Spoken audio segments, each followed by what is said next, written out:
on YouTube. Hi, YouTube. Hi, welcome on in. Hey, we are starting with Mushoku Tensei.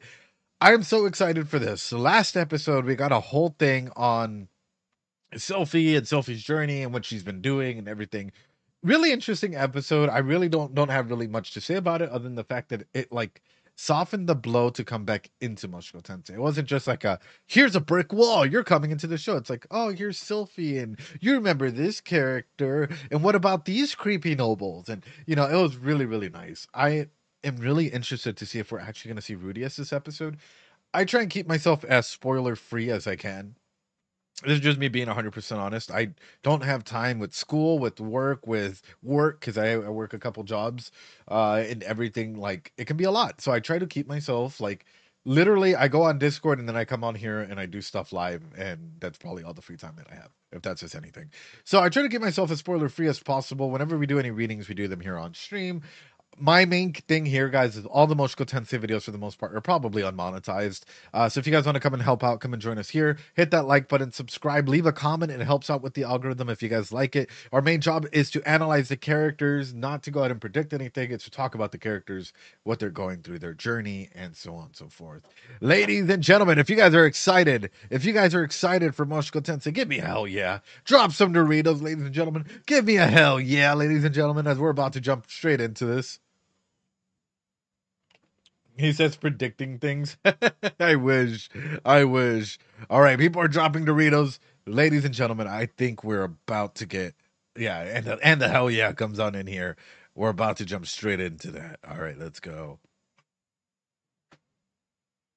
I hope this is the right one.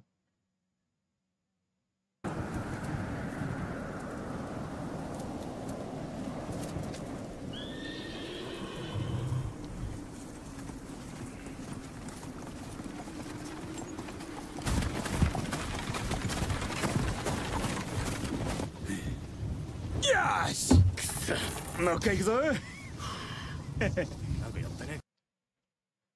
What an incredible opening. It took over 20 seconds. Talk about a cold opening real quick. It took over 20 seconds for the first word to be said.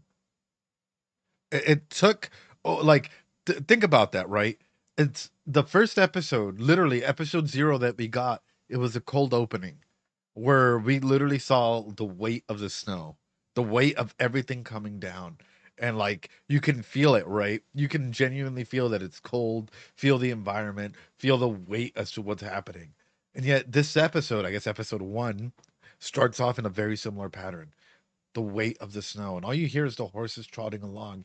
And I think very similarly, I wonder if this is a representation of Rudius's mind almost immediately, which is he's just trotting along in the snow, like and like because snow is also like a big representation of weight, of depression, of aspects like this. And I wonder if this is just a symbolic metaphor as to like both parallel to episode 0, but also a reflection as to what the characters' minds are, right? Because, Mochiko Tensei is unrivaled in atmosphere. The mood is indeed quite cold. Indeed, Emma.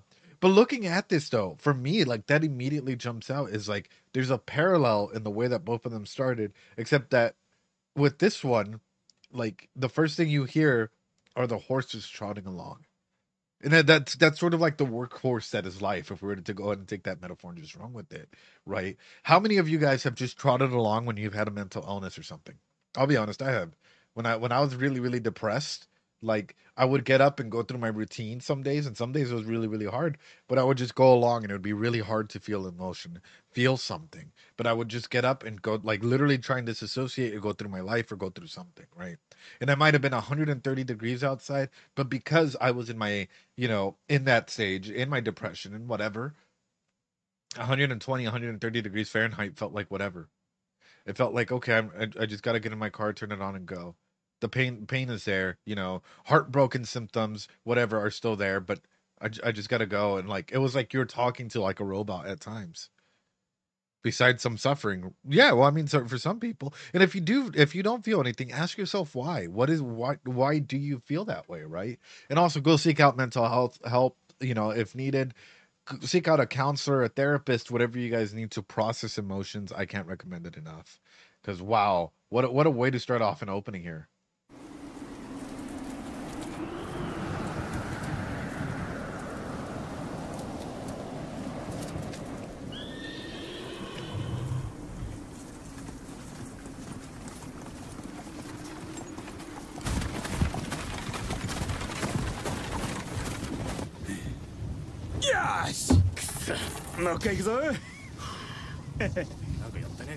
Are you cheating? Nah.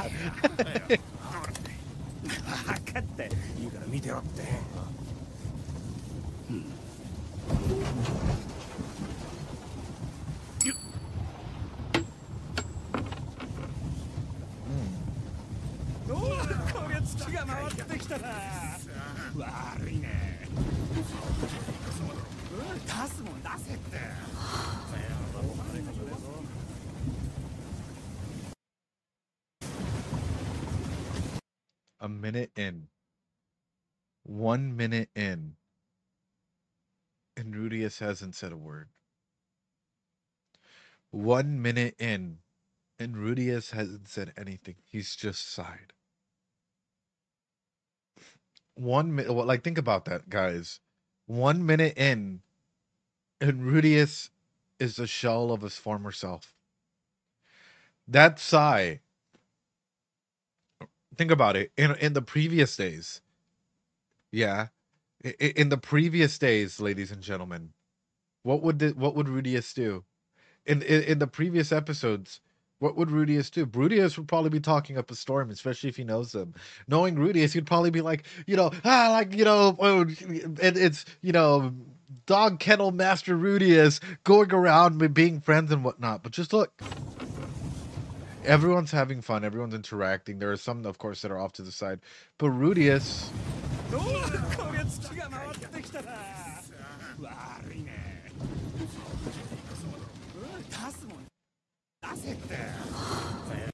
Like a wounded animal.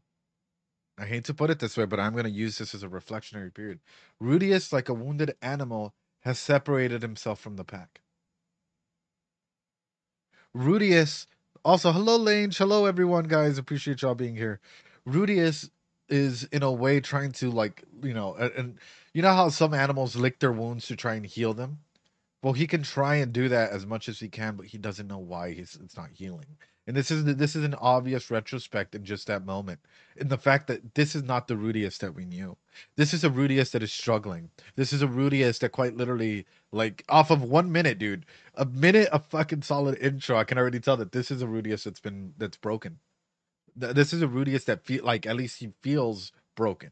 He feels like a Rudius that's been hurt. He feels like a Rudius that needs therapy. He feels like a Rudius that just needs a fucking hug and some friends and like going out and genuinely talking about things because man.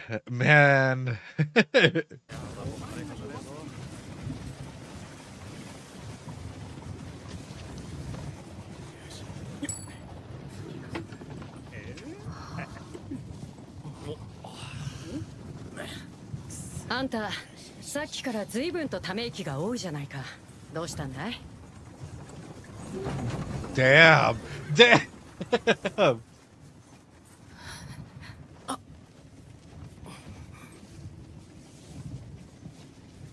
すみません。北には何しに行くんだい？何しにってどういうことですか？ここから先は危険な場所だ。でも見たところ、私らみたいな護衛の冒険者じゃなさそうだし、魔術師だとしてもまだ成人前だろ？それって答える必要ありますかね？ Damn. スザンナが親切で聞いてんのに、何その態度？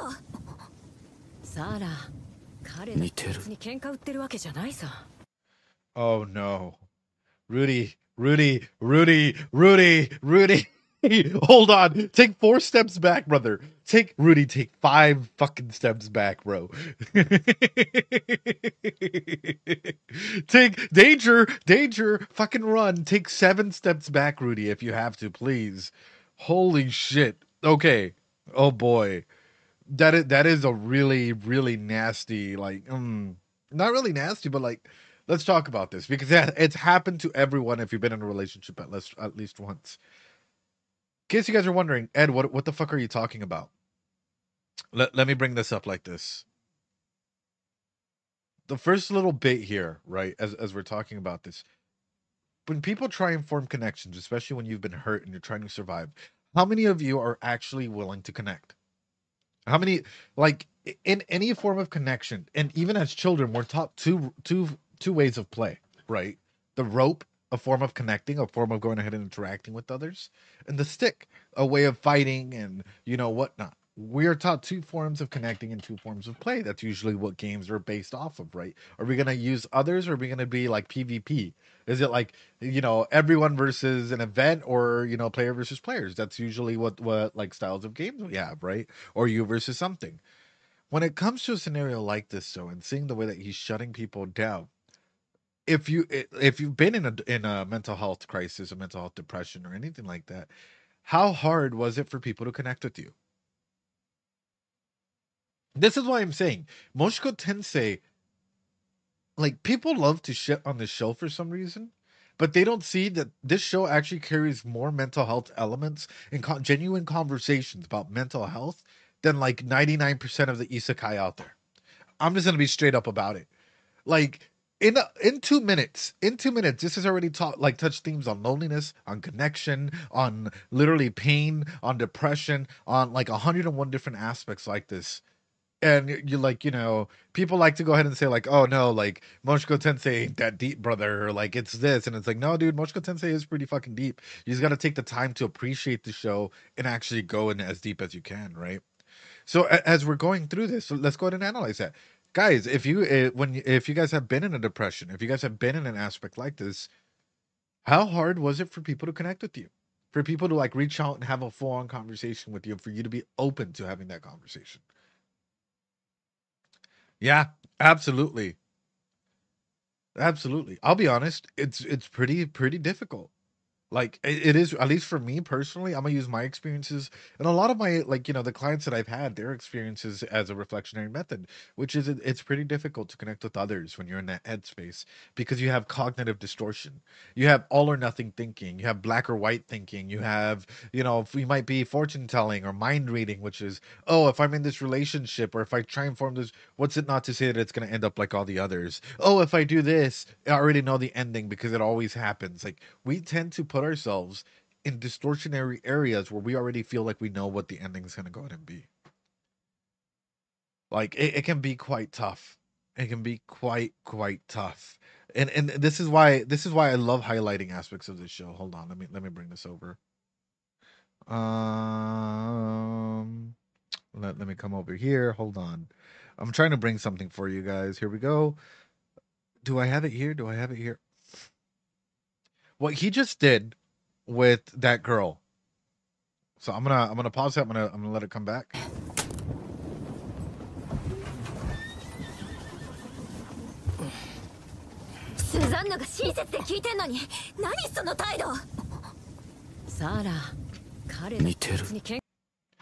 What he just did right there, and probably what's gonna happen, is projection. Let's be real. I'm gonna go ahead and bring this up big screen. Is more than likely projection. It happens to a lot of people after a really, really bad heartbreak. Oftentimes, we try and find aspects of our partner in other individuals, especially if they find instances like that, right? It's not even just unacceptable thoughts or feelings, but it's quite literally, you can literally project one person onto another person's schema. This is where you get these false expectations and aspects like this. What I am afraid of, though, and this is me being honest with you guys, is trying to force, like, even though there might be some feelings of rivalry or hatred or whatever, him trying to rush into this. If he starts to feel a certain way because she reminds him of Eris, and this projection is there, and then say displacement and sublimation and other aspects start to appear, I am afraid for him. These are defense mechanisms. These are coping mechanisms that we have, that we automatically use, especially when we're hurt. And so, looking at an aspect like this, that's where I'm like, ooh, ooh, because it happens. This is real life, ladies and gentlemen. This ain't just an aspect of a show where we're all of a sudden we're comparing people. Guess what? More than likely, if you've had a partner in the past, they've compared you to some of their previous partners. Hate to say it, it is what it is. Guess like especially if they're unhealthy, and when we're bringing up aspects like this, to be fair to Rudy, as Eris would jump at the others that they were being disrespectful to him. Yeah, but let's take a look at the fact that like still that challenging nature, that like open on whatever probably a straight up reminder of that, right? We don't need to go ahead and say, hey, she reminds him 100% of it, because that's false. Nobody would ever remind us 100% of a person. But what we can go ahead and do is get like instances and aspects of stuff and like throw them on there, right? Because this is how, and this is what scares me about not healing properly out of an attachment, is the fact that we can go ahead and do stuff like this, right?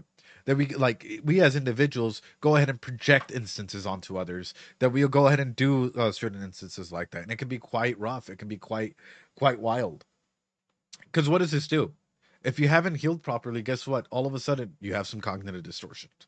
That might, like, biologically talking about it, this might be something that you guys probably don't even recognize. Oh, wrong one. Wrong one. Hold on. Biologically speaking, a majority of you guys probably don't even recognize this.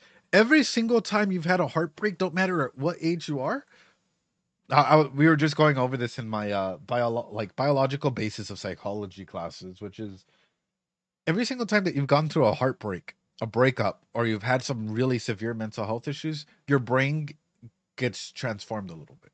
Your brain, your neurons, and your neurotransmitters start getting shifted and quite literally start being reformed to new neural patterns along those paths. Why? Because you don't want to feel that pain the same way you experienced it the first time. I.e., if you were to get broken up with by the same person, it's going to hurt. It's going to absolutely devastate you for a second, but it's not going to go to that same level of intensity because your brain has already gone through that experience, right? And sadly, that's where we need to go ahead and be open about situations like this. Also, hi Brady, how you doing? Hope you're doing well. But that's exactly why I bring this up, because I'm like, also guys, in case you guys can't see, I'm in a laptop right now, so I can't really tell much aside from the screen because everything's blocking the little laptop. Is that why we feel emotions less intensely as we exactly, Nick Mir? That is why as we get older, we feel emotions less intensely. That's exactly why, so on and so forth. Like pretty much aspects that like we've grown accustomed to and what is okay and not okay with, like we less tensify their like emotional experiences, their impacts on us in general, because we've now solidified some wirings, right? Because we've already experienced a lot of pain and trauma and aspects like this through our life, so we don't have to feel it to that same intensity. Of course, there are individuals that do feel it to that intensity every single time, and to that, I would say, hey, get a therapist, get a mental health coach, someone that can help you out with getting appropriate coping skills for that. But yeah, I don't know what else to say other than that. 喧嘩売ってるわけじゃないさ。でもスザンヌ昨日から心配してたじゃない。あの子なんか落ち込んでるみたいだって。北にはフィットア寮の転移事件に巻き込まれた母を探しに。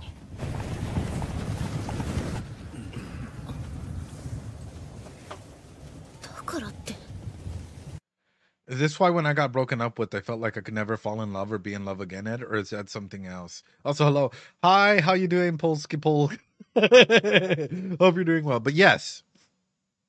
So and we're coming back into this. Hold on. We're rewinding it just a little bit, but this is a really, really good question that I think is appropriate to answer, right? Is this when I got broken up with, I felt like I could never fall in love or be in love again? Yes. Because at that point in time period, you've been betrayed. Oftentimes, like you personally, not that you actually have been betrayed, but your own feelings and your attachment has been quite literally turned. Like, let's say you had a secure attachment, right? And if we were to go into Maslow's hierarchy of needs, you felt like you were at the top of your pyramid. Well, guess what? That pyramid just cracked all the way down until halfway through. You've literally just fallen like 3 stories. And now you're trying to recover from that. It takes a while. And this is why I will never say rush into any relationships, because guess what? You might be affected personally. You might have this internal bias against certain things. You might have a lot of people do not like to talk about this because a lot of people are afraid of fucking talking about stuff like this. You might have some sexual trauma in there as well. I'm gonna be straight up about it. You thought you were kinky with your partner and you were doing kinky stuff, but guess what? You were doing it only to the likes of your partner. And if that was your first partner, your next partner comes around, and guess what? You know, you only, and especially if you're not open to communication, you only know how to please your previous partner. Oof, oof. Yes, other analyze another seasonal anime will be analyzed after this one. So if you only know how to please your previous partner, what does that cause you, right? That can cause you moments of like self-esteem drop, right? That can cause you even sexual like dysfunction, if we're going to be like honest about it. That can cause you to all of a sudden not like certain things and not feel a certain way and not really be in the moment when you're having relations with your partner or other partners or whatever. That can cause you to go ahead and feel icky, have your self-esteem drop, make yourself feel as though you're not a good and lovable person, and all of these wild cognitive distortions start coming into play. But aside from like the mental health element, you also have physical elements as well, because trauma is stored in the body, ladies and gentlemen. I'm going to go ahead and state this as well. Trauma is stored in the body, and a lot of people don't like to go ahead and talk about that. But trauma can literally manifest itself in many different aspects inside of an individual. Erectile dysfunction, very common one for males, very common one that is often overlooked. A lot of people look at it and be like, it's genetics, which, yeah, sure, it can be, whatever, dude. But at the same time, guess what? You had a set very early sexual trauma or aspects like that. You might have ED. How do you heal from that? You honestly need a lot of healing. Go to a therapist, go to someone that can genuinely be there for you to, like, for you to heal, vent, do whatever. Like, literally, one of the most common ones that is often overlooked, even by therapists. I'm just straight up about it. A lot of people will be like, you know what, I'm having issues in bed, whatever. And a lot of therapists will just be like, oh, well, have you tried communicating with your partner? Which, true, but at the same time, that should be a cause for like, hey, what is your psychiatrist thing? Tell me a little bit about like your sexual life. It's about asking further and further questions, because people just seem to overlook that altogether. Even in females and anyone in between, sexual trauma, any form of trauma, can cause like sexual issues, right? Sexual health issues. So this is why I'm bringing this up. Even in females, it can be anything from like, not having any sexual drive to, needing extra help to whatever, right? This is why I'm throwing this out there. Guys, make sure to get help if you start noticing any symptoms, anything pop up that is not to your normal. It's probably because there is some sort of trauma in your body that is stored. That is just me being straight up about it. Find datum. Yeah. Or not popping up. Yeah. Could be anything, dude. Well, that's a part of erectile dysfunction, or just pretty much anything. If we're gonna be straight up about it, the body keeps a score. But it's so tough to process. It is a little tough to process. There's a pretty good one by Bened Brown called Atlas of the Heart, and it's really, really good. It's a really, really interesting book if you want to go ahead and process some information about yourself and about empathy and a lot of these other aspects. It's I can't recommend it enough. An interesting book to go ahead and like have and read and process about yourself.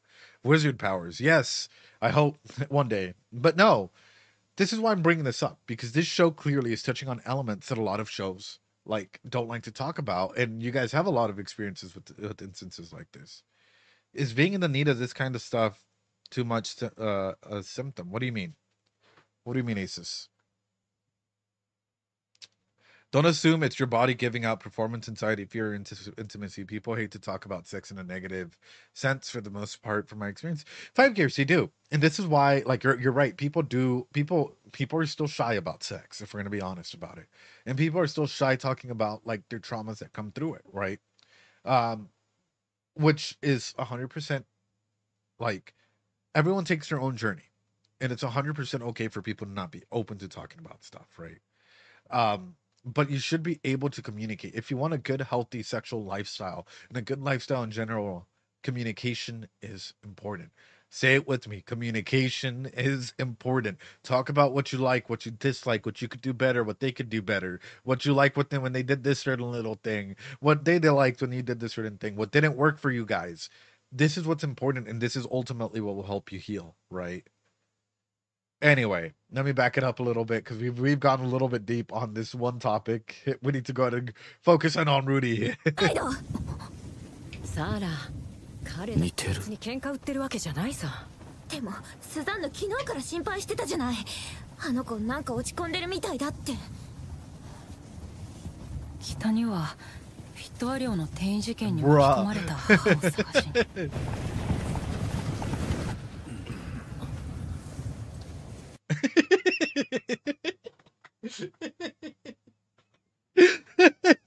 He just dropped my mother is gone line, and everyone's like, oh shit.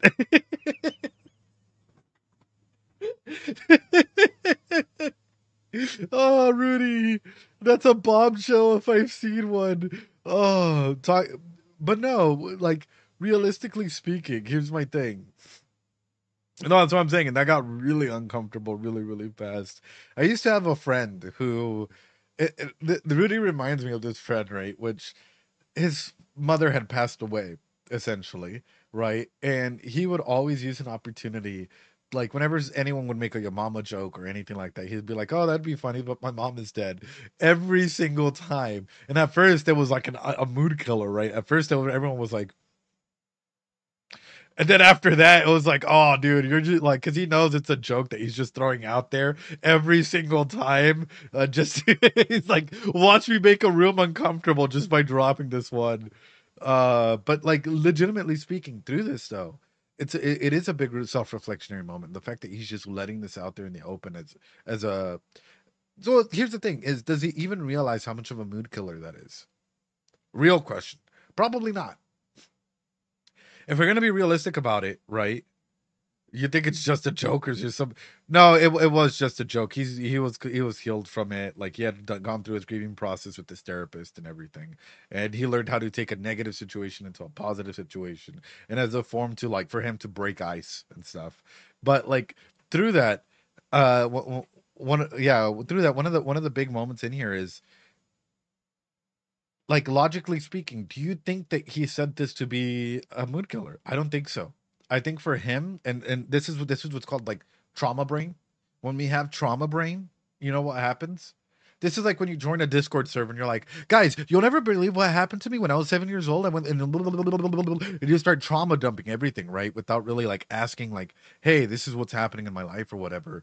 Because at that moment you're not thinking, wait a minute, how should I even say hi first? You're like, hey guys, is it okay if I trauma dump or if I do whatever? You just go in there and you're like, when I was 7 years old, like you just start trauma dumping because at that point in time you're not thinking logically, you're thinking from your trauma brain.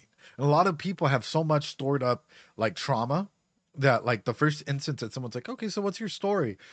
They just unleash everything because no one's ever really asked them that. A lot of people have never really asked people that, if we're going to be realistic about it.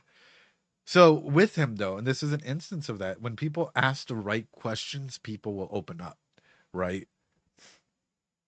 So this is why I'm bringing this up is they seem to unknowingly have asked a correct question, which opens up Rudy to, yes, it makes the air uncomfortable, but trauma, it's like you have normal brain and then you have a trauma filter. When you have a trauma filter, everything you say is probably going to come out a little wrong, even though you're not meaning it in that way.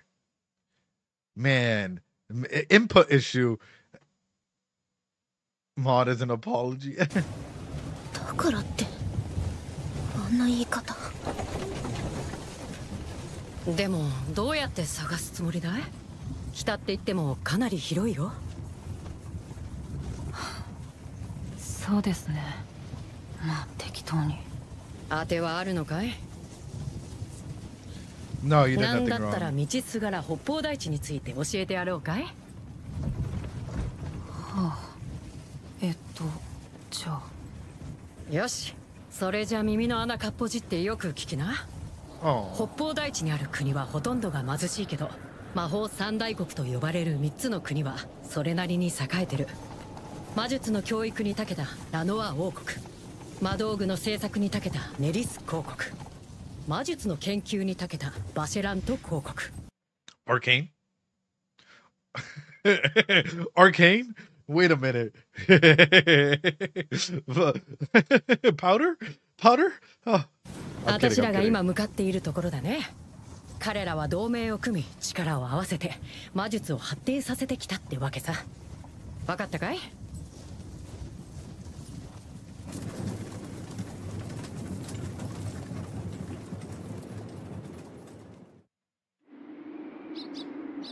I mean, for me, it's interesting to hear that all three different kingdoms specialize in different areas, which makes sense, right? Logically speaking, it makes sense. I also just noticed we didn't get an OP. And in fact, we got over 3 minutes worth of being in that space before we got any calm. We didn't get an OP.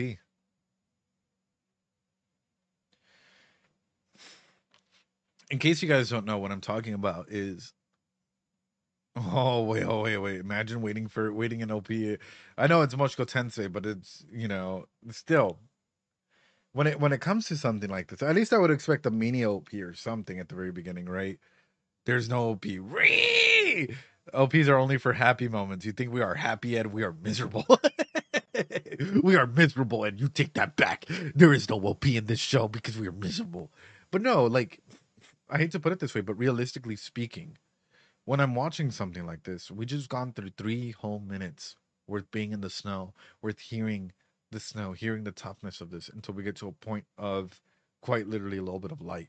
And it's interesting to see that the moment that he starts communicating with these people, right, and they're having this conversation about his mom and, you know, the differences in the kingdoms and so on and so forth, it, like, you know, we get that time skip into a happier moment. Which is situations going to be happy? Probably not. We're probably going to get some instances of more heartbreak and more everything, right? Can't cook for 3 hours on it this time. No, it's fine. Then that is totally a fine. But like, that's why I'm... Well, no, Spiffy. What I meant by OP is like you can have a song playing in the background, like the way that they did in Mushoku Tensei 1, and still have like instances of traveling through or the journey or whatever, because they did that in some of the episodes and stuff. But nonetheless, it's a really interesting illustration, yeah, of Rudy's world, exactly, of how heavy this is, you know.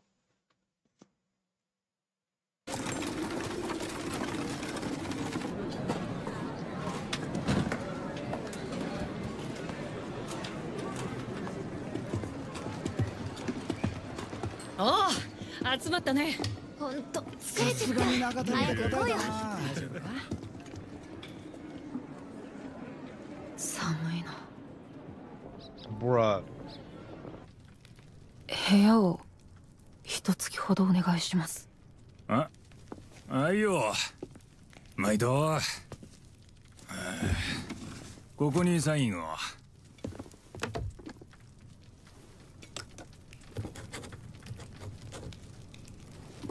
3階の一番奥の部屋を使いな。金は。おい。おい。Bruh.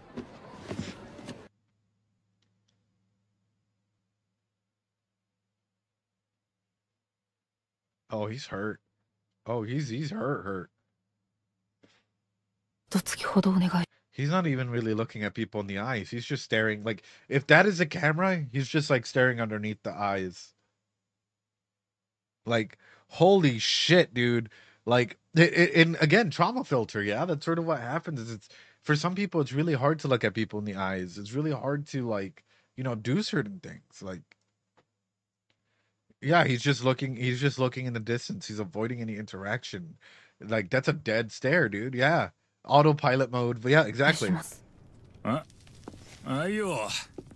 毎度。ここにサインを。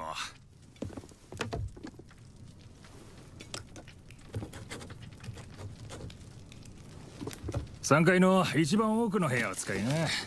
金は。おい。Like, my dude didn't even care to listen or anything. Like, wow.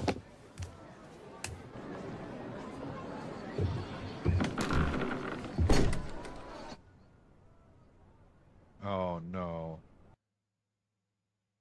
He might be tired from his journey, don't get me wrong. But what did he just do? Psychologically speaking, what is this even showcasing? Guys, what did he just do? Exactly.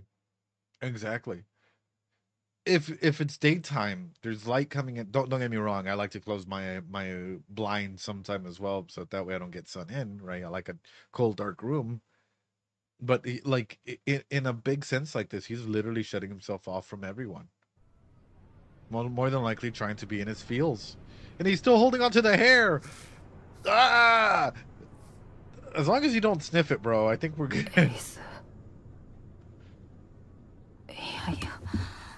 これは昇進旅行じゃない。ゼニスを探さなくては。Also, he's grown so much. People will often try and find instances like this weird. I can already imagine people being like, Rudy as well, what a loser, holding on to something. Bro, it's not about that. When you've been hurt, when you've been fundamentally hurt, let me go ahead and take this to do a PSA real quick, right? When you've been fundamentally hurt and you don't have closure for yourself in a way, guess what? You cling on to aspects of as Eris in this, like Eris's hair was a representation of who he was as well before he was hurt. Eris might remind him of the good and bad days. Eris might remind him of when he actually felt like he was alive, like he felt emotions, he felt so on and so forth. Like a lot of people straight up, and that's the thing is, why do we carry mementos, right? But as a reminder of the past, as a reminder of like where we need to go and grow and so on and so forth. But for example, there are individuals who still have like a stuffed animal, who still have like a stuffed animal from like a relationship or something like that. This isn't from a relationship or anything, but like they still have something like that, and they put it around not because, or they keep it with them, not because it's like, oh, this, like, I need this in order to always be reminded of them, but especially if you're in trauma brain or you're trauma hurt, whatever, this might be a reminder of yourself as well. This might be that you cut, like a person cut you off, right? And you're trying to heal from it. And slowly but surely, this thing might go from being like present up here on top of the mic to slowly going on back to slowly going on back to just disappearing altogether, and so on and so forth, you know? And this is why it's like, this is why I'm throwing this out there, because I know I can already tell people are going to come in and people are going to say, oh, Rudy is holding on to Eris's hair. Ill. What a weird person. He's holding on to a memento. He's holding on to an aspect of not just of the relationship that, like, you know, of the many years that he spent traveling with this person, but also of his previous self, right? Also, this is a trauma point. This is a trauma moment. And this is why, like, in case you guys have ever been, in case you've ever been like seen or whatnot, individuals, kids, and or adults that have been traumatized, they often get like a security blanket or a security object for them to feel comfortable opening up or feel comfortable and realizing that the trauma happened, but that does not change who they are, right? So it can serve as a twofold method right there. It just depends as to what's happening. Like, oof, oof, oof. Rudy. エリス。いやいや。これは昇進旅行じゃない。ゼニスを探さなくては。I mean, you should heal. かなり稼げるってよ。本当かよ。おい、ガキだぜ。新人か？遊びに来たんだろ。なんだあいつ。一人でなんのよだ。弱そうなやつだね。パーティーの解散の手続きしてもらってもいいでしょうか？あ、はい。Oh.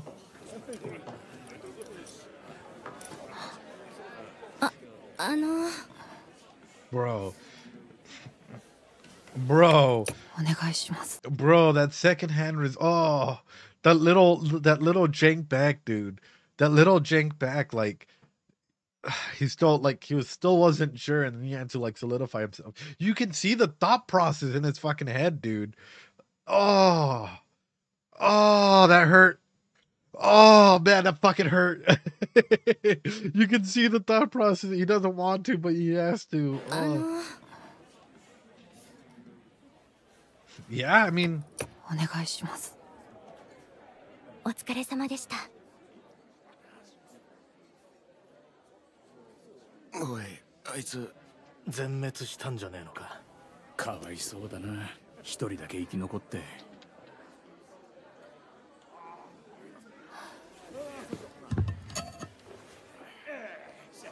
これお願いします。え？パーティーは？いえ、一人で。でもこの依頼を一人で受けることは。いちいちうるせえな。さっさと受けさせろよ。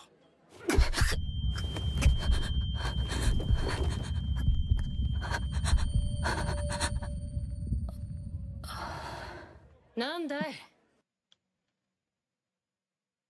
Panic attack. Quite literally a panic attack. My dude, unreal. Like it's not PTSD. It's a panic attack. He probably has, like, if we were to, this is not an actual diagnosis. This is just me talking out loud. But like, I say that he were to come into the, like, after just witnessing that, if we were to come into say my office, right? We're to have a full-on session, I was to run a diagnostic, whatever, right? Here to do all the assessments and whatnot. More than likely, he would have PTSD, which is complex or comorbid. He probably has clearly anxiety, because that was a panic attack that he just felt, and probably depression. It's actually a very well looked at panic attack as well. Look. さっさと受けさせろよ。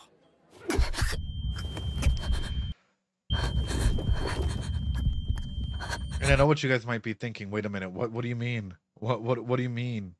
Like, I've had exactly one panic in my attack, and it was pure terror. Had no idea what was going on with my body. Thought it was having a yeah. That's the thing is I've had like teenagers, right? Because sometimes in group, what we do is, like, in group and individual settings, is a therapist should be challenging you. Hate to put it this way. Sometimes, yeah, you might have some boring sessions. I'm not going to discount that, because sometimes it happens, right? But for a majority of the time, a therapist will be challenging you and putting you in a state of anxiety, right? To go ahead and try and heal. What you don't see, though, is individuals, or oftentimes when individuals see something like that, right, or unknowingly have a lot of trauma, and say that they're getting pressured into a social situation, or they're not being given the immediate yes. For example, in this situation, this trigger might actually come from his own thoughts. Look, his own thoughts of just giving the damn job already. Like, no one's ever questioned me this much. I just want to get out and dip. Like, I don't want to be in a social situation. I don't want to be seen. I don't want to be heard. It's sort of like, as I said, it's sort of like a hurt animal. That's sort of what happens to us. We're like, when we're hurt, we try and like stay away from people because we're hurt. We try and isolate ourselves, right? Rudy is trying to survive, yes, right, but he's trying to have minimal interaction with the outside world. This happens, and this is gonna feel like a heart attack. This is gonna feel like a fucking heart attack, and it's terrifying. Like, you will be like grasping your chest, like everything's gonna hurt, or your body might start shaking involuntarily, right? You might start like literally fucking shaking. Breath is probably gonna change. You're gonna hyper focus. You're gonna hear ringing in your ears. You're more than likely gonna be like, "What the fuck is going on?" But that is signs that your anxiety levels have skyrocketed to a point where you're having a panic attack. That's why I'm like, holy shit, dude. Hyperventilating, yeah.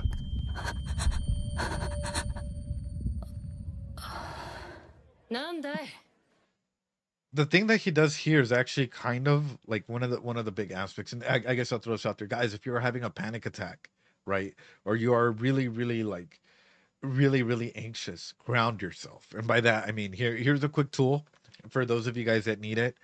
5 things you can see, 4 things you can hear, 3 things you can touch, 2 things you can smell, 1 thing you can taste. It's a very, very common grounding technique that you can use to be able to, like, at least bring yourself back down and ground yourself, right? If not, here's another one. And I am talking about this now because this is a perfect opportunity to bring it up and discuss it. Guys, if you constantly are in a state of anxiety, if you're constantly in a state of quite literally like you're having panic attacks a lot or anything like that, and trust me, I've had my share of panic attacks as well. And I know it sounds weird. You're like, wait, a psychologist having a panic attack or having anxiety? Dude, yes, this is how we all learn, and we've all gone through stuff. That's what life is, you know?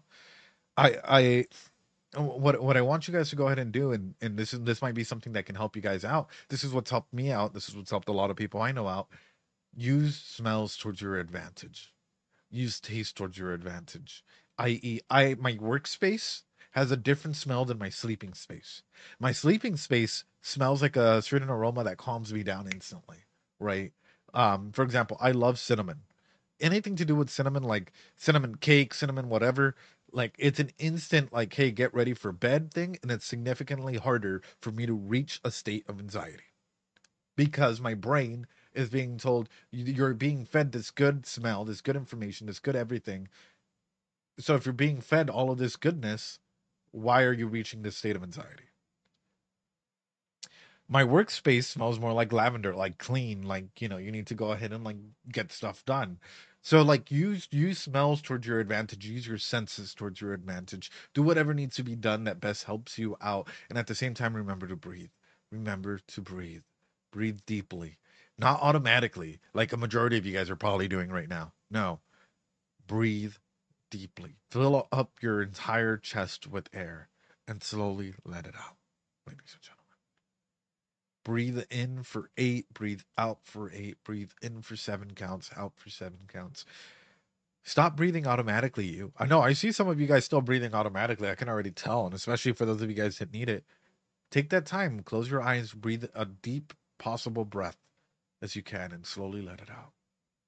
Focusing on your breathing is another really, really good area of like not only like stopping panic attacks, but also being able to ground yourself back in so you're aware as to what's happening. He closed his eyes, he's like feeling it, and like, other people can interrupt it. Yes, other people can make it worse as well. That's a key aspect where I'm not going to touch on, just because there's a lot of variables when we introduce new people, but important to bring up, important to talk about, important to rationalize in that. Ed got me breathing heavy. Oh, the myth man, dude. さっさと受けさせろよ。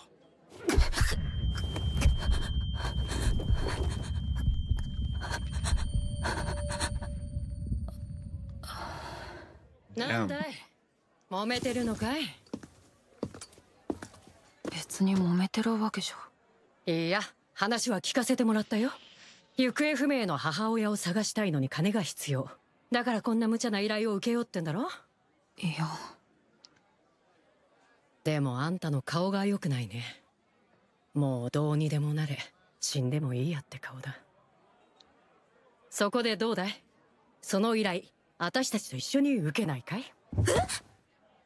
Oh, dude. 一緒に。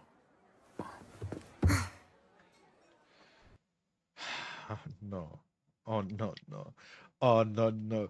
Well, I mean, I can tell why she might be like, there might be some displacement in here, right? Between these two. Because he's rude.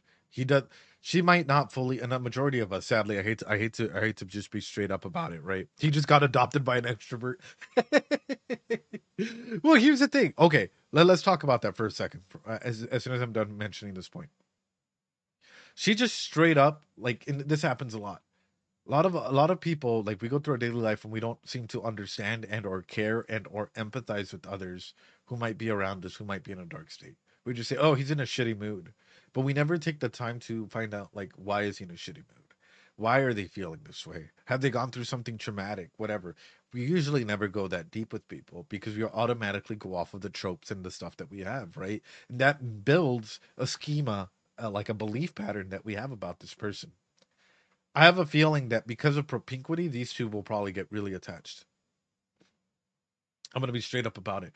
Propinquity, essentially, and it's a psychological term, it means that the more time that you spend with the person, right, you start slowly putting up each other in a pedestal, right? In a pedestal of like liking one another, in a pedestal of like tension, whether that's sexual tension, physical tension, literally it might be emotional tension with arguments back and forth, but that's still tension, and that tension that's coming back and forth allows you to go ahead and form attachments.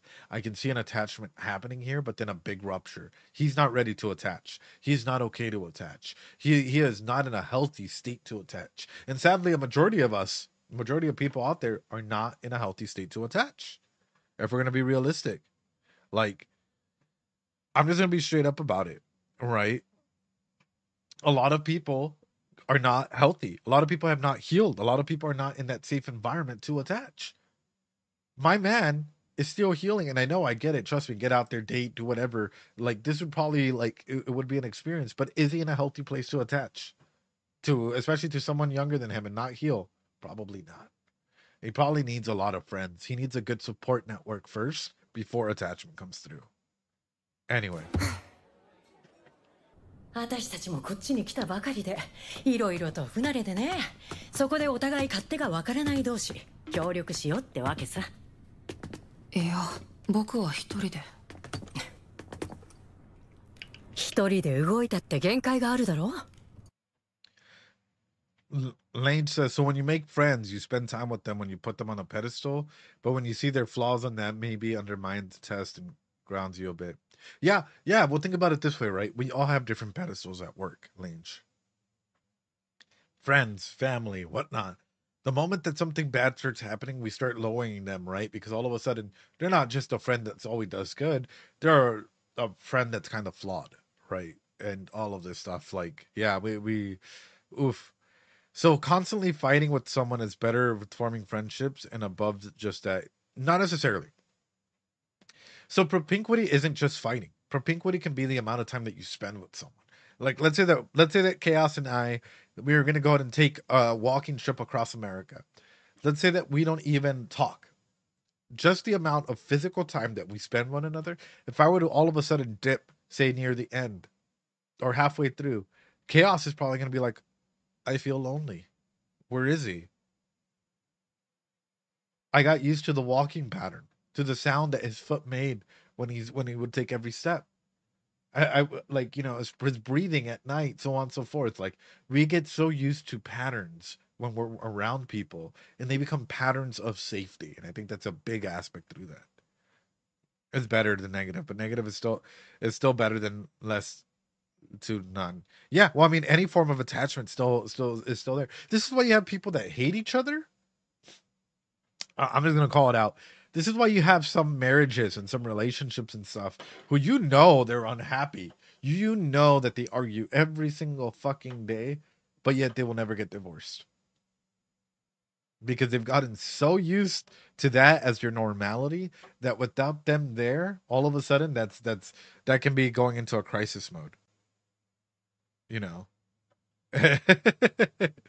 Like, yeah. And again, we all just, like, I don't know how to put it. We all attach differently. We all go through a different like that. But won't a relationship like that just be toxic at some point? I mean, I'm not saying it's healthy. Propinquity does not care if it's healthy or not unhealthy. Propinquity is just stating out there that you will attach to someone. It doesn't say whether or not it's healthy or not. That could be useful to many people in the future, but don't want to spam the chat. Is okay if I ask again? Didn't see it before. Should I not? Asking to make sure if it's all right to... I mean, you can ask the question. It just depends if it goes along with the themes as to what we're going on about. It's fine to ask. If I see it, I'll answer it. How to help a friend if they're having a panic... Oh, wait, what the fuck just happened? How to help a friend if they're having a panic attack and either hyperventilate. You just help ground them. That's the only thing you can't do. You can't be a person's therapist. Say this with me. You guys as well. Mushoku Tensei is a healing journey, right?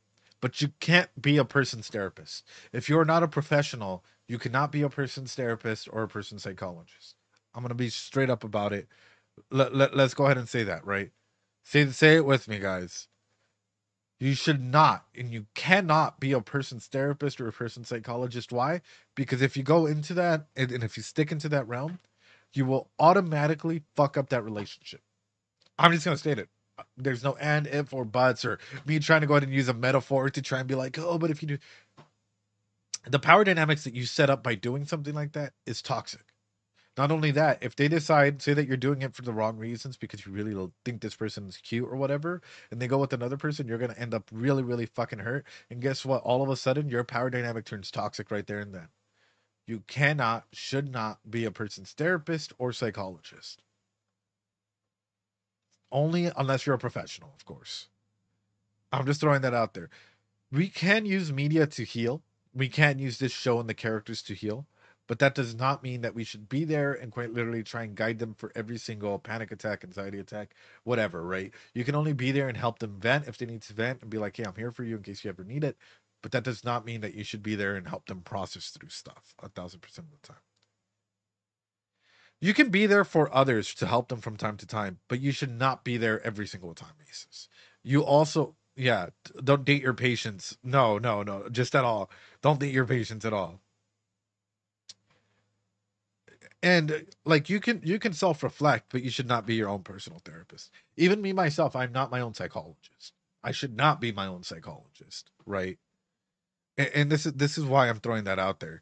Like you should always have someone that you can go to that is a professional. Um, just because yeah, it's important. It is really really important. You can be there for friends. I'm not saying don't be there for friends. You can be there for friends. You can quite literally um like be like, hey, you know what, you're going through a rough time. You can empathize with them, but you should not be like, but tell me why. Tell me why you're feeling this way. What did he make you feel? Tell me a little bit more about how your childhood. No, absolutely fucking not. No. The moment you do that, like this is just me being straight up, it can go toxic so fucking quickly. Send them to a professional if that happens. Me just being straight up. You can empathize. You can be like, man, that absolutely fucking sucks. I'm sorry you had to go through that. Like, I'm here for you, man. If you need to vent, that's okay, sure. But the moment that you start trying to go in deep and ask them all these deep self-reflectionary questions, you might do more damage than good. This is why, like, when we look at a medium, we look at these characters and we can often, like, a lot of people often reflect themselves on these characters and they find this journey of self-healing. Not because they're being asked these questions to self-reflect, but because it's there and because they're able to go ahead and do that for themselves, you know? Exactly. Exactly, Lange. And as the show just states right here, you can only do so much on your own, ladies and gentlemen. You can only do so much on your own. いろいろと不慣れでね。そこでお互い勝手が分からない同士協力しようってわけさ。いや、僕は一人で。一人で動いたって限界があるだろ。もっといろんな人を頼るべきだ。そのためにはパーティーを組んで長生きしながらやっていった方がいい。みんなもそう思うだろ。Thanks so much for the sub, man. Appreciate it. はいはい。Oh, Sarah. わかるよ。いろいろと理由はつけているが、結局ただの同情だ。あんたも見たところ若いけど、それなりに腕は立つんだろ。何ができるんだい？僕は見ての通り魔術師ですので、前衛を援護するのが得意です。ならちょうどいい。私らのパーティーももう一人後衛が欲しいと思ってたところなんだ。じゃあお願いします。決まりだね。それじゃあ今日は準備に当てて、明日の朝北門に集合ってことでいいかい？私らの編成についても道すがら詰めていく感じで。了解。いつまでむくれてんのさ。まったく子供だね。うるさいな。やっぱり似てる。Oh no, brother. Oh no, brother. Hell yeah, brother. But oh no, brother. That pal. Oh no, brother. Oh no. Oh no. His eyes instantly went to her as well, right? All right, ladies and gentlemen. It's cooking time. Oh boy. The dualities of man, right? The Sun Pao. Well, let's talk about this. He joins this party for Pinkwitty happens, like it or not, right? What's on the menu today, right? Yes, chef. Are you guys ready? Are you guys ready? Give me a yes, chef, if you guys are ready to cook a little bit. We're gonna cook ourselves a little bit of a Rudius right now, ladies and gentlemen. Yes, chef. Got it. Okay. Here's what I fear, right? Rudius might go through another relationship dissolution, another specific relationship or attachment dissolution almost immediately. Ed, why are you saying this? Well, let's take a look real quick as I fucking pick up this thing that just fell. Hold on. Let's take a quick look at how this is forming. Rudius was on the way up here with these people, right? Or with some of these people. He comes up here. There's already a little bit of propinquity, a little bit of talk. He's already trauma dumped a little bit. Not really trauma dumped, but he just let them know what, like he's looking for his mom. So automatically that opens the door for interaction. They approach him, letting him in. They see him as a hurt child, as a hurt whatever, bringing him in. He already sees her as Eris, right? Or there's a little bit of a projection happening here between them. I don't know what the fuck's going to happen, but I'm going to go ahead and keep that aside. The group is here. What happens, legitimately speaking, if anything awkward, if any awkward tension or whatnot comes through between both of them? Let's say, for some reason, They try to mess around. She just says, "Hey, it's either me or him or whatnot." What will happen? Honestly, this is me. This is me just straight up. We're talking about attachments and stuff here. Who does a group prioritize? Ladies and gentlemen, who does the group prioritize? Sarah. The group will probably prioritize Sarah because Sarah has been there for a while. All of a sudden, this guy is not just a random like person that we brought in. He's also a person that has issues with Sarah, and Sarah has been here the longest and has formed stronger propinquity and attachment with everyone. Yeah, he might be talented, he might be doing whatever, but she's been here longer. She's formed more propinquity, more everything with these individuals. So more than likely, we're going to see a big cut. We're more than likely going to see a big attachment issue here. Come all the way through. Why? This might be like, oh yeah, had an argument. I don't know. They're teenagers. They might try to hook up. They might do anything. Whatever it is, an issue might arise out of these two specifically because he is like, if we're talking about Sokovian guns or an introduction of a new element, he is quite literally the new character being introduced into this group. Therefore, does he fit in? Probably not. Is there going to be some sort of separation? More than likely. Does this make the trauma pop up back up again? Does it? Does it? Yeah. Abandonment for a second time. This would probably get me or get a person to realize I need to go somewhere else. I need to, I don't know, fucking spend some time on me. I need to go do something. I need to go learn. I need to go do something else. Why? Because out of this, there's a narrative scare. There's a narrative scare that might pop up. This group might be going around in his mind, cognitive distortions again. Oh yeah, they're going around. They're talking bad stuff about me. My reputation is ruined. Whatnot. There might be a personal scare. I can never get in another group again. I am seeing that I'm toxic. I like, so on and so forth. There might be 101 other areas of psychological scare that pop up that would stop him from quite literally being in this environment. He needs a Sigma grind set. At this point, I feel like Rudy isn't even thinking about hooking up with anyone. Too scared to get close. Polsky, here's the thing. When sexual trauma happens, a lot of people seem to downplay this. You either become hyposexual, right? And the thing, or hypersexual. But the thing is, those can flip at any moment. The moment that you start feeling close to someone, you might think, "Oh yeah, I'm hyposexual." I don't see sexuality at all. Sexuality is a normal part of human life, of everyday life, or whatnot. But the moment that you start getting really, really attached to someone, or just start letting them in at least your close circle, all of a sudden that switch might go from not feeling anything to, "Holy shit, I can't be around them because I need to walk a little funny to hide." Whatever. It's a natural process that happens, and that's one of the big aspects through it, and especially if you've had sexual trauma, because that switch is even harder, dude, and that switch might come through. By the way, me being like, oh yeah, hypersexual might mean the want to have sex, but not necessarily the physical capability to do it, and or the mental capability to do it, because a lot of people think, oh yeah, man, he's a horn dog. Yeah, but can he actually have sex? And that's another big question that comes through it, right? And anyways, that's sort of my big cooking real quick. Is just that this group is probably not going to last that long. And it's probably not going to last that long because of that. Did I read the paragraph? No, dude. I haven't had time for fucking anything, Nick. I'm sorry, bro. I haven't had time to fucking breathe. Mainly sleep, because I slept pretty good today, but I haven't really had time to do a lot of stuff. I'll read it tonight though, most definitely. But guys, holy shit. Holy shit, brother. This is getting fucking intense for this episode. This is getting really fucking intense. It's just connected to this. I mean, try and keep me free. Spoiler free. 全く子供だね。うるさいな。やっぱり似てる。Okay, cool.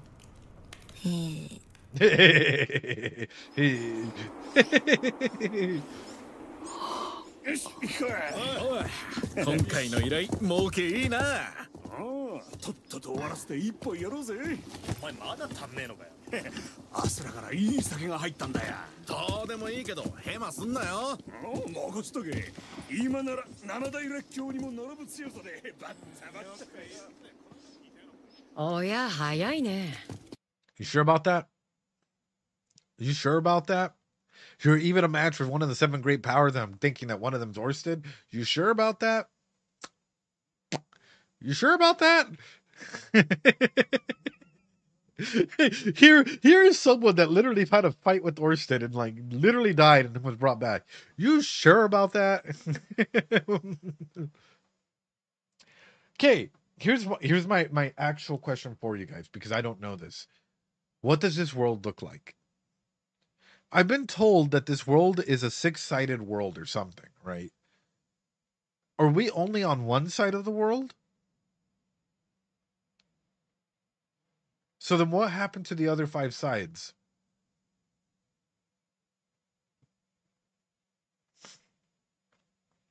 Yes. Spoilers. Okay. Everyone's just saying spoilers. I'm genuinely curious because I'm like, ooh, okay. So then what the fuck is...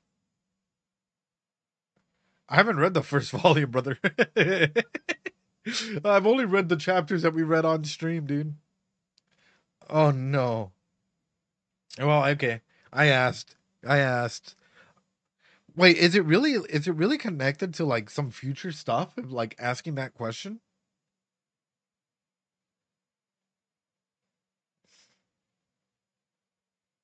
Kinda, yes. Okay. Just making sure. Sorry. 昨日の感じだと遅れてくるかと思ったよ。ちょっと早めに起きたもので。へえ。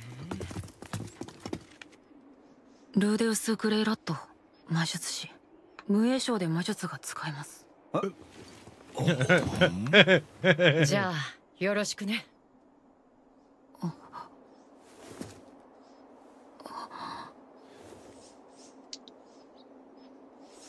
Why doesn't he shake a person's hand?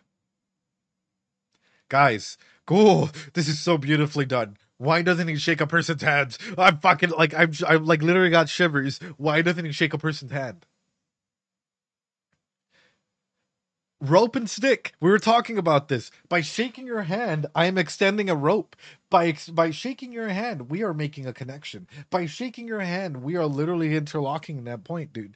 Yeah, it might be the anxiety, but it's also connection, and that is the fear of connecting. That is what trauma does, man. That is what trauma does. Like, afraid to fall. Yeah.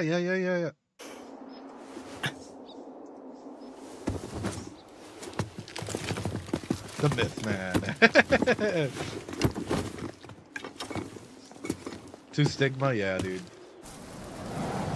私はスザンヌ、カウンターアローの副リーダーで前衛を務めさせてもらっている。副リーダー？あなたがリーダーじゃないのですか？まとめ役という意味ではそうだけど、リーダーは別さ。どうも、ティモシーです。光栄で攻撃魔術を得意としてます。一応このパーティーのリーダーということになっています。俺はミミル、回復魔術担当。パトリスだ。スザンヌと共に前衛をやってる。ほら、お前も。So they have a long range magic caster.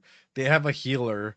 They have like someone with rage. 2 up close, but they okay. I mean fair. 中衛サラ、弓で迎撃担当。 Mid range, long range. 言っておくけど、私はこんなの認めてないから。スザンヌの判断に従ってるだけだし、足引っ張って誰か死ぬようなことになったら許さないんだから。はい。サラやめな。でもこれから先、あんたも私らと別れて別の冒険者と組むかもしれないんだ。何それ？解散するってこと？その可能性もある。Someday. アスラ王国ではわがままも通用したけど、こっから先そうは言ってられなくなる。だから他のやつとの連携も学んでおくべきさ。この子の教育に利用されたってことか。まあいい。Think about Rudy's mentality on that. They're using me to teach her. Rudy's mentality is so shifted in like, in a way, yeah, kind of, right? But like, instead of also realizing like, oh, they're trying, like, she's trying to bring me in as a way to heal as well.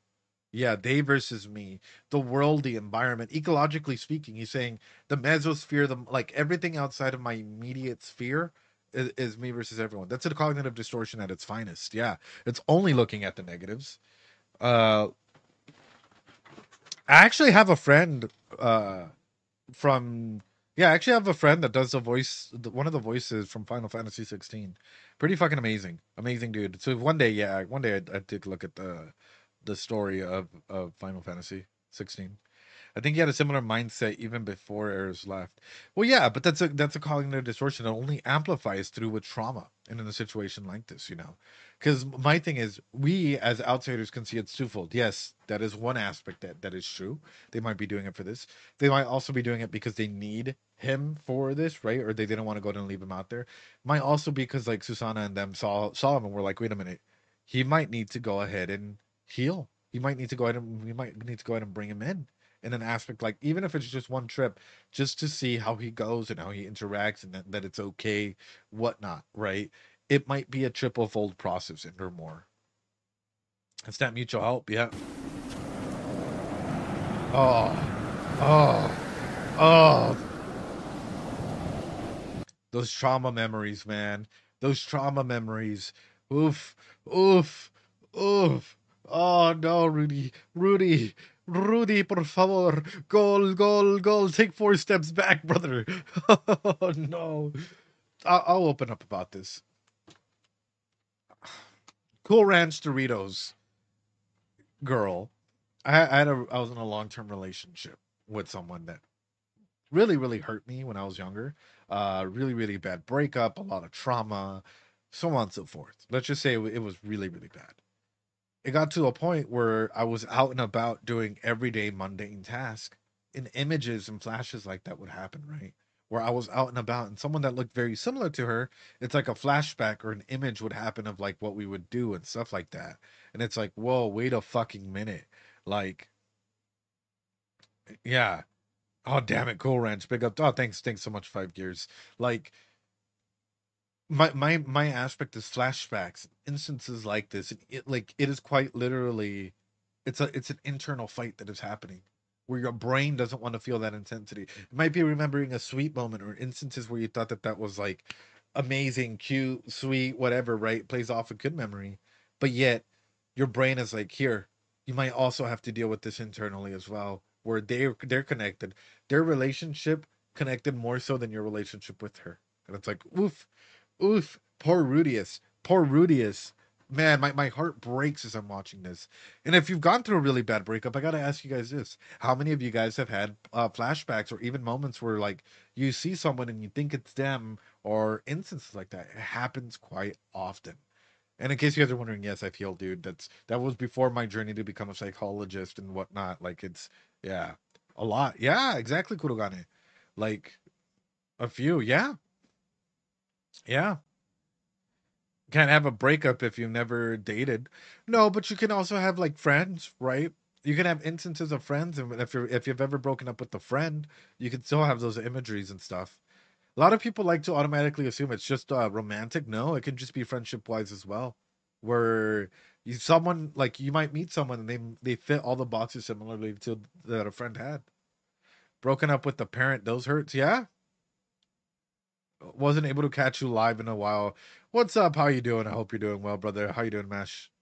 I've never had that lucid dream thoughts for friend. Yeah, loved ones. Exactly. This is why, this is why I bring it up. It is common, and bringing up all of these concepts and normalizing them, because people like to take a look at this fucking show and be like, nope, not real. Mushoku Tensei unreal. I'm gonna be straight up. Mushoku Tensei is for pedos. Bruh. Bruh. Bruh is all I have to say. Like, what are you talking about? If you're looking at a show only for that perspective, like instead of like taking in the mental health elements and every single element of connection, the story, whatnot, like what? And even that you can go ahead and argue, like, what the fuck? Kinda sus. Let's go. There's so much content to psychoanalyze. There is a lot, bro. We're like an hour 30 plus. But this is exactly why I'm bringing it up, right? You don't need to talk and watch it yeah, exactly. But it's also elements of this, right? As a community, the more that you try and take down other animes or other shows, the harder it gets, right? The harder it is. And this is what I'm scared of. This is me just being 100% honest with you guys. I am scared of tribalism. I am terrified of tribalism. I'm terrified that as much as anime and this genre has exploded, that it might be its own downfall because people are like, well, you're not watching like, like really like up, like, like really like, well, you don't enjoy true anime. True anime enjoyers enjoy like ergo proxy, or, you have to enjoy the absurdism. Oh, isekai? You mean the only true isekai is ReZero, right? Or, or Sword Art Online. That is the only true isekai out there.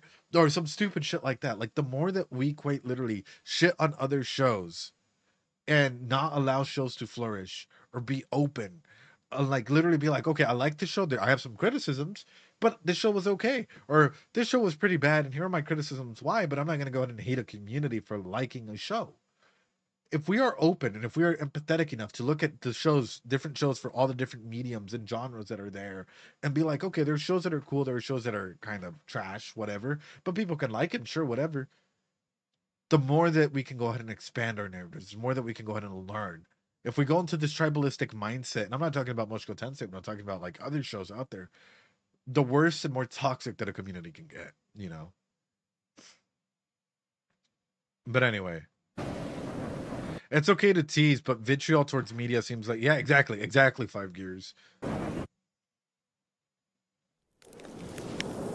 今回討伐しに来たラスターグリズリーには弱点がありまして。夜に目が利かないことですよね。お、その通り。じゃあ戦闘の段取り確認しておこうか。まず遠距離に敵が見えた時点でルーデウスが足止め、それからティモシーが魔術で攻撃し数を減らし。Rudius drops some water saint level magic. Rudius will delay them. Rudius destroys everything. Or he might hold back just to let them see how they work as a team. But that would be fucking hilarious. Just like auto kill everything. It's like, I didn't need you guys in the first place. しばらくすると奴らは接近してくるけど、私とパトリスが抑える。そこをサラが援護。もし前衛がダメージを受けた場合は俺が回復させる。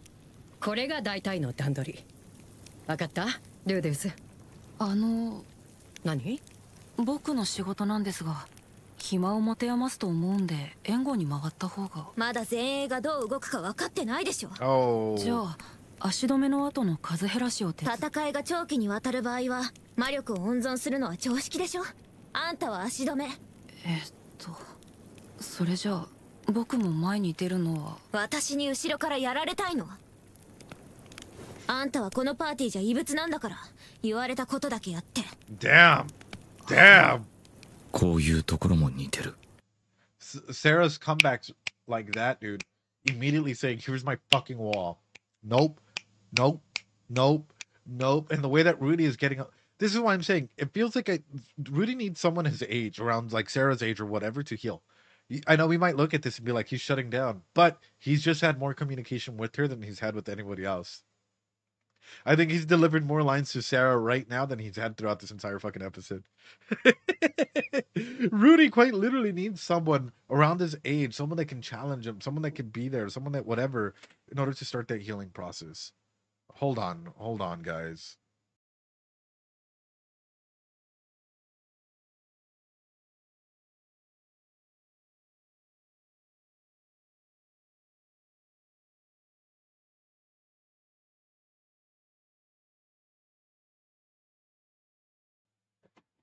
Sorry, that was my brother. And as much as we're focusing on Rudy, I'm wondering what Sarah's personality is like. So defensive. Any thoughts? It can be anything from trauma to quite literally, if you feel like your group is home, right? What does that do? You have a new person trying to join in, right? Also, let me check something real quick. If say that we've been traveling for years, we've been doing this for years, right? What happens when a new person tries to join your home? All of a sudden, that's an intruder. Intruder alert, intruder alert, you know? And that's terrifying. That's yeah. Rudy might be better than them in close range too, by the way. He's about advanced level and sword. Maybe she's insecure about her place in the team. Could be, and I mean, they just mentioned, hey, we're like, we might disband at some point. Things might not be this way forever. Like, there's a lot of things that come into play. So yeah. サラ、これから依頼だってのに空気を悪くするんじゃないよ。ごめん。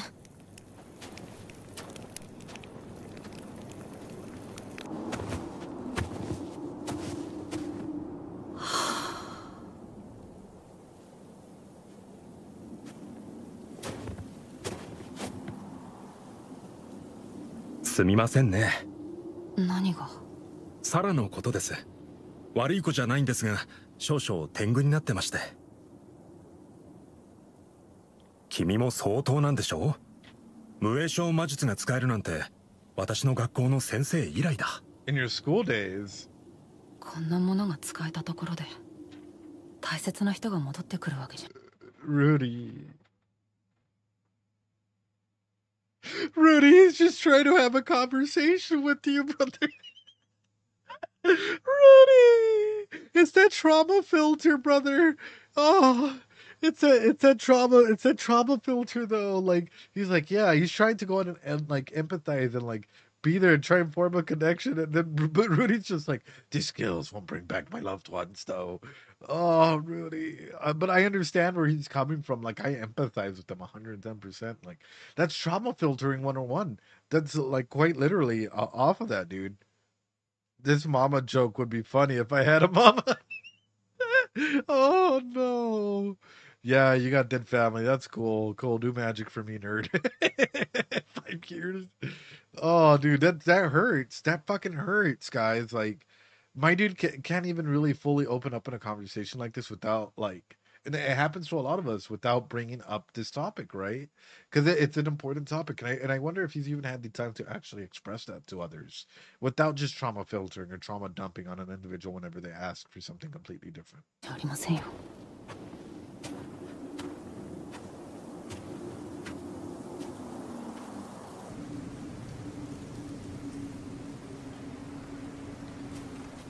But for him, if you notice, the reason why he's doing this is not just, oh, he's trauma dumping just for whatever. It's so that he doesn't get close. Like, a person's asking him to open up and trying to form a connection, silent casting or whatever, and he's just like, nope. サラ、どうだい？20匹くらい眠ってる。いけると思うかい？大丈夫。でしょ？ Oh, she's so cute. Ah, what a cutie patootie. じゃあ始めましょうか。汝の求めるところに大いなる炎のかごわら、暴れ狂う炎よ、巨大な恵みを焼き尽くせ。エクサフレーム。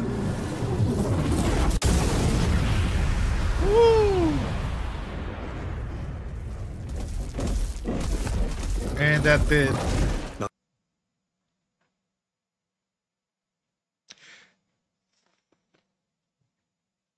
You know, for that long amount of chanting, I was thinking that we were going to do damage. I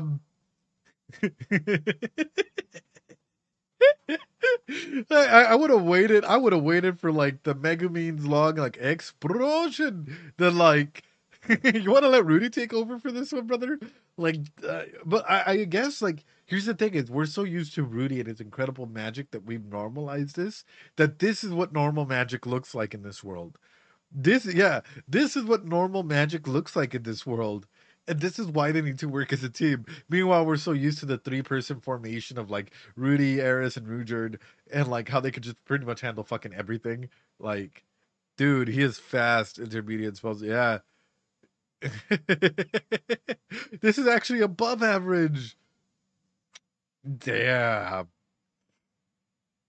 I like how he didn't scream his attack and wake the back. Yeah, yeah. I actually like the fact that he was saying this kind of hush. 男児の求めるところに大いなる炎のかごわら暴れ狂う炎よ巨大な恵みを焼き尽くせエクサフレーム Ooh.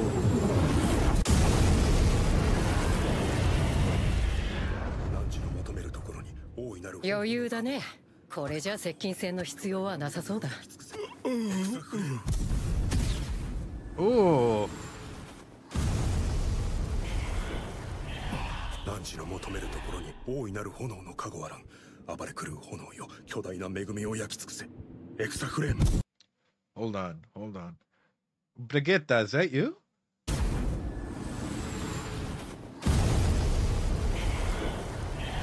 男児の求めるところに大いなる炎のかごわらん暴れ狂う Brigitta, is that you? It's male Brigitta here. He has a mace and is a healer? Oh, dude, there we go. There we go.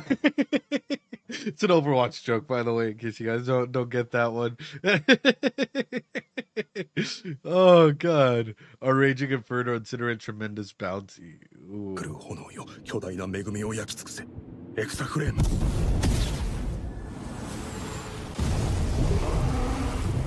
児の求めるところに大いなる炎のかごわらん暴れ狂う炎よ巨大な恵みを焼き尽くせエクサフレーム Oh, shit. 嘘黒いグリズリー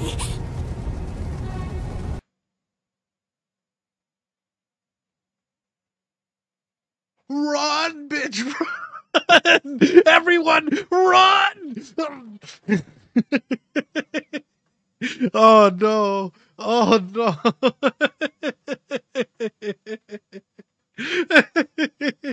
I'm looking at that. I'm like, hey, run. Oh, God. Everyone, do the hustle. 泥だ。泥をかぶってる。ティモシー。撤退撤退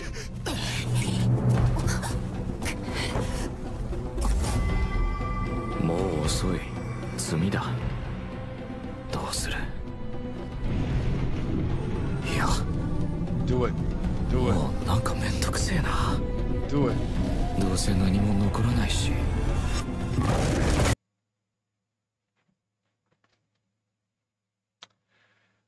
Oof. Oof. Call of the Void. Quite literally just giving up at that point. Why? Because in his mind, those cognitive distortions are winning. He's about to just give up right there and then. That's it. And if we're being realistic about it, when a lot of bad stuff happens in our life, right? And let's be honest about this. Yeah, when those intrusive thoughts start winning, when all, like everything, when you felt like you're not loved, when you feel like you're not enough, when you feel like no one truly loves you or no one is truly there for you, a lot of people, once they feel like they're to a point, they just give up. And it can be a lot, and a lot of people like to place blame. Oh, wow. Well, couldn't he done something better? A lot of people, their body just, that's it. And it's rough. And if you're going through something like this, seek out help. Please, please, please really do. Know that, like, by watching this, and especially if you've used Rudius to heal, or you're having good days or bad days, if you guys need help, or you guys want a community that's supportive, the Discord's there for you guys. Like, I can't recommend it enough. Like, there are people out there that care about you guys. I'm like, it might mean nothing to you guys, and I say this every single time, but I'm proud of you guys, for those of you guys that are here, that do watch Mushoku Tensei, that do watch any anime out here.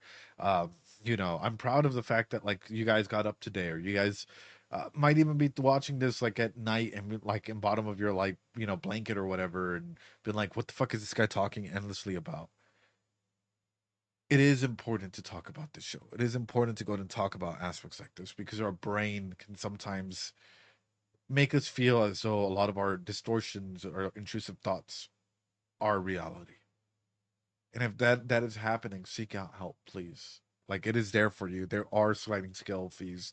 Don't just think that, like, oh yeah, it's super duper expensive. No, they will literally go to your income level and all of that. Like, wow. Wow. 私がおとりになる。みんな逃げな。やだ私も残る。あんたじゃ止まんないよ。ダメだ囲まれてる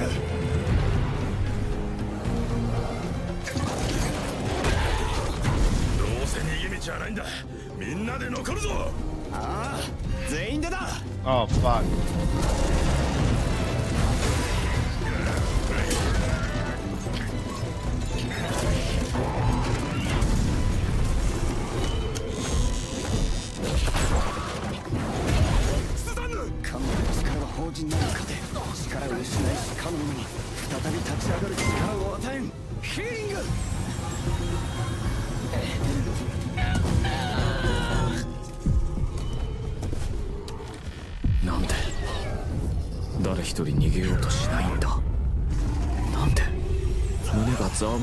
Because people are fighting with all of their might. Because people are literally showcasing something that you miss. You feel uneasy because you decided to give up, yet these people are fighting hard to stay alive and to keep you alive. You're feeling easy because you're caught in between a rock and a hard place where your mind is telling you one thing, right? That you are worthless, that you are worth nothing, that you should give up, that you should do everything. But these people are showcasing another. You're feeling uneasy because out of everything, like, you know, that you have led yourself up to believe, you're quite literally constricted down to the core with a tough decision to make. Do you let these things, like these thoughts, believe in and, like, you know, go into the void with all of these things happening? Or do you fight with everyone that is fighting so hard to try and keep you alive and keep themselves alive? That is such a rough situation to be in, dude.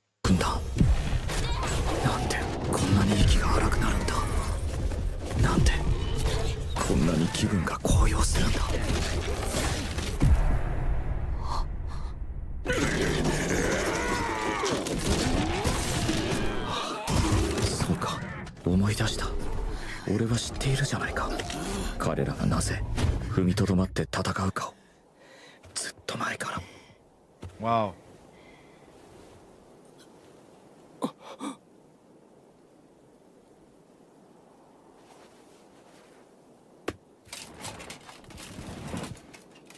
I love how that's a reference to him not taking her hand.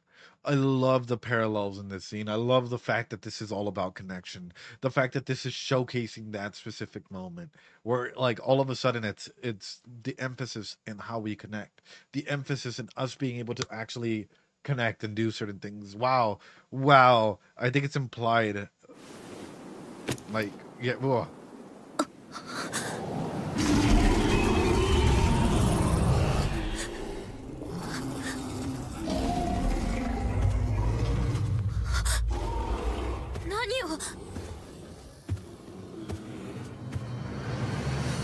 Oh, he's back. He's back. Oh, he even just for a little second, he's back. Oh my god, that smile. He's like, hey, yo, he came to mind as to what he needs to do. Oh my god, dude. Oh my god. That little smile. Guys, drop a hell yeah. We're about to see Rudy unleashed.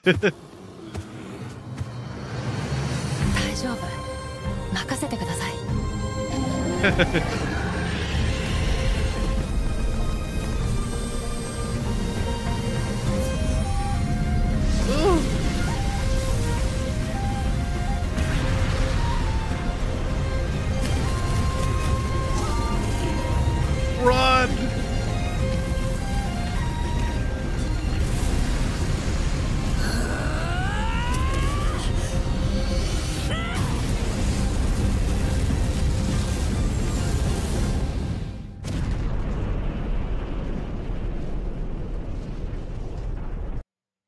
Rudy after unleashing that.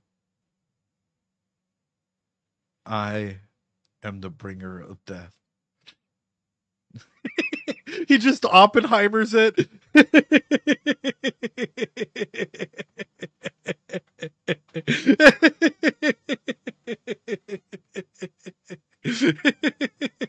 I am atomic. Oh no. Oh. Oh, he only really blew that load off. Oh god. Destroyer of worlds. Rudy's now like, all right, well, I blew that load off. Can I blow another one? Like, hey, yo, Sarah.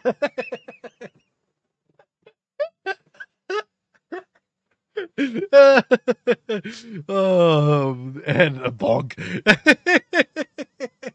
I'm I'm talking like Rudy, bro. What the fuck? High level mages are viewed as tactical. I can see why though. I can see why Walking Dead. Explosions versus atomic. Who wins? Ooh. Ooh. What type of explosion? Is it like Megumin's explosion? I feel like Rudy and Megumin would be great friends.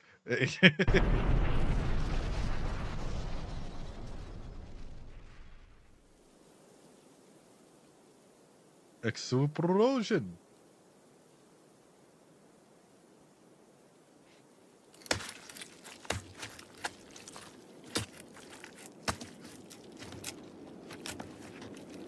God damn, dude. God damn.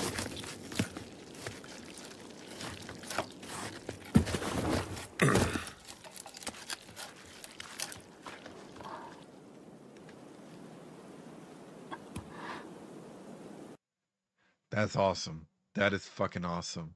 In this scenario, his only way of forming connections and stuff, and the fact that he can change his life comes from his own hands.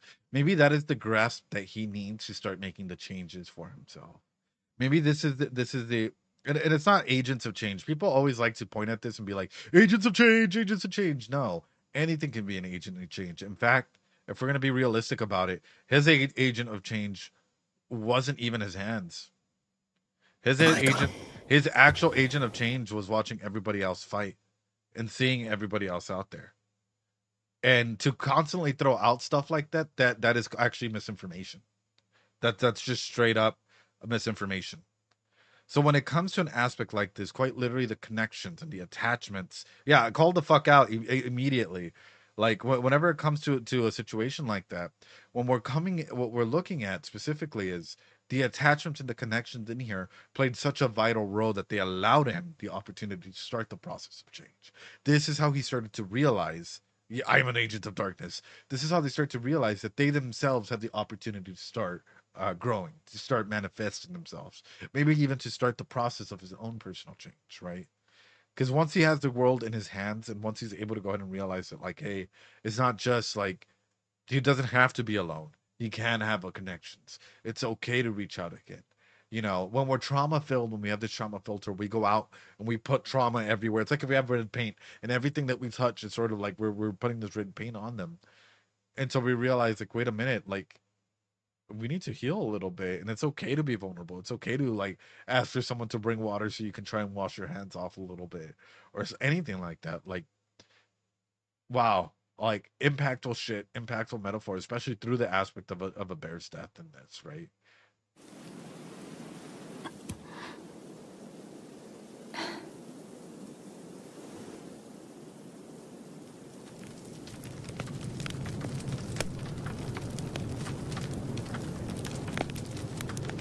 助けられたね。あんたがいなけりゃ全滅してた。連れてきてもらってよかった。Oh, ありがとうございます。healing, guys, healing. Ladies and gentlemen, this is actual. I'm gonna be realistic. True forms of healing. Like, sometimes we heal by going out and having a good support network, or even just like quite literally friends or whatnot that remind you of what you're passionate about, as to what you're into, as to whatever. Like, realistically speaking, this is important. This is like more than important stuff. This is primal level of like what it means to start that healing process. We have an ex healing, but what about healing from your ex, Nick? Oof. For that, I would suggest therapy, my friend. Oh no. Sometimes we heal when an extrovert. Well, here's the thing about extroverts, right? There are individuals who are like people always classify extroverts as like extroverts or introverts. Actually, it's a spectrum.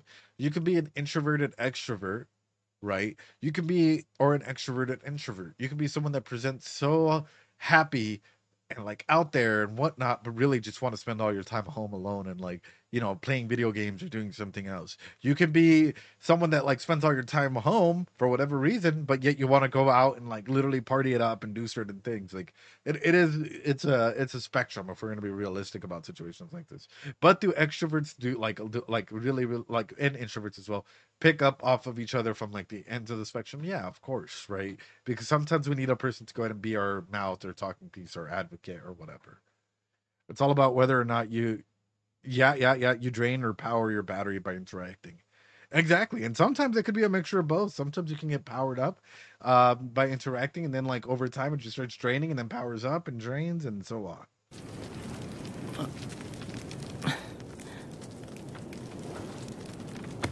Thanks so much for the follow, dude. Appreciate it. Oh, and he finally shook her hand. He finally shook her hand, dude. Oh my god, that's so huge.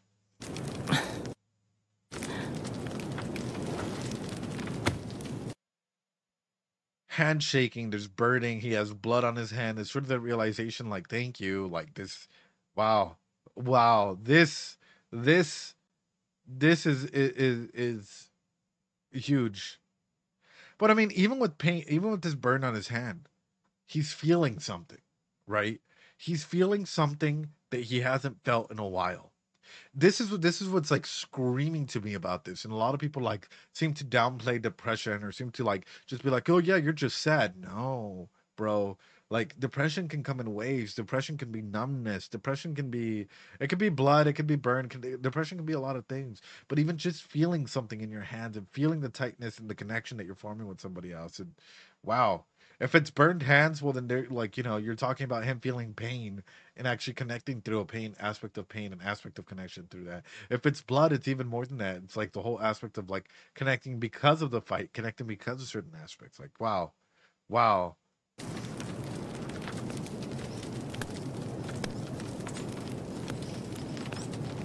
じゃあ帰ろうかい。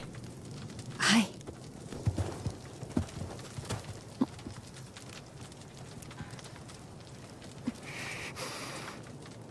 ありがとう。 Oh, oh, Sarah! Ah!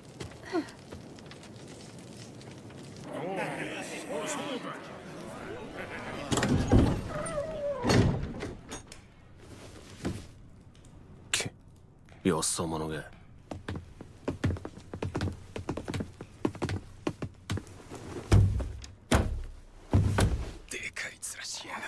大した依頼でもねえくせによ。早く出てけってんだよ。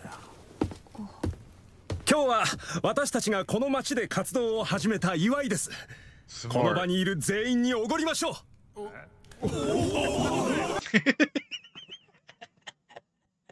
Me with tequila. Yo, if you'll buy me a tequila shot whenever I go around in your area, I'll fucking love you, man. Bribe them. Oh god, dude.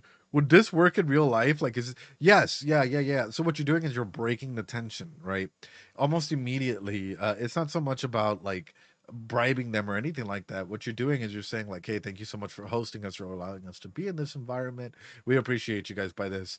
It's like an immediate welcome on, and it's harder to hate the person that feeds you. All right.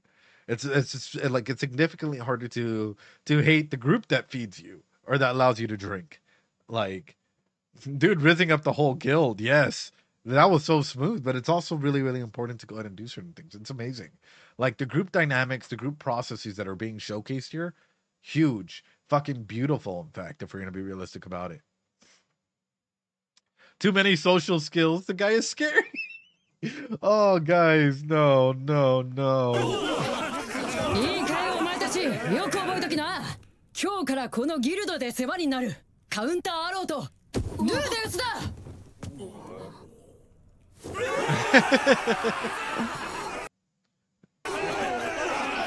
You know why she did that though, right? I feel like Suzanne, in terms of emotional intelligence, the older people, members in this group, saw Rudius and they saw what he needed. If we're going to be realistic about it, the older members in this group saw Rudius and probably been there from an aspect in their life. We've all been there, whether it's a friendship breaking up, a relationship breaking up, or something, right? So what does she do? You know, instead of just being like, we won, wow, she puts him in that spotlight again in order to raise his self-esteem. Let's talk about that. That's fucking impressive, dude. The emotional intelligence in Suzanne and some of these people are like, that's huge. That's huge because it's lifting up Rudius again. It's like he's now formed connections. He now feels comfortable being in this form of connections. He's now talking a little bit more. And now that they're raising him up like this, he's starting to go ahead and feel and try and take that first step. Life is about those first steps, guys.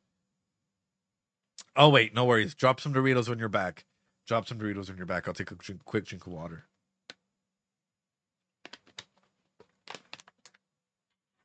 Susanne is the best girl of this year. I'm not gonna lie, she is top tier waifu material. Do you think Sarah would be a good or a bad influence on? It could be a mixture of both. I mean, people aren't necessarily just good and or bad. Quick question for the longtime followers. I'm catching up on the season of Mushoku Tensei Vods before joining for are season 1 Vods on Twitch only, or only on YouTube? It should only be on YouTube, sadly, because over time Twitch deletes the VODs, sadly. I don't think we saved a majority of the Mushoku Tensei VODs, that's why. So they should be on YouTube, I believe. At least the ones that did get saved. But good question, good question. But through that, this is what I'm saying is like the emotional intelligence on Suzanne in this group, amazing, huge, important, vital. Like I don't even know what else to state with this. Like, ladies and gentlemen, she is propping him up to heal in the same way I wish a majority of us would be able to go and heal on that, right? Like,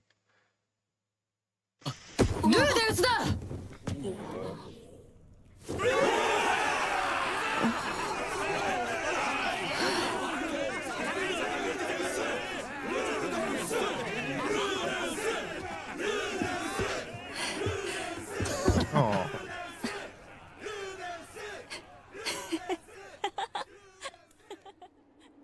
Oh, he's smiling again. My heart. Ah, okay, I gotta back it up. He's smiling.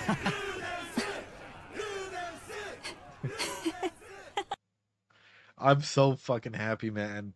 I'm so happy that he's starting to make that comeback. He's starting to take those steps. Like, and I'm glad that this wasn't just immediately Rudius is back. Rudius is in a good mood. No, this really did take the time to showcase like Rudius has been on a journey. Rudius has been on a journey of like healing. Rudius has been on a journey of self-discovery. Rudius has been taking his fucking time to try and heal and process everything and grow from it and all of that. Like, wow. Wow. Like, you know, that's ooh, oh. Impressive.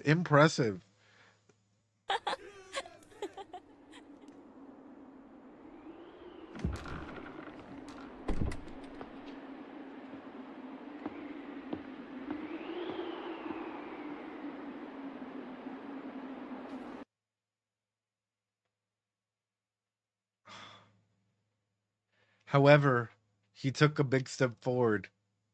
He opened up his windows. I have a feeling he's about to take a step back. He's about to relapse just a little. I like the fact that he opened up the window. We're now being allowed back into his headspace. He's now being himself. However, realistically speaking, a person that opens up too much like that, or like has a big opening up day, they also take a step back. And there's also that moment of relapse.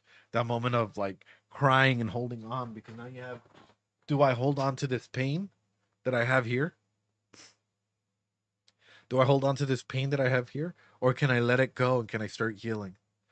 Do I still hold on and feel what I need to feel, or do I have to start taking this first step? Like this big step. This is ooh, the window fractures him, similarly to what you said about yeah, exactly. That's why I'm like, great night. It feels so much better. Oh no, I'm alone with my thoughts. Exactly, 5 gears. Exactly. Like it's huge. It's huge. Like moments like this, reflectionary periods like this, and I love the fact that they've showcased this window. Huge, fucking amazing. Like I'm fucking blown away right now. Like I am legit blown away at like the direction of this episode.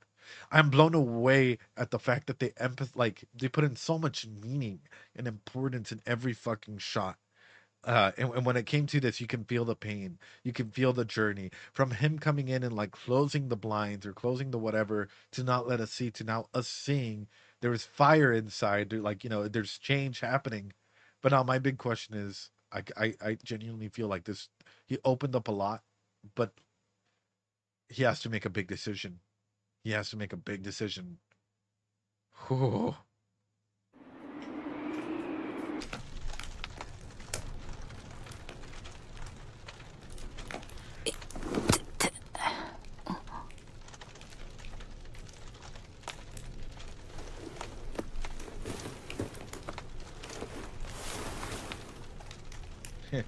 The holy relics.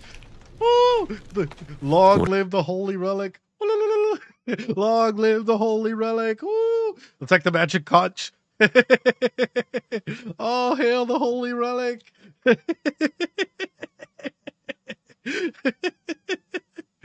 safety blanket. Yeah. If we're being realistic, if we're being realistic, the panties are his safety blankie. Let's be realistic. The panties are his safety blankie. 俺は忘れてた。本気で生きるということ。何やってんだ俺は。Okay, I'm not a wizard. Hold on.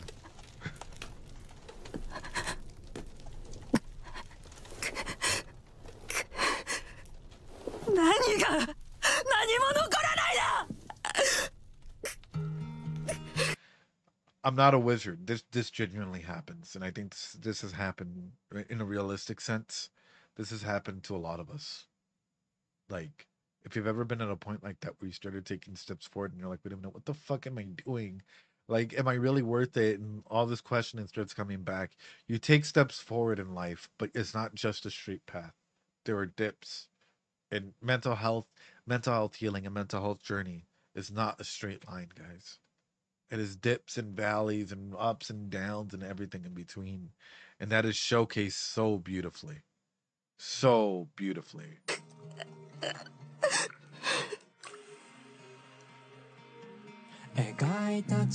Oh. 思い出せ。この世界に来た時のこと。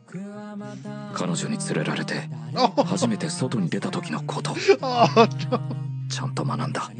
ちゃんと教わった。それを裏切っていいはずがない。俺はちゃんともらっている。残っている。ちょっと大きなものを失った。けどまだ俺には。His words, he has started to heal. Little by little, he has started to heal. Yes, I have lost some things, but I have not lost everything. That right there is the principle of like actual good self-reflection.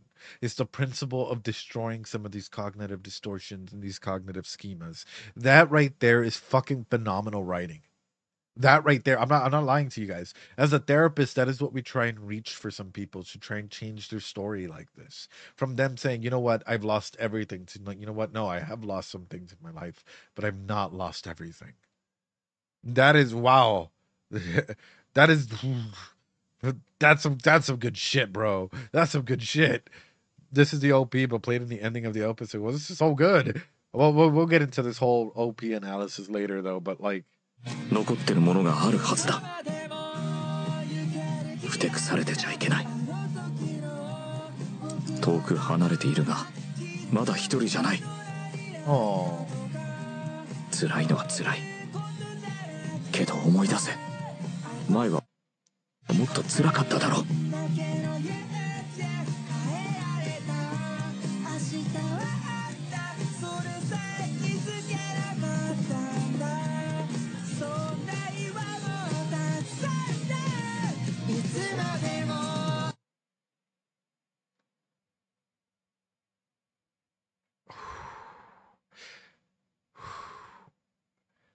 He's said it. I've had it worse in my past, and he's used that as a moment for growth and self-reflection.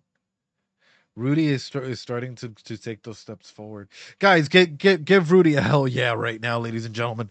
Give Rudy a hell yeah right now, ladies and gentlemen. He just did one of the fucking hardest things possible. One of the hardest things to do, to feel, to whatnot. Drop a hell yeah for Rudius right now, ladies and gentlemen. Drop some of those Doritos, because Rudy just did something that takes years of healing. months of healing. Rudy literally has gone through a journey of self-reflection in this episode, and to be able to let go of Eris's hair like this and, you know, symbolically let it burn up and say I've not lost everything and move from there, that is powerful fucking shit, dude. That is a lesson that I think a lot of people have gone through, and this is a good reflectionary moment for a lot of people. Like, destroy something that is holding me back. Exactly. I mean, months or whatever, Masha, it's still a good period of time. And that's why I'm saying, like, this is some really powerful, deep, impactful stuff that Rudius is showcasing here. It's beautiful in almost every single way. If, like, wow. Like, he, like, quite literally using Roxy and using his previous experiences as forms of growing, having that reflectionary moment of his past life, of Sylphie, of his dad, of, you know, Paul and him hugging, and, you know, all of these things as a way to heal. Impactful stuff, dude. And why I love, yeah, this I'll give you guys my rating at the very, very end of this episode.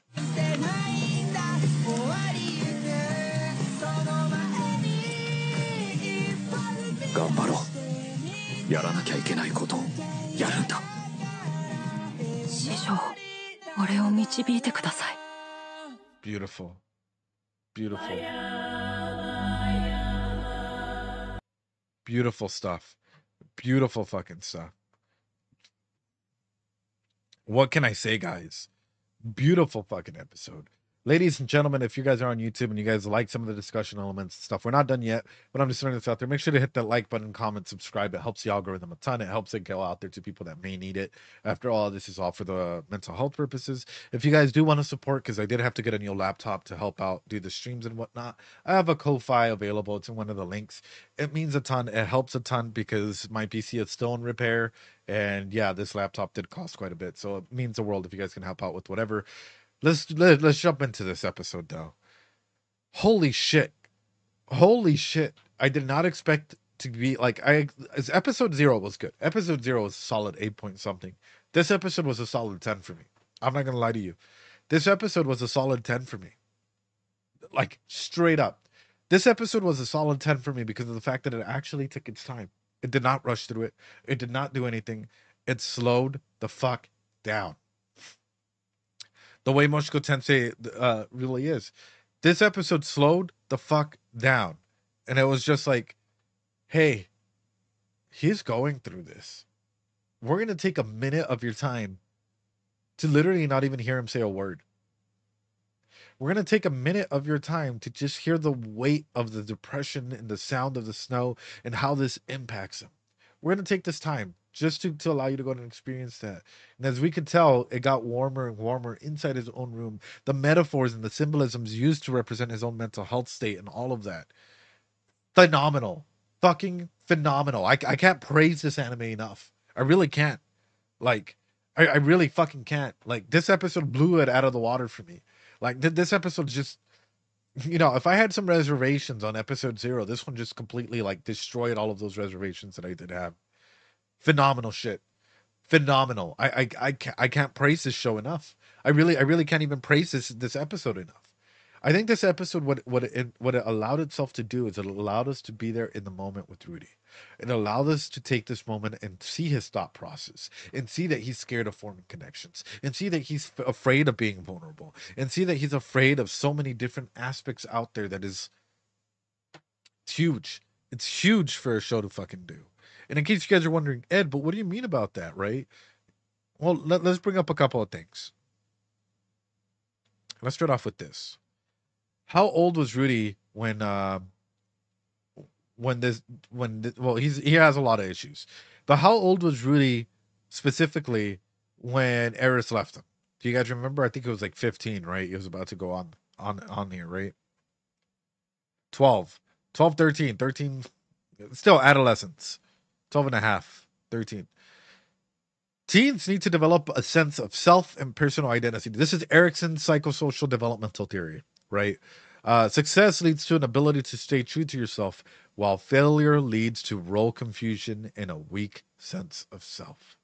He doesn't know who he is. Who am I and where am I going?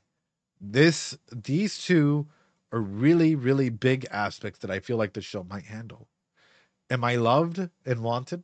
Am I cared about? Do people genuinely love me?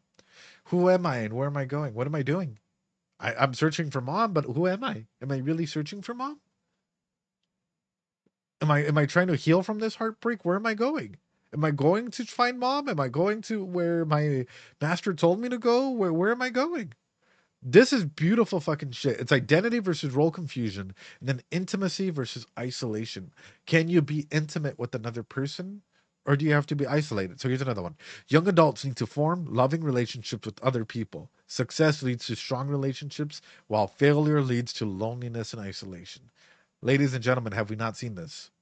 Have we not seen this in the show? Have we, like, legitimately? In case you guys are wondering, it can hit various aspects like this. It's not just you stay in this one level. It's you stay at aspects like this. Yeah, yeah. And I wonder once we get to the school arc, if this is gonna be like him actually like leading and forming these stronger relationships and genuinely feeling loved. Which might feel once you get that meat to the next one, which is, can I provide of something of real value, whatever that may be.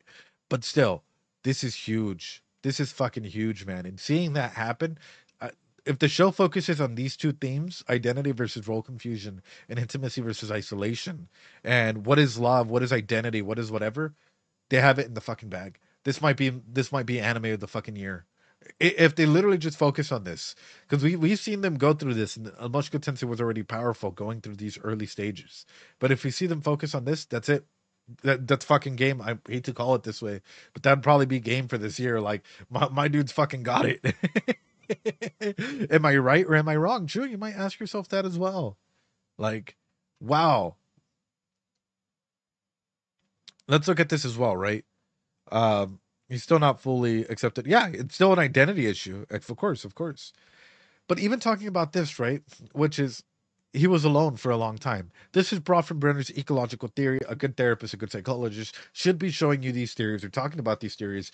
For example, anything that I reference in terms of like relationship dissolution, there are 101 research papers out there, peer-reviewed research papers on the effects of relationship dissolution and trauma in the body and whatnot. Even mine included in there. Y'all can check that out somewhere out there in pub review or whatnot. But as we're looking at this, it's like as an individual, what happens? Bronfenbrenner's ecological theory essentially states that the outside influences into the individual, and the individual can influence out to the outside. But when he doesn't have a home, when he doesn't have family, immediate family that's around him, whatnot, what is he influencing? What is he influencing? Friends, by the way, friends go in here. What is he influencing? What is having an effect on him?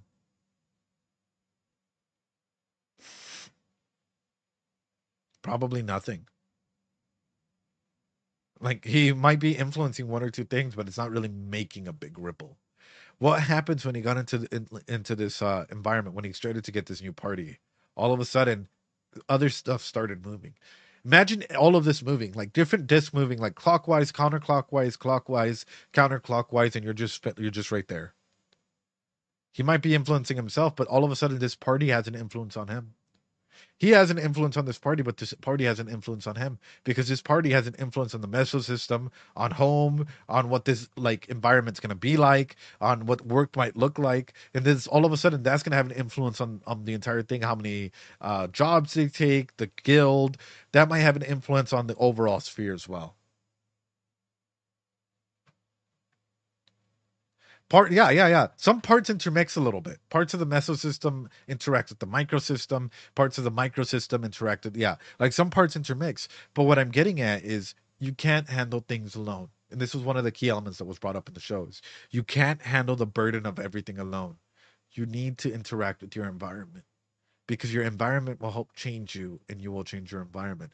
The biggest thing that we can put in the macro system, actually over the macro system, the white space, if you will, is time. Imagine the white space around as time. Because I hate to put it this way, but no matter what, even if you hold yourself in like your room, time will rot that door down and you will be left without a door. And all of these things will start coming in. And will you be prepared to handle those things? Or is it better for you to slowly start opening that door up and not let that door rot and hit you with all the unexpected elements? And that is huge, man. That is fucking huge. And this is what this show did. This episode really fucking did this, guys. This episode introduced the concept of friends and like new party system, allowing a person to heal, allowing a person to even open up the door a little bit and see what's outside. Is it safe? Is it not? What is happening there? That's why I'm saying this episode was a fucking solid 10 out of 10 for me, because it did hit on all of these elements. This episode hit on elements of like defense mechanisms, right? We saw him project, right? We saw him go ahead and like use his old objects as a way of like for example, sublimate, right, his emotions into, hey, you know what, Eris's hair is a representation of certain things. He might be projecting stuff, he might be in denial, but we saw him use coping mechanisms as a way to try and heal himself. And that's what I find, I don't know, this whole show has been impactful. This whole show has been fucking amazing. Like, wow, what a phenomenal fucking episode. I can't say it's stated enough. Like, I'm blown away. I'm fucking blown away by this episode. Anyway, with that being said, YouTube, make sure to hit that like button, comment, subscribe. Let me know what your guys' thoughts are. Am I right? Am I wrong? It's okay to disagree. Just don't be fucking like, Ed, you're blah, blah, blah, blah, blah. Like, it's okay to disagree. Be open to disagreeing. But, like, what you guys think? Did you guys feel like Rudy is a good person to, like, heal from and look at in, like, a mirror? For those of you guys here on Twitch, hi. If you're lurking, hey, make sure to hit that like button, comment, subscribe, or comment in here, whatever, dude. I appreciate each and every single one of you guys. Practice that self-care here on YouTube, guys. Oh, thanks so much for following, guys. I appreciate you, Wither Voice. I'm going to take a quick little break because we have been on this for over 2 hours. And then we're going to be back with the new seasonal anime, ladies and gentlemen, here on Twitch, by the way. So I'm going to take a quick little break and then we'll be back and we'll be starting the new seasonal anime. Appreciate y'all. Anyway, wait, hold on. Before I leave YouTube, hey, come join us. Every Sunday is Mushoku Tensei Sunday. We do have Bunny Girl Senpai, Arcane, Heavenly Delusion, Steins Gate, and then the new seasonal, which I hope will be announced. Well, it's going to be announced in a little bit. Anyway, with that being said, I'll be right back, ladies and gentlemen. There we go. All right, let me go ahead and pop this up. Hold on. Pop. No, I mean, I don't like to be on camera. Only on Twitter do you get to see what I look like. Only on Twitter. Well, hello. Hi, Nat. How you doing? I hope you're doing well. Well, hello. Hi, Nat. How you doing? Hey, babe. Did you enjoy Mushoku today? We didn't get to hear your thoughts on it because we were doing the stream, so we kind of get to experience it fresh and raw right now. It was really impactful. Like, this episode was extremely impactful. Wait, hold on. Let me make sure that they can hear you guys. Say something real quick, SV. Test. Or let me raise your volume up. All right, say something one more time. Test. There you go. Much better. Meow. Yeah. Oh God, Nat, you're gonna break stream. But no, honestly, like, through a psychological point of view, this was really, really impactful. And there was a lot of moments where I was starting to tear up a little bit, just because it is a good reflection in terms of the cycle of healing and the cycle of taking that first step. And like, it blew me out of the water, just like understanding the different concepts at play here. And yeah, I much better than episode 0. That's all I got to say. For me personally, this was like a solid 9 point something out of 10, or a 10, if that. What about for you all? How was that for I knew you? it was going to be like a big old ride, though, this one, because, you know, I went through my own depressed wizard arc, which we've discussed on Twitter many a time, which started like literally exactly a year ago almost, when I had a bad breakup and went all depressed and sad.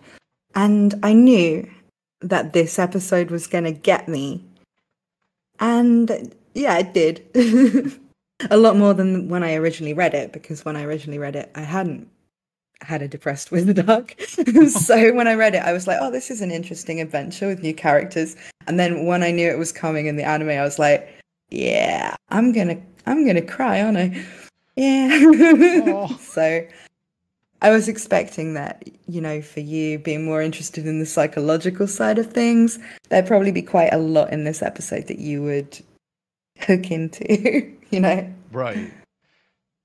But I especially with the reflection of Eris, because I mean that was something you saw in the trailer that you pointed out, was the sort of the way he was, you know, looking for something to fulfill that hole. So he was kind of seeing Sarah as that fill in the spot, like, oh, that she's just like Eris, kind of the tsundere attitude, but Sarah is still her own unique character as well. And there's a lot of reasons why she doesn't like Rudy. Some of it's obvious because of the broodiness, but there's also some other complex reasons to it that goes into her backstory, why she doesn't like Rudy, which I'm not sure if the anime is going to cover, because the anime is never going to cover everything, and they have already cut some minor stuff as well. But let me touch on this as well, because like as we're going through this, one thing that came to mind is when it comes to attachment specifically, it's like if us three are hanging out, we're shooting the shit, right? We're roasting the fuck out of one another, and all of a sudden I'm like, hey, I'm gonna bring someone new in. It's gonna change the dynamics that we already have, right? So seeing something like that, and especially for Sarah being sort of the youngest one in that group, and all of a sudden bringing Rudy in, and them already talking about like, hey, this group might not be here forever. That's a big concept of change. Like, you're literally bringing in change into the group. And for someone that like values stability, or someone that looks like values stability and values the importance of this group, Rudy represents that scary change. And like, my mind was just blowing up watching everything. I was like, having a mindgasm for a second. Sorry. But yeah, Sarah's very much thinking of her party as a found family. And like you say, just introducing someone new into that is going to be uncomfortable for her. But you see with Sarah that she is friendly to everybody else. She is close to everybody else. She's not like Eris, who was kind of hostile to everyone except one or two people. This is something we talked about on my stream, when people were saying she's kind of similar to Eris, but only in Rudy's eyes, not in who she actually is. Right. Eris was an aggressive, hostile person from a noble background. Sarah's kind of not that. She's very protective of what she's earned for herself and doesn't want it to be disrupted, basically. Because the one thing that I think is going to be skipped over is Sarah. Her name is just Sarah. And Rudy's name is Rudius Grey Rat. And for those that don't realize, that means Rudy is nada, nobility, but that also means Sarah is not nobility. And Sarah doesn't like nobility because her family died due to monsters, and the Notos Grey Rats did not send soldiers to protect her. So she has a new family, which is Susan, because Susan brought her in. And this is something that may or may not get explained. I don't think it will, but it just kind of gives context to her hostility. Right. And then, of course, at the start of it, it also explains why Sarah is part of the group as well, because Sarah is very gifted at the bow, or an archer, as some people like to pick at me saying, because I always say bow user instead of archer. But in adventure parties, bow users or archers aren't common. They're generally frowned upon because of the logistics of people in the front. If you've got a tank, healer, archers are generally going to accidentally fire one at the back of you. Sarah is very gifted, which is why Susan is trying to get her used to other people, because she's got a bit of a chip on her shoulder, because she is very, very, very talented for an archer. Right. And you can see that because she's kind of like Layla. She's just grabbing the arrow, poking it in the bear's face, that kind of thing. So she's a bit rough to deal with, but not an Eris imitation. Right.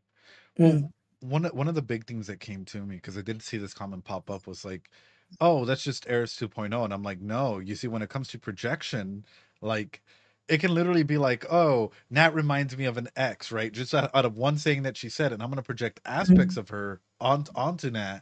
And for me, it's like those are the points of similarity. You don't project someone 1,000% onto another individual. There might be instances where you can relate, but there's still going to be like those differences that are like very key, very pivotal, that might draw us in closer and or apart, right?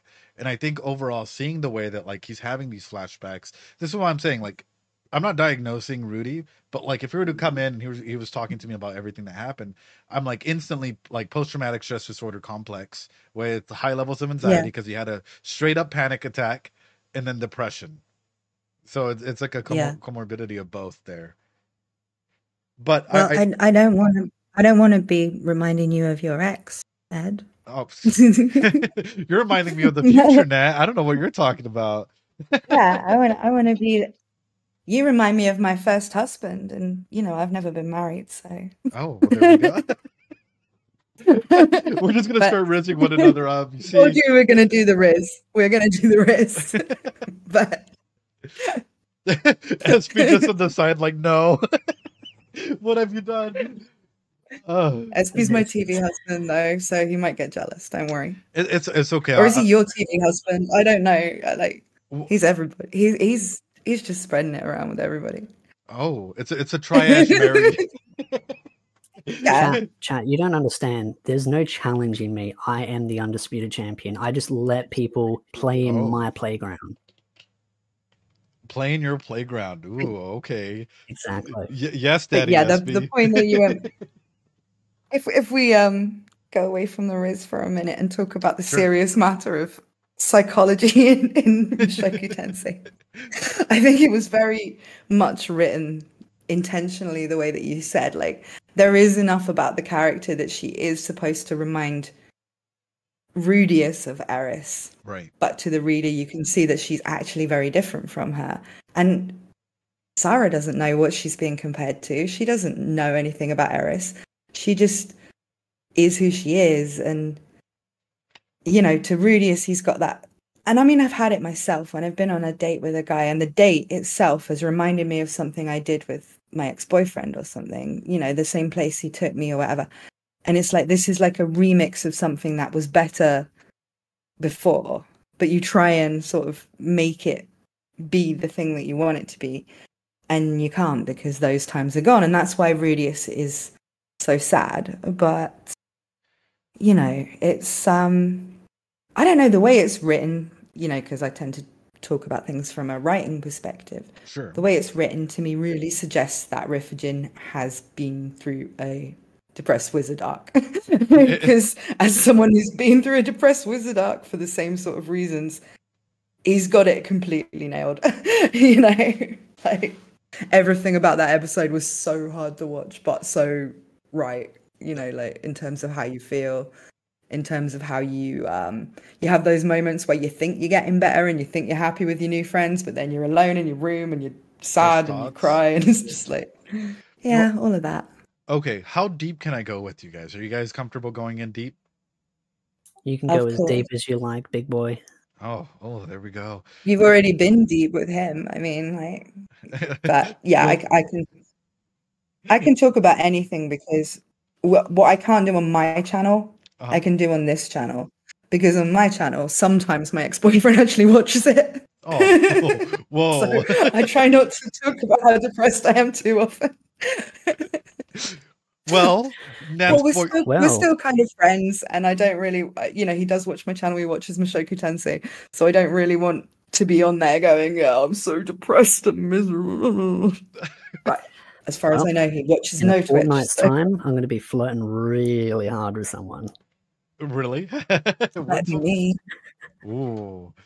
No, okay. We'll see if she gets in DMs. Oh yeah, tell me.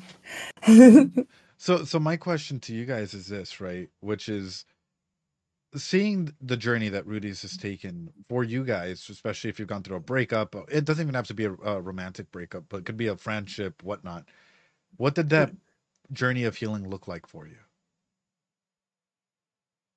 Look like nothing. I look like being drunk for a year. I'm still not at the end of it. No, I'm kind of joking there, but I don't actually have a drink problem. I'm just sort of being lighthearted. But yeah, I don't think I'm really over it after a year, even.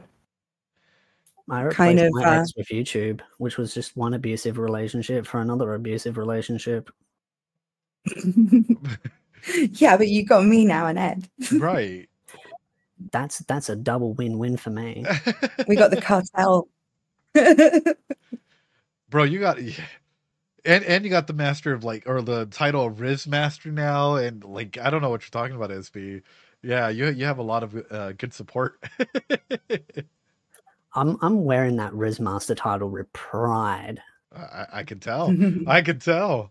But my I guess my conversation, or my next question for you, Nat, is this: when it first hit you, how long did it take for you to take that first step of healing?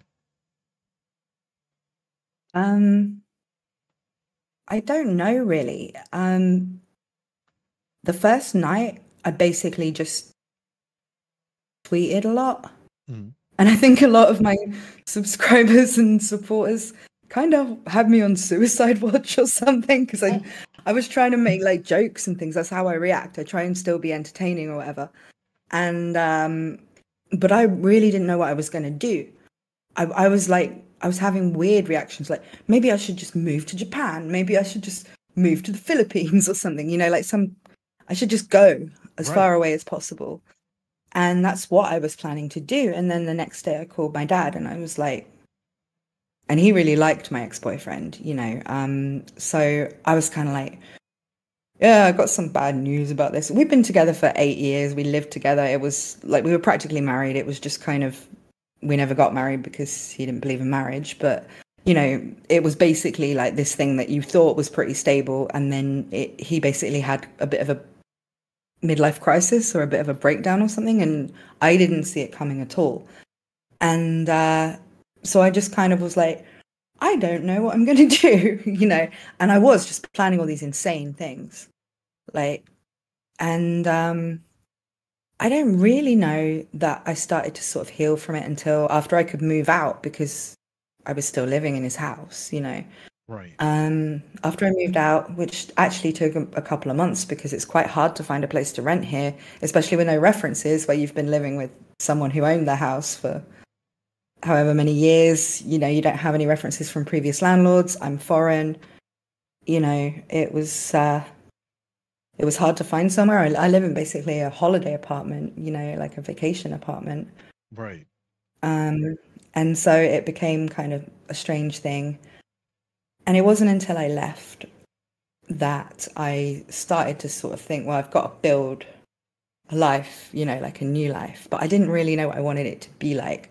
All I really had was my job, my YouTube and that, and my supporters. But then I had that whole thing where I got locked out of my Google account for months. And that was the worst time. It was freezing cold. I'm in like a tourist place where there's nobody in the winter. I was just like, I can't make any money. I can't make any content. I can't work. I really was in a bad way at that time. And that kind of set me back, you know. But as soon as the spring came around, I started to feel better. You know, I think I'm one of those people that just, once there's people around and the sun's shining, I can pretty much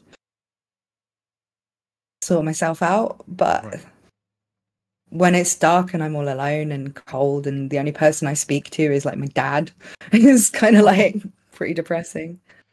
But I don't know. I will say this though. You have been on a very resilient like journey, because a lot of people would crack under that amount of pressure. Out of what you just stated, like I'm hearing all of this, I'm like, that's a lot of pressure to be in. That's a lot of like constraints to be in. Like you've just gone through a really bad breakup, you know, or a breakup in general. You can't find a place to live. You're struggling through all of that. I remember the Google stuff when it was happening. You know, everything coming down all and that. Thank you for trying to help me with it, by the way. Dude, I was contacting YouTube support like no tomorrow. I was like, YouTube. Yeah. And actually, we didn't even know each other then. You know, you just reached out to me to help me. You know, we became friends because you reached out to help me then. Right. So I was really grateful for that. But other people, like I was already friends with, like Espiritu, Jake said 123, Chibi Reviews, Anime Uproar, who I don't even know. He was trying to help me. Lots of people tried to help me, but nobody could get any results. It was just like on a terrible situation. And I'm still feeling the financial repercussions now. I'm still completely broke. I still have trouble getting motivated because I'm just so depressed all the time. I feel better, right, but I don't feel right yet, you know, and I feel stressed. And it's, I mean, the thing is, and I think this relates also to the episode, if we're going to go back to that, you know, because obviously I'm not just streaming here for a free therapy session because, you know, but to go back to how it relates to the episode, it's kind of Rudius, to someone like Sarah, what he's been through is just, he got dumped. You know, this happens to nearly everybody at some point, you know, and you don't want to make a big fuss of that. You wonder why you're so messed up by it. You know, it wasn't even a bad breakup. He wasn't abusive. He was, you know, he didn't cheat on me. Nothing terrible happened. Right. It was a surprise and I didn't want it to happen and it messed up my life, but it wasn't a traumatic in the way that other people's experiences have been. Even, in fact, previous ex-boyfriends of mine who were bad people, you know, like, I got over that fairly quickly. Whereas this is just like, it's more like the death of your plans or the way that you thought your future would be. Right. And so when you're sort of saying, oh yeah, I've been through all this trauma, I can't work, and you've just been through something that nearly everyone has been through. I mean, like, I felt the same when my mother died. I was just kind of like, well, nearly everyone's mother dies at some point. You know, most people don't outlive their parents. So this is just something normal that everybody goes through. Whereas maybe I should have been a bit more willing to let myself be upset about it. I've always kind of thought, unless you've been in like a war zone and you've been tortured or something terrible has happened to you, if you've just been through something that nearly everybody goes through, you don't really have the right to be kind of to have a breakdown about it or whatever. And I did. And I just felt like, I'm British. We're supposed to be like quite stoic, and I couldn't be. I was crying about nothing. You know, I was just a mess for a really long time. Well, but, you know, and I think probably to someone like Sarah, who's lost her parents and all of that, looking at someone like Rudius, who's sort of like, I'm sad because my girlfriend bumped me. You know, it's like, and he's like 13. It's like, well, you know. But I guess my big thing also comes with this, right? And this is why when I was looking at Mushoku Tensei, I'm like, it's hitting on a lot of real elements that I feel people downplay it. Like, because all they want to focus on are like the main critiques that come from the show, and I'm sure you guys have heard it time and time again, is, oh, this show is just a pedo show.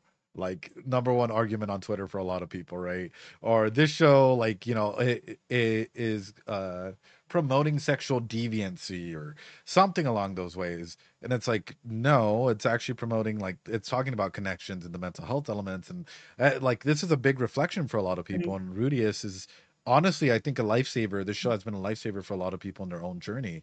And through that, you know, I was going to say, for you, Nat, have you taken the time, like, and by this I mean, like, because the way that I'm reflecting off of this is comparing, for example, Rudius's journey. It took him a while to start healing. This is just out of a breakup, right? This is just out of like an attachment like issue that happened. And for him, it's like Eris and him had been traveling for a while, so on and so forth. Which Eris might have cemented herself in his life as family, as thinking what the future might look like, so on and so forth.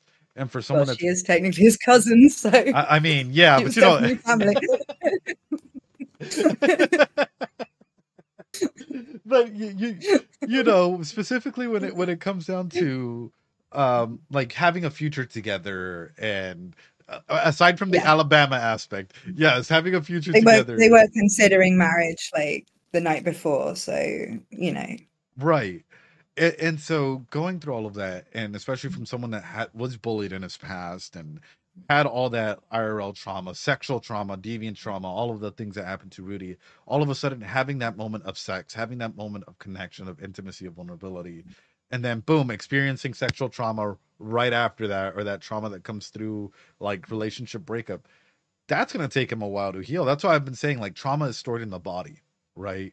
And I wouldn't put it past it for Rudius to literally have physical forms of that trauma manifestation, whether it's like, you're gonna find the answers to these questions in the next 2 episodes. So. Oh no, Nat, no. But even for ourselves, like, for example, and I'll ask you this. Your diagnosis is going to be interesting to look back on in a couple of weeks, let's just say. Like, I'll ask both of you this. Like, after a bad breakup, how was your sex drive? For me, it was non-existent. I'm just gonna be honest with you. It took me a while to heal.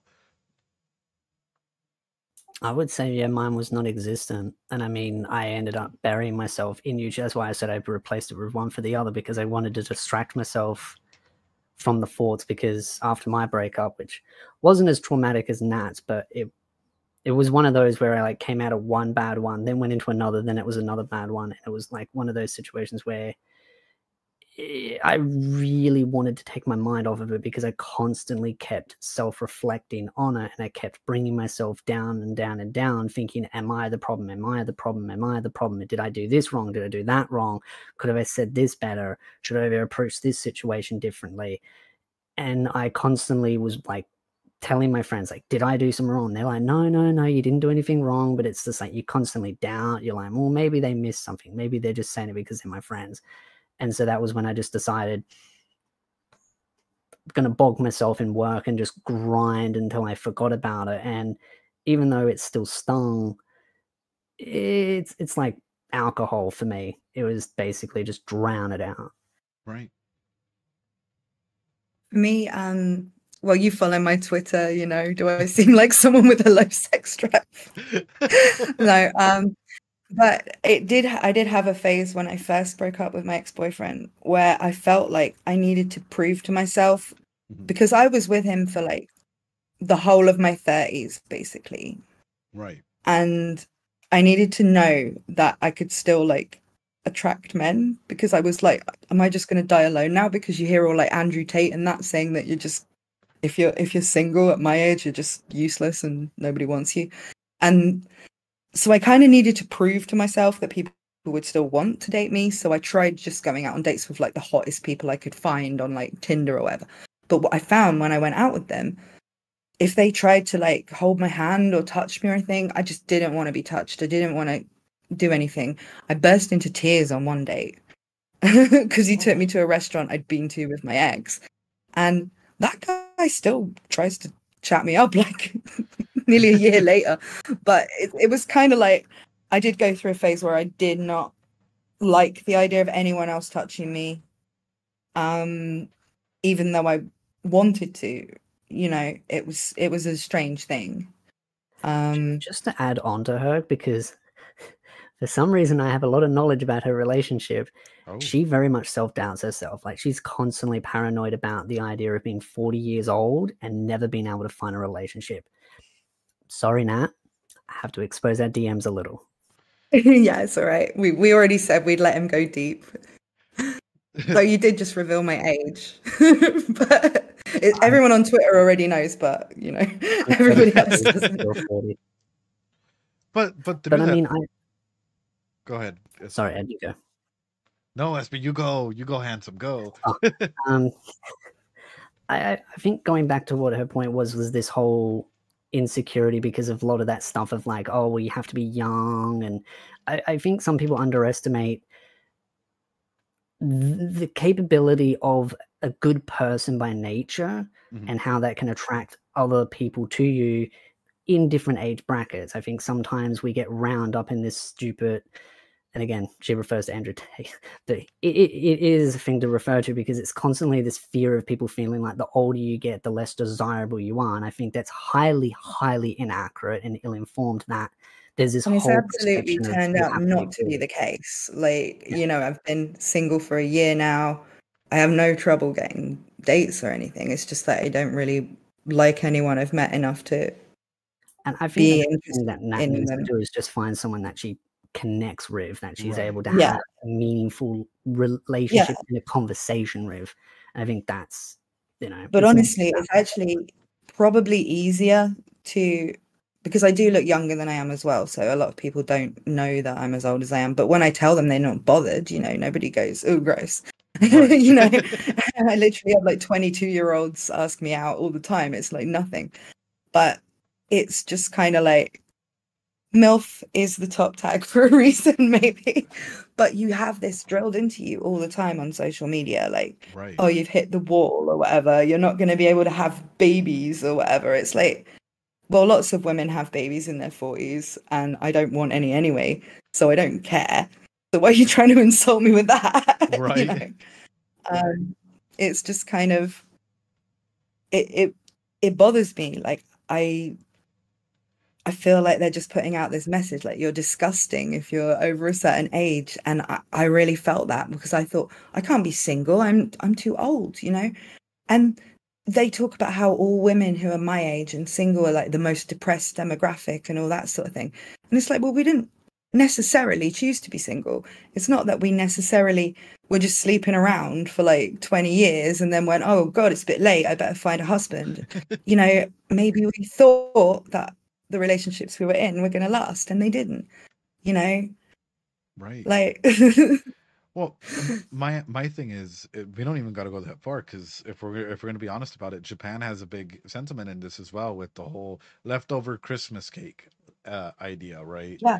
And there's other cultures that like stereotype a certain age with feelings of like womanhood or manhood even, and if you're not settled at this point, you failed your society and culture. That's a lot of guilt. That is a lot of like expectations and stuff being placed on you that you might not even want or expect, but through that, like, let's be honest, because like this is feeding into some like core schemas that is reflective even in the show. I am worthless.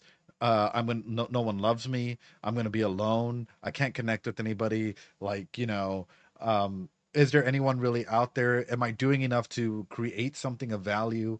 There's like a lot of schemas that come into play because of a lot of the guilt, because a lot of the expectations that are placed on us. And I guess Yeah. my question for you guys is that like if we were to break this down even further, what are your genuine fears that come from that? Because with Rudy, as it was like, you know, oh, I'm going to be alone, right?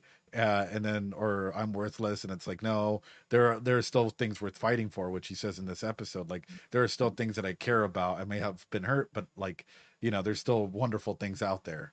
So for you guys, what is your core schema? Do you want to go first, SP? Because I've been talking a lot. No worries, man. I was making sure you got your moment to talk. I know you've got a lot to talk about. You're asking like, what is our fears? Was it, Ed? Just to make sure. So like what are your fears? What is like if you were to nail yourself down, right, to like the core, that thing that motivates you, or your core internal thoughts? Like does it come down to I am not enough? I am like I need to create something. What does that look like for you? For me, because it's been such a long time since I have been in another relationship, a lot of it comes down to paranoia of self-value, feeling like, am I attractive enough? Am I desirable enough? Do I have the proper physique? And then also adding on all my health problems as well because of those issues. That was a major, major thing for me growing up. And in high school, it was one of the reasons why I chose to have the 3-part surgery that I had, which was have my large bowel removed, and then I had a thing called a J-pouch because I didn't want to have a thing called a stoma.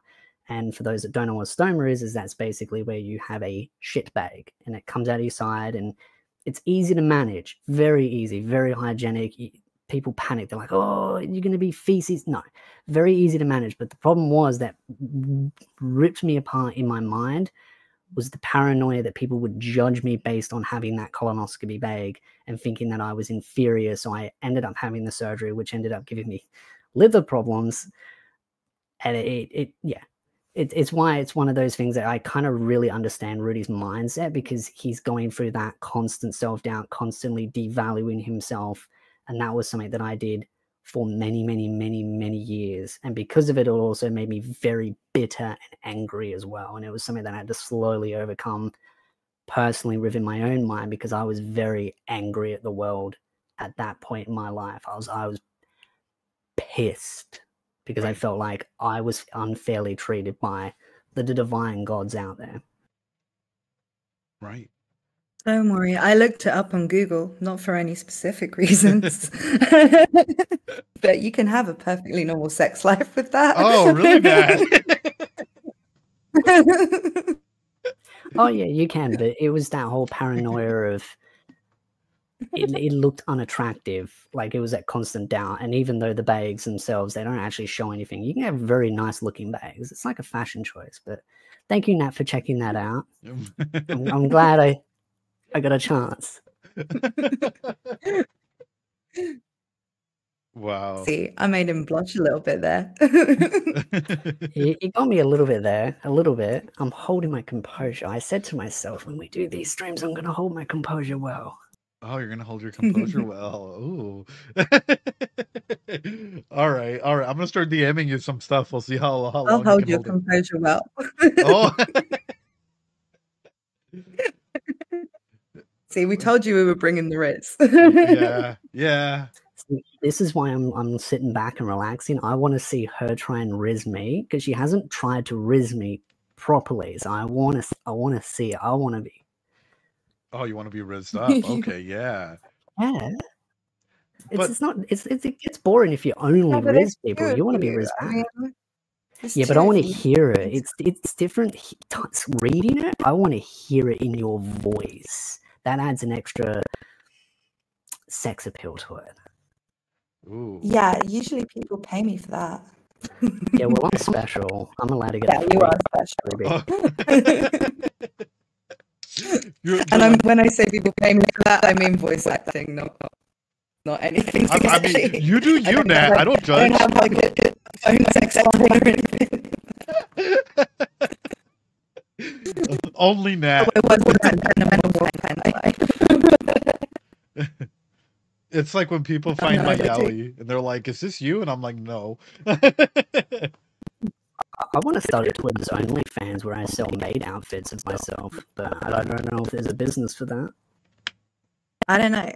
We've both said that when we get to 100,000 subscribers, we're gonna stream in maid outfits. Oh, actually go on camera in a maid outfit. Oh.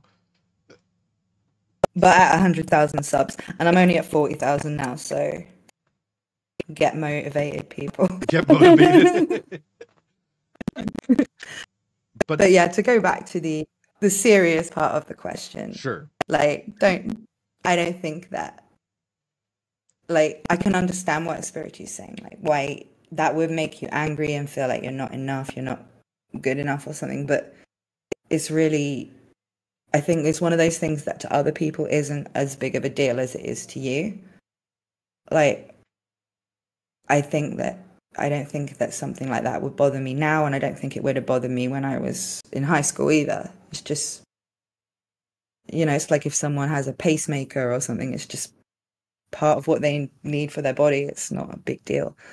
My ex actually had kidney cancer, and he had all kinds of scars and stuff. And when I first met him, he was just like, "Are these a problem for you?" And I was like, "Why would they be a problem for me? You've got surgery scars." It's, and at the time my mother had breast cancer, and I was just like, man, what kind of awful person would actually hold something medical against somebody that, but I think that people do tend to think that those things that make them a little bit different maybe matter more to other people than they actually do. Right.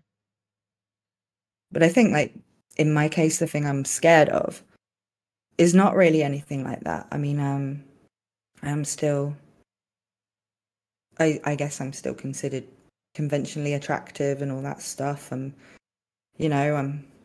I've always been good with people and all that. I'm not worried that I'll be alone or anything. But I think that what all of my relationships actually, even with friends, have kind of taught me that I'm not the kind of person you stay with. I'm the kind of person you maybe want to have an affair with if you've got a girlfriend, because I'm kind of fun and wacky and all that. But I'm a bit chaotic, I'm the kind of person that will quit my career and become a novelist and then become a YouTuber, rather than someone stable that will be interested in talking about the mortgage or whatever. I don't care about any of that. I'm like a 15-year-old really in my head.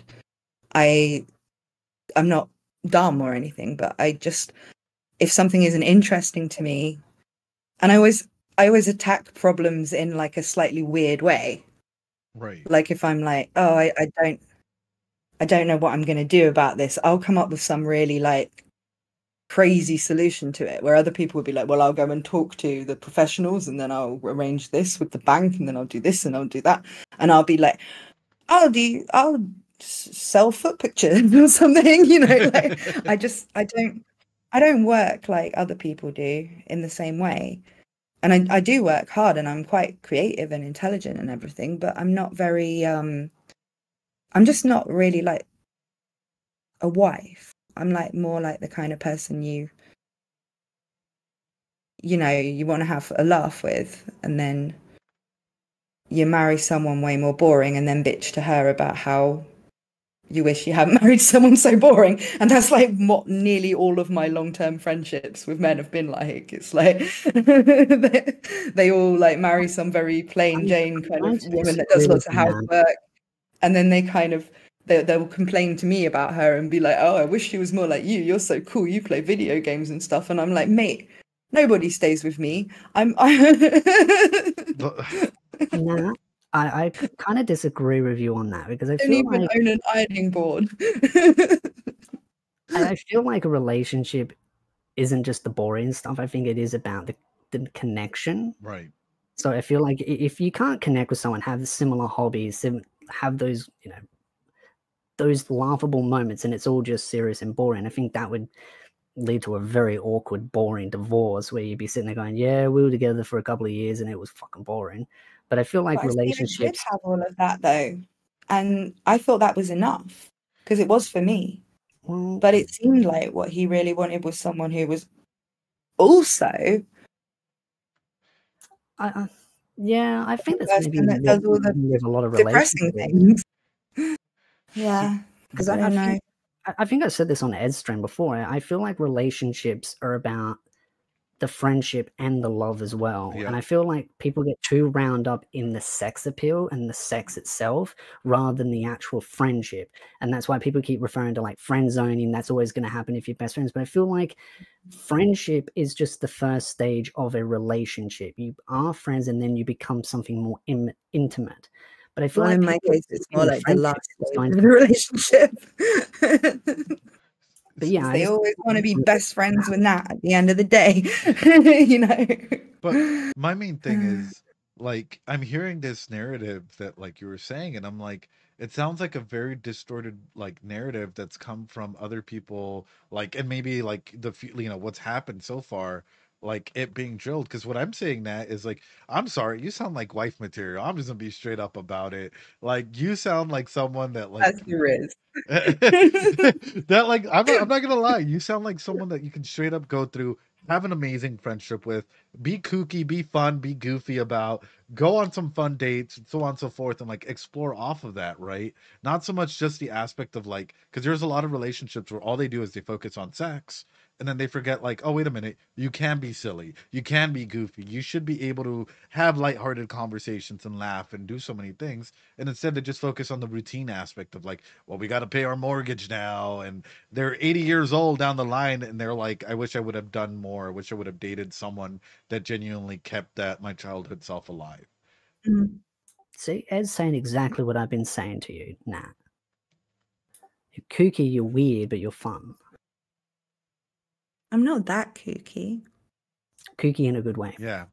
I'm a quirky girl. I'm not like the other girls. I really wasn't trying to be like that. Like, I'm not like the other girls. I'm quirky. But, I'm quirky. Oh. But I watch anime. I'm a gamer girl. And a YouTuber, right? You have to throw that out there as well. You gotta throw out your full cred. But right now I'm a Twitch streamer, right? That's True. That's even more cred. And a novelist, yeah, true, chat. You see, you have a lot of things going for you. And my novels are really filthy as well. Hey, yo. but yeah, it's just kind of the way my friendships and that have gone, like, there were always guys I was friends with at work because I used to work in IT. So most people I work with were men. We would always have good friendships. We'd go out and drink and stuff and be good pals. And some of them I'm still friends with now, even though I've been out of that for a long time. And that was kind of the way the friendships always went. They were always like, these guys would be married or whatever. I'd have a relationship. I wouldn't be flirting with them or anything like that. But then the minute I was single, they'd all start being a little bit like, well, I don't really want to cheat on my wife, but if I did, it would be with you. And they start like, and you're just like, oh my God, like, I'm like good enough for that, but I'm not good enough to be your girlfriend, or, you know. And that's just kind of how I always thought people saw me. Like, I'm kind of like your mate, you know, like I'm quirky and fun and you can go to the pub with me, but you can't really trust me to, you know, not to be faithful or anything. I've always been faithful, but not to just like, I don't know, forget to do all the boring things that you have to do when you have a house and all that. Like, I've lived on my own for nearly a year and I haven't died of botulism or anything, and I can cook. Ooh. So hey yo, that's a win-win. No, because what I was gonna say is it also depends. Like one of the big aspects that I've seen a lot as well, and especially when it comes to like couples relationships counseling and stuff like that, is people fall into so many roles. Like if SB and I are together, right? Like there's so many assumed roles that would come into play. Like you do this, but you do this, and you do this, and you have to handle this part of the house instead of just asking, and I'll hey. film it. Oh, and you'll film it. Ooh, hey, yo. That's about to be the Ariel of the group coming in with the strap. But it's content creation, you know, for the OnlyFans, for Espiritu's OnlyFans. Me in a maid outfit cleaning. Oh, there we go. We have a whole scenario already set, SP, with the maid outfit. Ooh. But no, like when it comes to that, it's just the assumed roles. A lot of people will, for example, be like, "Oh, you have to have the house clean," an assumed role without asking. And it's like, no, how about, you come home from work and you still do your share and I do my share because we're both working individuals or whatever. There should be that communication that's happening. And sadly, it Or you doesn't. just hire some Polish person to do it because it's boring. That's not what I do now, but it was what I did when I lived in London and worked long hours. I was gonna say, I mean, I'm Mexican. I'm like, I clean in a very specialized way. Mexican house cleaners are very, very common over here, guys. That's why I'm like, My stepmother is Mexican, so oh, is she? Ooh. I wouldn't want her judging the way I clean, to be honest. Fair. But she's pretty chill though, so fair. But yeah, I'm quite familiar with the Mexican way. I actually worked there for a few months as well, so oof. Yeah, I like the Mexicans. They can drink. My liver will be in a way worse state than yours, Espiritu, if I spend too much time with the Mexicans. Hey, yo, Nat, are we doing tequila shots? What's your favorite tequila, by the way? My anejo. It's mine's Don Julio. I like that you went with you like Don Julio, like the white one, or do you like the other one? The black one. Ooh. That comes in the black bottle. Okay. I know. I'm even a little surprised. Can you guys put subtitles to Spanish? Not on stream. I wish there was something that allowed that, but not on stream. When it goes on YouTube, probably. But through that, I guess my question is this, right? Because this is something I noticed, and it came to mind, at least when I was watching the episode. Suzanne or Susana, or whatever her name is. Suzanne, bringing in Rudius into the group, and then Rudius's cognitive thinking saying, or cognitive distortions being like, oh, I'm being brought in to, I don't know, teach the girl, but at the same time, like I'm looking at it from like a mentor point of view, and I'm like, I see a kid that's like very, very depressed, and like it's obvious that he has some issues, trauma, whatever. He helps the needs of the group, and by being here, maybe he can learn to interact and grow. Like it's like a done deal for me. I'd be like, hey, you want to tag along for a bit? You can't do this by yourself. How did you guys interpret that?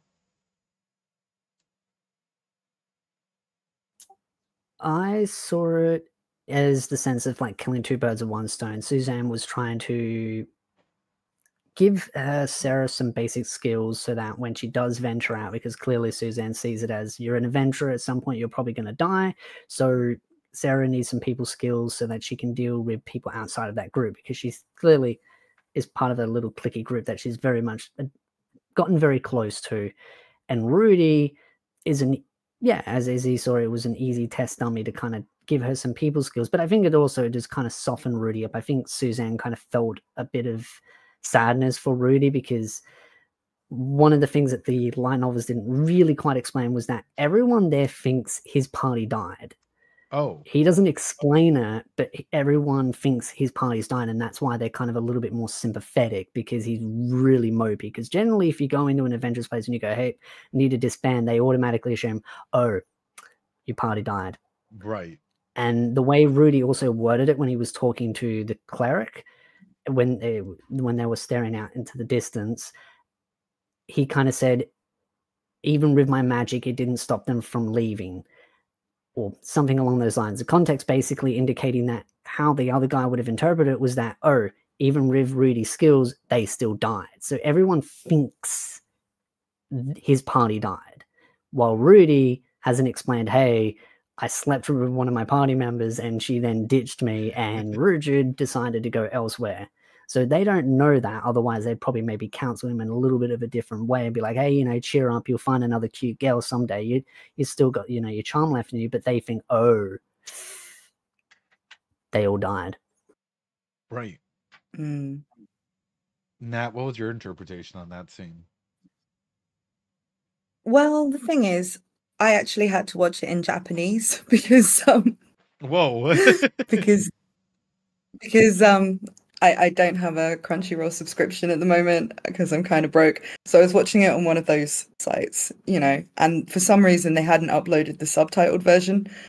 Given I've read the novel and I speak a bit of Japanese, I kind of just I knew I had to do the stream in time, so I was just kind of like, I'll just watch it in Japanese for now and catch up in English. So I don't know exactly what the dialogue was in that scene. From what you've said, my interpretation in the book as well is that Suzanne has kind of been the mother of that group, really. And she can see that Rudius has something that can bolster the team, which he does. But he's also clearly very troubled. They saw that in the coach where he's just crying, and Sarah's kind of like, oh, God, look at this emo boy, whereas Suzanne's more kind of, no, let's see what we can do with him. And they try and the leader guy as well, whatever his name is, when he's like congratulating Rudius at the end, when they've brought back the pelts from the bears and they get the reward and they buy everyone a drink and praise Rudius. I think like the intention is she wants to cheer him up, but she also wants Sarah to maybe not be as reliant on the found family kind of situation that she's got. Because she can obviously see the like rougher edges on Sarah, but she knows she's a good person. She's her friend. And just like Espy was saying, really, she wants her to be in a position where should the party break up, as we all know, like Paul's party did, Dead End did, Roxy's parties always have, like we know that that's the thing that happens. And Suzanne being older knows that that's the thing that happens. And she wants Sarah to be someone a bit more trusting, maybe with better social skills, and maybe a bit more sympathetic, because she clearly wasn't being sympathetic to Rudius, even though she'd seen him like crying on the way there, and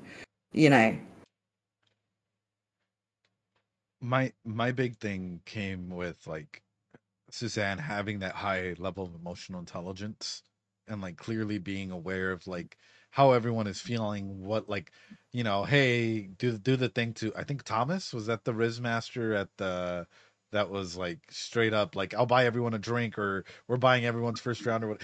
The social skills on that guy, I feel like intimidate a lot of people. I'm just gonna be straight up about it, but because a lot of people in my chat were like, oh man, his social skills are amazing, like it's intimidating. But when it comes to that, really, have you never bought everyone a drink when you've had like a win? I've done that. SP versus Tommy, Thomas, the Riz check. Oh, there you go. Thomas is a pacifist.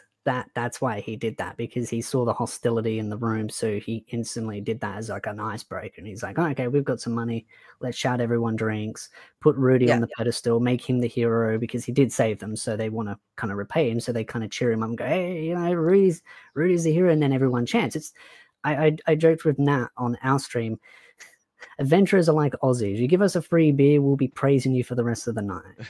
Yeah. But like, and Brits are the same. So. Yeah. We're kind of the same at everything, really, except they're better at fighting monsters than us. Considering you'd be better in an adventuring party. Yeah, I was gonna say, considering all the messed up animals you have down there. Yeah. All the big Honestly, he sent me a meme a few weeks ago about firehawks, right? And I didn't know for days if it was a joke or a real animal. And he was like, no, it's a real animal. I'm like, because I told my dad about it, and he went, no, that's not real. And my dad's been to Australia loads of times, and he was just like, how does that even work? Like, how do they spread the fires? Why would they do that? And I'm like, yeah, you're probably right. It's probably just making a joke, and I just believed it because I'm stupid. But then he told me it was a real animal. I was like...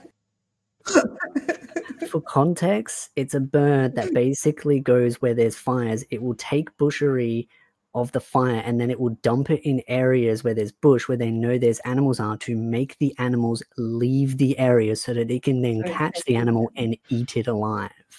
And it spreads fires by doing that. It spreads fires.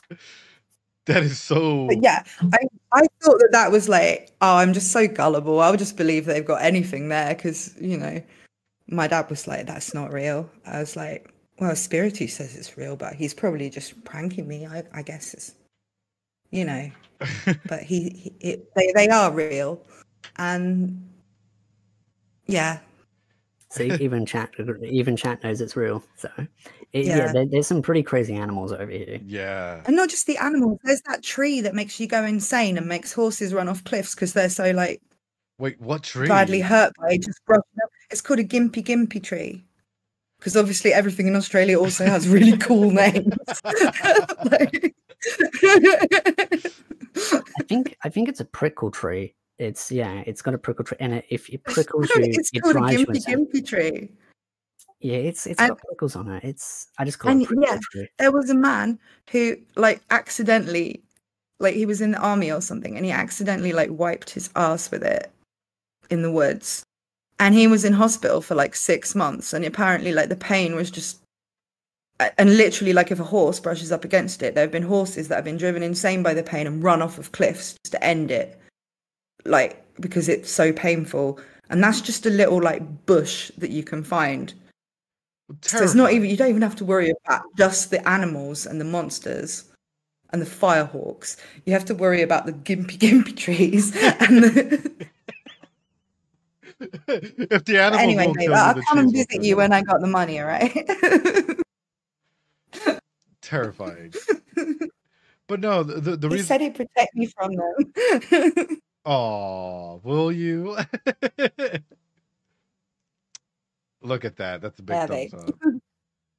But no, quickly referencing back to it, though, the reason why I bring this up is because, seeing Susanna as the big mama bird, the big, emotional intelligence aspect of the crew, and then seeing the fact that she was able to go ahead and, it was Rudius's moment, but seeing that smile on Rudius when, everyone was cheering for him, and seeing that big step, because it's been steps. That's what this whole episode was. It's steps to getting that handshake, steps to becoming not his full self, past self, but acknowledging that he can move on.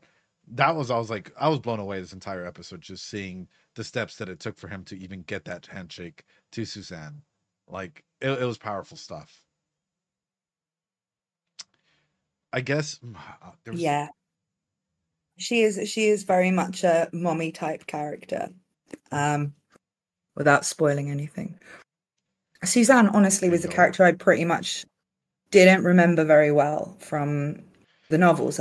She was doing the same stuff she does in the anime, but I think they just made her way cooler in the anime. I don't know if it's the voice acting. I was saying this on our stream. I don't know if it's the voice acting. Staring at me.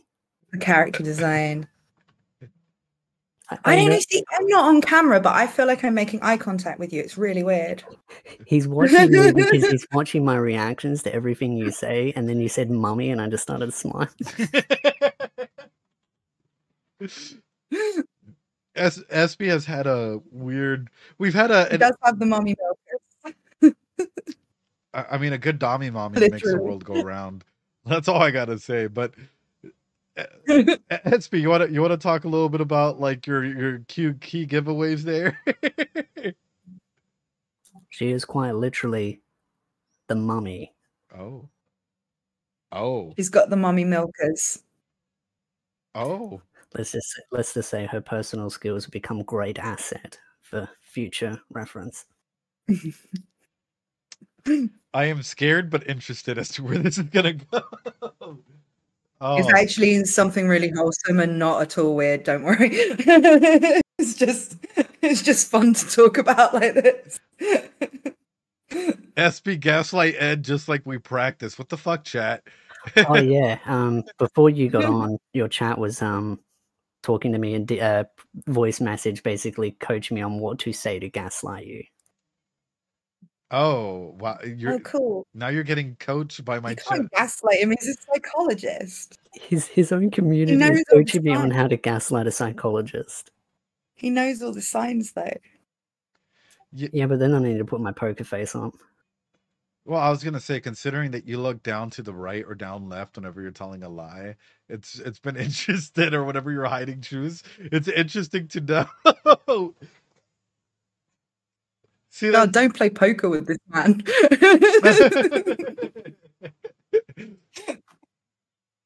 Or half truths, yeah. It's been an interesting journey. Hey, I'm very good at those half truths. Don't worry, Ed. If he does the poker face, I'll just say something that'll make him blush, and then. Oh please! I think that it's our team up against SB. So, okay, my follow-up question then. Well, actually, I'm going to take a quick little be right back because I got to go to the restroom, grab some drinks or whatever you guys need. Quick 1 minute break, yeah? Are you guys cool with that? Hi. Hi. Okay. Well, be right back, guys, here on stream as well. Be right back. But my question then comes to this, Nat. Actually, before we even jump into Mushoku Tensei again, you did more mixed I don't think they can hear you. They should. Hold on.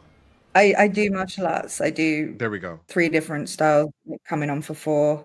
I don't compete because there was never anyone to compete against, really. I live in Italy. I'm 6 foot tall. There's not a lot of women my height, my sort of size at my skill level. Mm-hmm. So I was trained with men, and I really just used to spar with guys all the time. So I never really found an opponent that I'd actually compete against properly. But I really like martial arts. I'm pretty advanced in 3 styles, and I'm learning a 4th.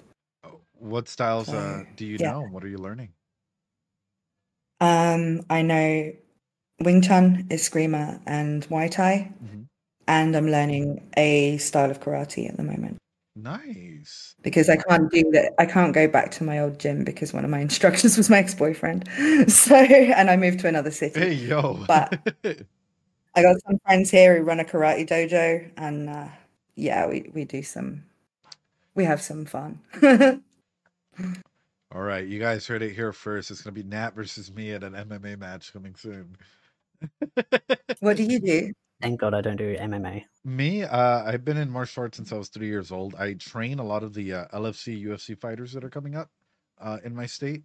So I do everything from Muay Thai, Judo, Jiu-Jitsu, karate, boxing, those standard things for the most part. Those are like the main classifications. Yeah. So I mean, I never got on with grappling styles. Mm-hmm. I'm purely striking, really. So that's another reason why I don't do MMA.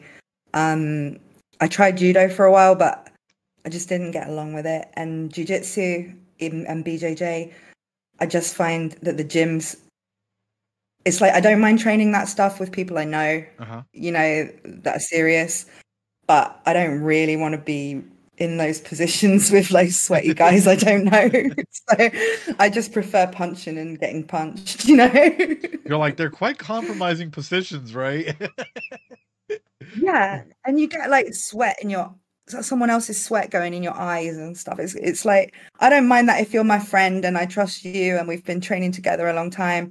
You know, me and my friends from my old gym, we used to have this thing every summer. We'd come to the beach. I know I live by the beach, but this was when we didn't.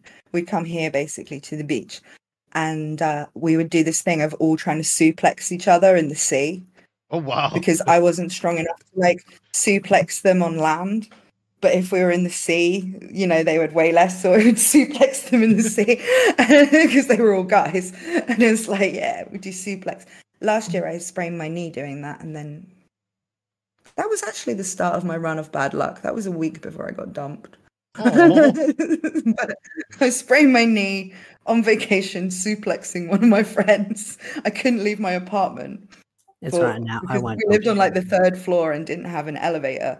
So I couldn't leave my apartment for 3 weeks. All I did was play Yakuza Like a Dragon. Ooh. And then by the end of the week, my ex-boyfriend was acting a bit weird. He was just like, I was just like, I can't have done anything wrong because I haven't left the apartment for a week. I've just been playing Yakuza, you know? Like, and that was kind of, yeah, that was exactly a year ago. But I did suplex everyone quite effectively before I sprained my knee. But then they had to drag me out of the sea like a mermaid because I couldn't walk. It was quite funny. Jesus is asking, do you prefer to punch or kick? Punching, because I'm quite prone to spraining my knee. But I can do some kicks though. SP, what do you prefer to do? Punch or kick someone? Kick. My legs are much stronger than my arms. Same, I'm a kicker.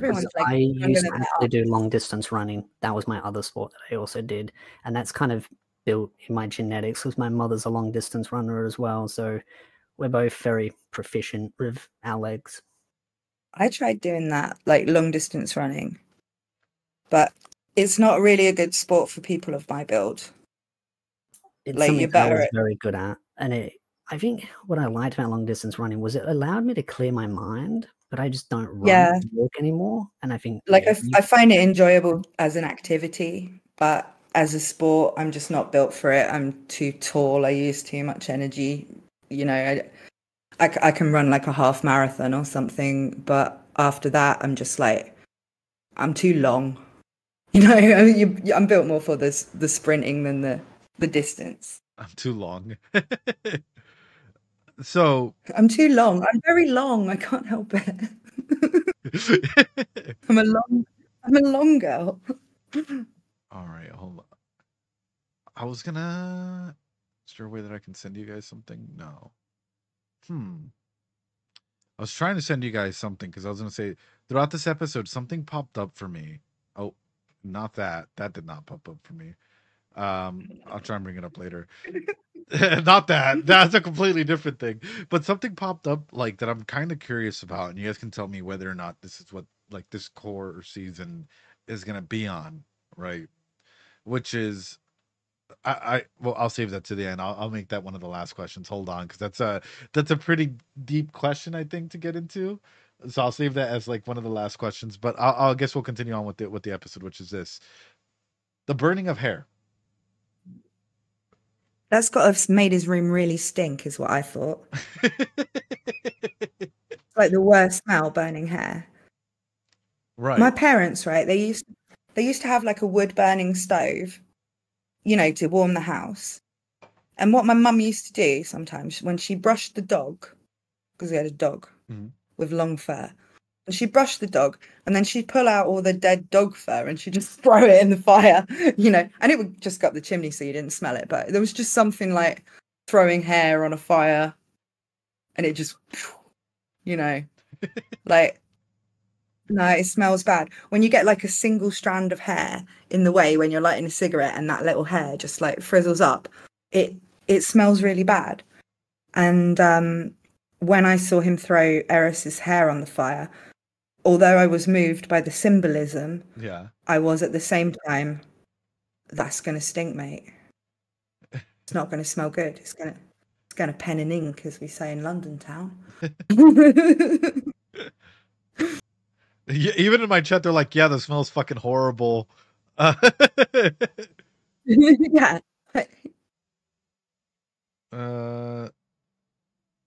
Oh, okay. He's saying like one of his elders, or I think like cuando está viejito. Sorry, I'm just reading the chat real quick, and he's just saying that essentially, when people get too close to the stove or the oven, and like your hair catches on fire, it smells fucking horrible. And it's like, okay, yeah, I totally agree with that. But like my thing is, yeah, maybe men don't notice it as much because like you don't tend to grow your hair as long, and it doesn't tend to accidentally get caught in fire as much. But like, yeah, there's something about the smell of burning hair that is just revolting. But yeah, I think you probably wanted to talk about what it meant symbolically to his character, not about the sting. I mean, if it's make some magic Febreze, you know, we'll fix that up. But yeah, you probably could do that. Wind magic and something else, right? Water magic, I guess, to trap the molecules. But no, specifically, like what I was gonna reference to that is this whole this whole episode was embedded with a lot of symbolism, and something that I found amazing, powerful that the show did was like Rudius first got into his room and he closed the blinds, he closed the shutters to not let any light in. When he comes back, he lets the light in and there's warmth in there, but then all of a sudden he's alone. It's like when we're putting on a face and when we're feeling really good, do we deserve to feel that happy? And we have all of these internal thoughts and everything rushing back in. Him crying about it, that whole aspect, I honestly found like one of the most impactful pieces that I've seen in anime so far. Like actually showing. I didn't really.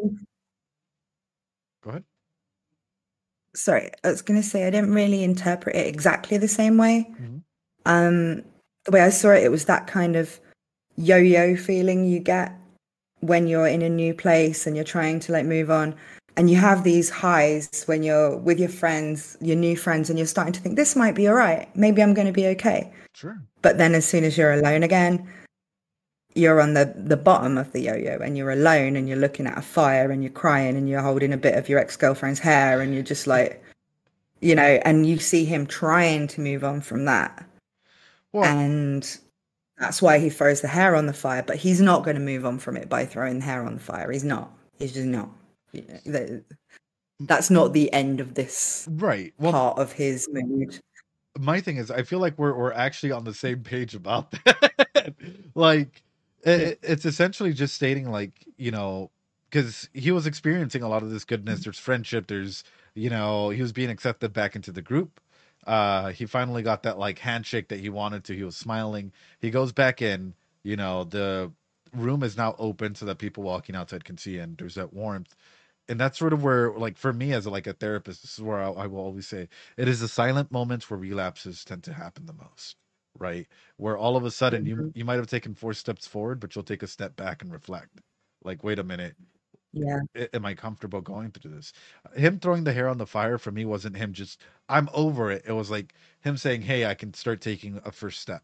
And that, like, I was like, "Oh, okay, like this is where we're going. This is fucking huge." Like, no, it takes a lot for a person to even take that first step. SB, what about you? Because I see you. I think he was bottling a lot of his emotions up throughout that episode, and then when he felt that glimmer of hope or that glimmer of joy, which was at the end of him saving the party, and they kind of, you know, free drinks for everyone and everyone's cheering his name, and he got that sense of bit of hope. He felt like he meant something. He felt important. He was moving forward, and so he let all those bottled up emotions finally come out. Finally letting them out, and then I think he just threw that hair in there as like, I'm done. I need to forget about you. I need to move forward. And I think that's where he's tried to latch on to I forgot the name again. Arrow. Sarah. The team that he's joined with, and I think he's found some form of purpose. And how that turns out, well, we'll find out. But I think that's one of the first major steps, is when everyone was cheering him on and he felt like he was important. And I think him saving the party gave him that, because something I don't think people realized in that big fight with all the beasts. He was actually about to actually throw his life away. He was basically standing there going, and because he basically has a death wish going into that fight. Yeah. He's monologuing in his head, because this is in the light novels, but he monologues in his head that he's like, all right, I'm just going to throw my life away right here and now. But instead, he sees everyone around him fighting to protect each other. They're not going to abandon. There's not like one sacrificial pawn. He's like, they all care about each other. They're all family. Maybe I can finally have that again. And that's when he decides, and he says, because Nat apparently didn't understand English, because wasn't in, I'm joking. But that's when he finally turned around and said to him, when they were holding, Sarah was holding up the mama girl, he said, don't worry, I'll take care of this, basically. And so that's his final part of saying, I'll be there. That's my catchphrase. Of course I understood that bit.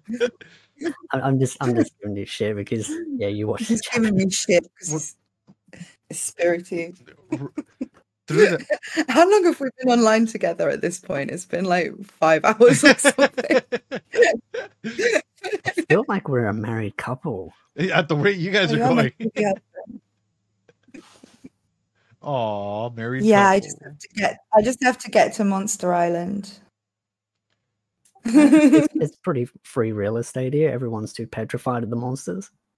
Oh, free real estate. But my big aspect of all of that was because they were all fighting, and this is sort of what I was bringing out is, hold on, guys. I just got some free food. Hold on, give me. Oh yeah, got some food. Nice. My parents sent to come over for a cookout, even though I'm not there until way later. Oh, that looks so nice. Yeah, it's a quesadilla with carne asada. It's pretty amazing. Pretty amazing. Feed me through the screen. You want one? Here, I'll just send it over to you. Here you go. Just a little bite. Just a little bite. Just a little bite. Comparte oh God, even people in chat. No, y'all can have it later. I'll send some to Nat, even though it might be a little cold by the time it gets to you. When it comes to this, though, specifically, one thing that came to my mind was the call of the void, which is sometimes when you have a lot of cognitive distortion, stress, you feel like you're worthless, and like there's nothing in your immediate environment that's challenging it. What ends up happening, and this is a phenomenon. Oh my God. This is a phenomenon. This totally happened to me. Yeah. Like this happened to me. I don't know if you remember because I did tweet about it. It was earlier in the year. I slipped on the steps outside my building. It was raining and I had my hands full. I slipped, cracked my head open. I was bleeding really badly. I had concussion and that. And everybody was like, you need to go to hospital, you know, and all this. And I was like, if I die, I die. Who cares? You know, it wasn't like I was suicidal. I was just like, you know. Right. I even realized like that sometimes I didn't look both ways before I crossed the street at that time. You know, I was just kind of like, if something takes me out, you know. And now I look back at that and think that was messed up. Like, you know, if one of my friends was exhibiting those behaviors, I would be extremely concerned. But at the time I was just like, I don't know where my life's going. What's the point in any of this, you know? Right. Can't even upload a YouTube video. Can't do anything, you know? It's cold. Life sucks. The only person I ever talk to is my dad. This is rubbish. Right. If I die, I die, you know? And that was kind of like, I kind of had not quite a death wish, but not quite not that either, if you know what I mean. But I think that's kind of what Rudius was like with those bears. Like, it's not like he's trying to die. It's just like, if I get taken out on this adventure, it's not. So for example, a lot of people are like, oh, you have to be in a really like bad state for something like this to happen, which is not true. Like any daily stressors, and this can happen while you're driving, where you're like, I wonder what would happen if I just like drove on the wrong side of traffic. Or, you know, it's thoughts like these that like often pop up in people's heads that is often known as the call of the void, right? Like it is what it is. Like if it hits me, it hits me, so on and so forth. And especially if you have a lot of trauma. And we can tell that Rudius has this trauma filter that he's looking at things on. Thomas tried interacting with them, and what does he do? He like it's like I was kind of laughing at the very beginning, and I know it's an appropriate time to laugh, where they were asking him like, "Oh, what are you doing?" Right, and it's like the whole, "Oh yeah, well my mom is dead" type of thing, or "I'm trying to find my mom," in the Fatale region, and everyone's like mood just goes down like instantly, right? When he was in the carriage. Happens again when Thomas is like, "Oh wow, my master," or like where I studied, there was someone that also did silent casting, and then he's like, "Oh yeah, whatever." Like he trauma dumps again, and he like leaves to avoid connection. He goes into this bear fight, and all of a sudden he tries to throw away his life, but it's like this weird juxtaposition moment where he's trying to throw away his life, and there's all these people that are fighting to save each other and save him. Oh, he's just like, I don't care what happens. And it's like, what is worthy or not of him? And that's like a huge moment. Even like as a therapist, this is what we try and do at times, not put your life in danger, but try and get you to like see both sides and try and get you to like be at those moments where you have to evaluate, like, for example, the call of the void versus all of these different things that will examine that evidence against it, right? Like, you're not worthless, and here's why. Yeah. Here's all these people that are fighting for you or for yourself or whatever. So I found that little scene. I was like, this is fucking beautiful. Like through a therapist perspective, looking at it, I'm like, whoa. You can tell that Riffigen, like, I mean, I'm not a therapist, but I am a writer, and you can tell that Riffigen has been through a lot of these like human situations, because the way that they're written is so human. In a fantasy story about reincarnation and magic and stuff, there's all of those human moments are really, and I think that's what sets it apart. You know, you can write an exciting story about anything involving dragons and magic and stuff, but to make it actually allow us to have a conversation like this, you know, like where I can see, yeah, I relate to that. You know, I've developed a fear of heights. I've never had a fear of heights, but I have recently developed a fear of heights ever since that kind of weird death wish phase, because I'm a bit scared I might try and jump, you know, like it's like actually makes me feel a bit queasy to look at like a tall building, because I think if I was on top of that, right, would that be a bad thing, you know? And I'm not even that depressed anymore. It's just that because I had that kind of call of the abyss, or whatever you call it. Right. Call of the void. I'm thinking of Made in Abyss. Same thing, right? Same thing, yeah. You go down there. But at least down there, you find out the answer to a mystery, right? Yeah. Jumping off the building, well, I suppose you do find out the answer to what happens after you die, but like, I don't want to die. I just, you know, I just would like my life to be a bit more like, for it to be a bit more clear where I'm going to be a year from now, because it could just be anything at this point, you know. Right. Could just randomly do any old thing, you know. And it's just kind of, you know, after years of thinking, now I'm stable, I'm going to live in this city and do this with this person. And, you know, the unstable part was just, yeah, will my YouTube channel work out? And now it's like everything is completely vague. I have no real reason to even be in the country I live in anymore. I could go anywhere, you know, but there's no particular incentive to go anywhere. So I stay here, and it's just kind of, yeah, I'm not really depressed. I'm not really, I am stressed because of money and things that are a result of all of that whole period, but I'm not really depressed. I'm kind of happy. I'm enjoying this. I'm enjoying talking to you guys. Oh. I'm enjoying the summer, you know. It's just kind of, I can see so much of what Riffigen must know himself to put into the story. Yeah. You know, either he's known people go through this stuff, or he's studied psychology, or he's, you know, because he writes it in a way that it facilitates us talking about it this way, you know. And you just triggered me just then that.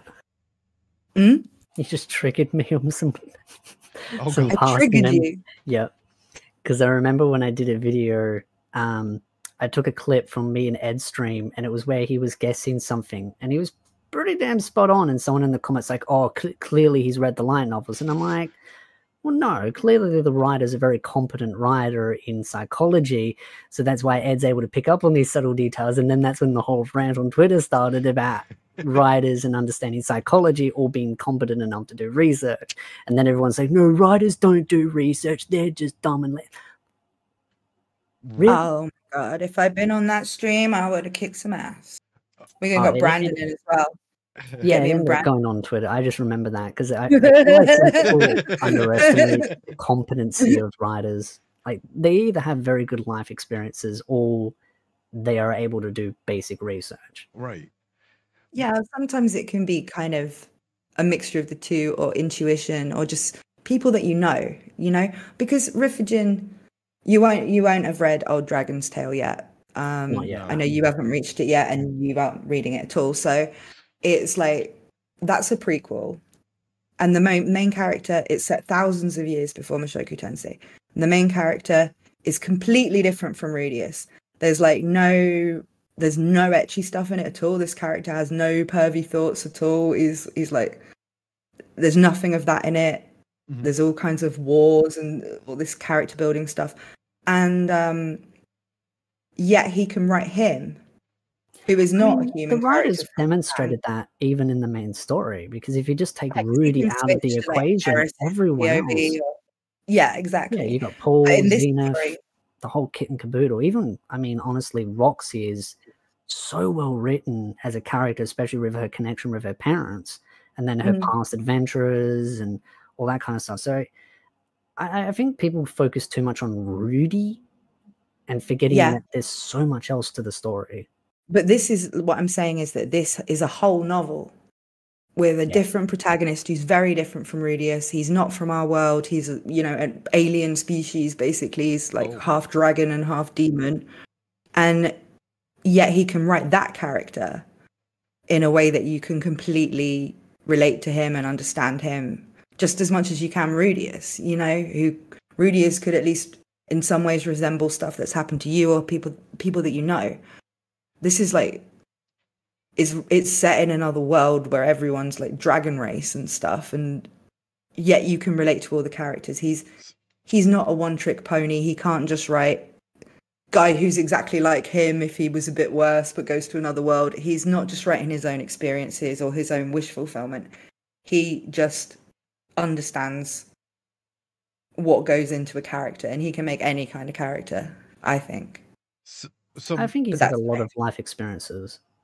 Yeah, he probably has, and he has talked about some of them in interviews and stuff. Nothing particularly spicy, but he's talked about how he really wanted to be a competitive gamer, and he was doing quite well, but he believed that if he couldn't be the best, and he didn't think he could be, then he should just quit. And he felt the same way about writing, and he nearly did quit. But then he kind of had this growth where he sort of decided that you don't have to be the best, you just have to be good. You have to be satisfied, and that he kind of had his own little arc there, and there's nothing, that's all wholesome stuff, nothing about any trauma or anything in there. It was just his mindset that he talked about in that interview. But it was an interesting interview. I did an analysis of it, so that's why it's the one that springs to mind. But my big thing whenever I hear people say that is like, they forget what psychology is. And I've had even some other content creators be like, oh yeah, it's the study of the human mind. And I'm like, no, it's the study of the mind and behaviors, and not necessarily just the human mind. It is quite literally the study as to how we think, why we think certain things, why behaviors and habits form. It's the study of leadership and how we form into ritualistic patterns and aspects like this. It's like people try and go... I was about to ask, does it also account for patterns as well? Yeah, absolutely. Because we have to be aware of your patterns to be able to apply interventions and 101 other things. And it's like a good author, a good writer doesn't even need to go ahead and like be aware of psychological elements. They just have to write good characters. If you write good characters with good patterns, they've now written psychology. And now that's something that we can dive into. Because that's one of the things that I do in real life is I always observe patterns in people, and then that's how I can kind of work out the kind of person they are. That's why one of my friends in real life hates me meeting his girlfriends because I can sit there for a couple of minutes. You told me this, yeah. Yeah, and within 5 to 10 minutes, I can actually work her completely out. And one of the girlfriends that he had was actually catfishing him. And I sat there and I said to him, and I was like, oh, what's her Facebook? And he's like, she doesn't have Facebook. And this was at the time when everyone had Facebook. And I said, everyone has Facebook. 6 months later, he said to me, oh, she did have a Facebook. She was like chatting up 12 other guys. And I'm like, oh, no. I was like, sorry to hear it, mate. But yeah. I mean, if you're good at picking up patterns, there you go. That's a good element to being a therapist, to being a good psychologist. And it goes far beyond that, because people will categorize that, and it's like, no, there's power dynamics, nonverbal communication, as we can clearly tell by me looking at SB's beautiful eyes and seeing the way that he smiles or looks or whatever he does. Again, I completely forget I'm not on camera because I just winked at him. But... There's Nat's winks. Like I'm having eye contact. There's like Nat's winks, her tonality in the voice, like 101 other aspects out there that people just completely like don't even take into account as like stuff that a good psychologist or good therapist would know. Blade Dragon wants to know, how do you approach writing a story, Nat? I don't. That's why I stopped doing it and write YouTube videos now. No, I mean that's really way too big of a question to reply to in a live stream about something else. Sorry, I just don't really want to get into like sure, no worries, dissecting writing stuff in this kind of stream. But yeah, I haven't been writing novels for ever since the lockdown. Basically, I kind of got writer's block from that. Because I'm kind of an extrovert. I run out of inspiration and all of that if I can't go outside and talk to random people and just, you know, have a good time. And so it was during lockdown, which was very strict in Italy where I live. You know, we were basically just shut in our apartment for basically 2 years. And I started a YouTube channel and thought I'd talk about other people's stories because it allowed me to use my knowledge of story writing, but about something else. You know, I didn't have to come up with the stories and the ideas and the creativity. I could just analyze something I loved, and that's what I did.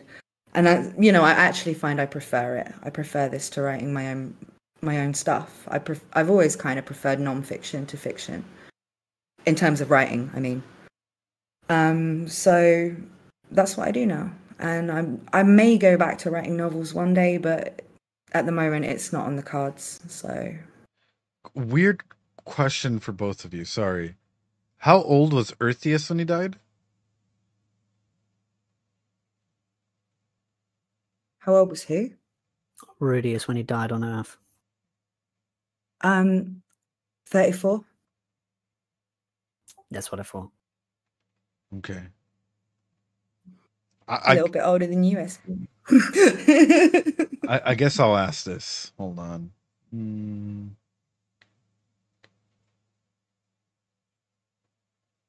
Not sure if you guys can see it. I hope you guys can. Somewhere around there. Can it? Whatever. It is what it is. It is what it is, boys. So the reason being is, and this is one of the questions that I was going to ask, and I'm like, I'll save for later, because he got his current trauma when he was 13, right? 12, 13, 14, somewhere around there, where Eris broke up with him. Mm-hmm. Okay. When did he experience his high school trauma? He must have been around 14, 15, 16, right? Yeah, it was that he didn't really have... He had a friend up until middle school. And that really been the only friend he'd had. It was a girl. None of this is in the anime, but it's not going to be, so this isn't spoilers. And then the bullying thing, I think, started when he first started high school, and he was just a bit too cocky to the bully kids, and they took revenge on him in a big way. Oh. Is this like a thing you do on this channel? We're about to cook for a second here. Hold on. Because y'all just... Right. y'all have just given me something that I like. Yeah, I'm talking about like major stressors here, major trauma. Uh, I know it's appearing right in the bottom of your screen. That's I went over it in earlier, which is Erickson's social psychodevelopmental stages. But essentially, one of the big issues that I'm bringing up, or that like we clearly saw happen in this one, right, was who am I and where am I going? One of the biggest questions that Rudius has to ask himself and trying to heal from at this point in time, right? Who is Rudius? Where is he going? What is he going to do? What is his purpose? Is he trying to heal from his breakup? Is he trying to save his mom? Is he trying to learn and grow and become a better person? Whatever. So the reason why I'm saying this is because if we take a look at it and we see the difference between success and failure, we can see like the Earthius sort of being the failure version of like these stages. And I'm guessing this is why I'm saying this is me throwing this out there and asking, is this what's gonna like, is this where we're heading to? Which is essentially this states success leads to an ability to stay true to yourself, while failure leads to role confusion and a weak sense of self. We saw Earthius when he was in Earth have trauma, which is a big failure, a big aspect of like being rejected, so on and so forth. He doesn't know who he is. It's a weak sense of self. It's a weak sense of authority, whatnot. 30, he died when he was 32, right? 30 something. 34. 34. Okay. Loving like young adults need to form intimate loving relationships with other people. Success leads to strong relationships. Failure leads to loneliness and isolation. So there was already isolation of like elements in here. By isolation and loneliness, that means deviancy, so on and so forth, right? Yeah. What I'm bringing up here, that's exactly. Go ahead. Character, yeah. That's exactly his character, there, isn't it? It's like right.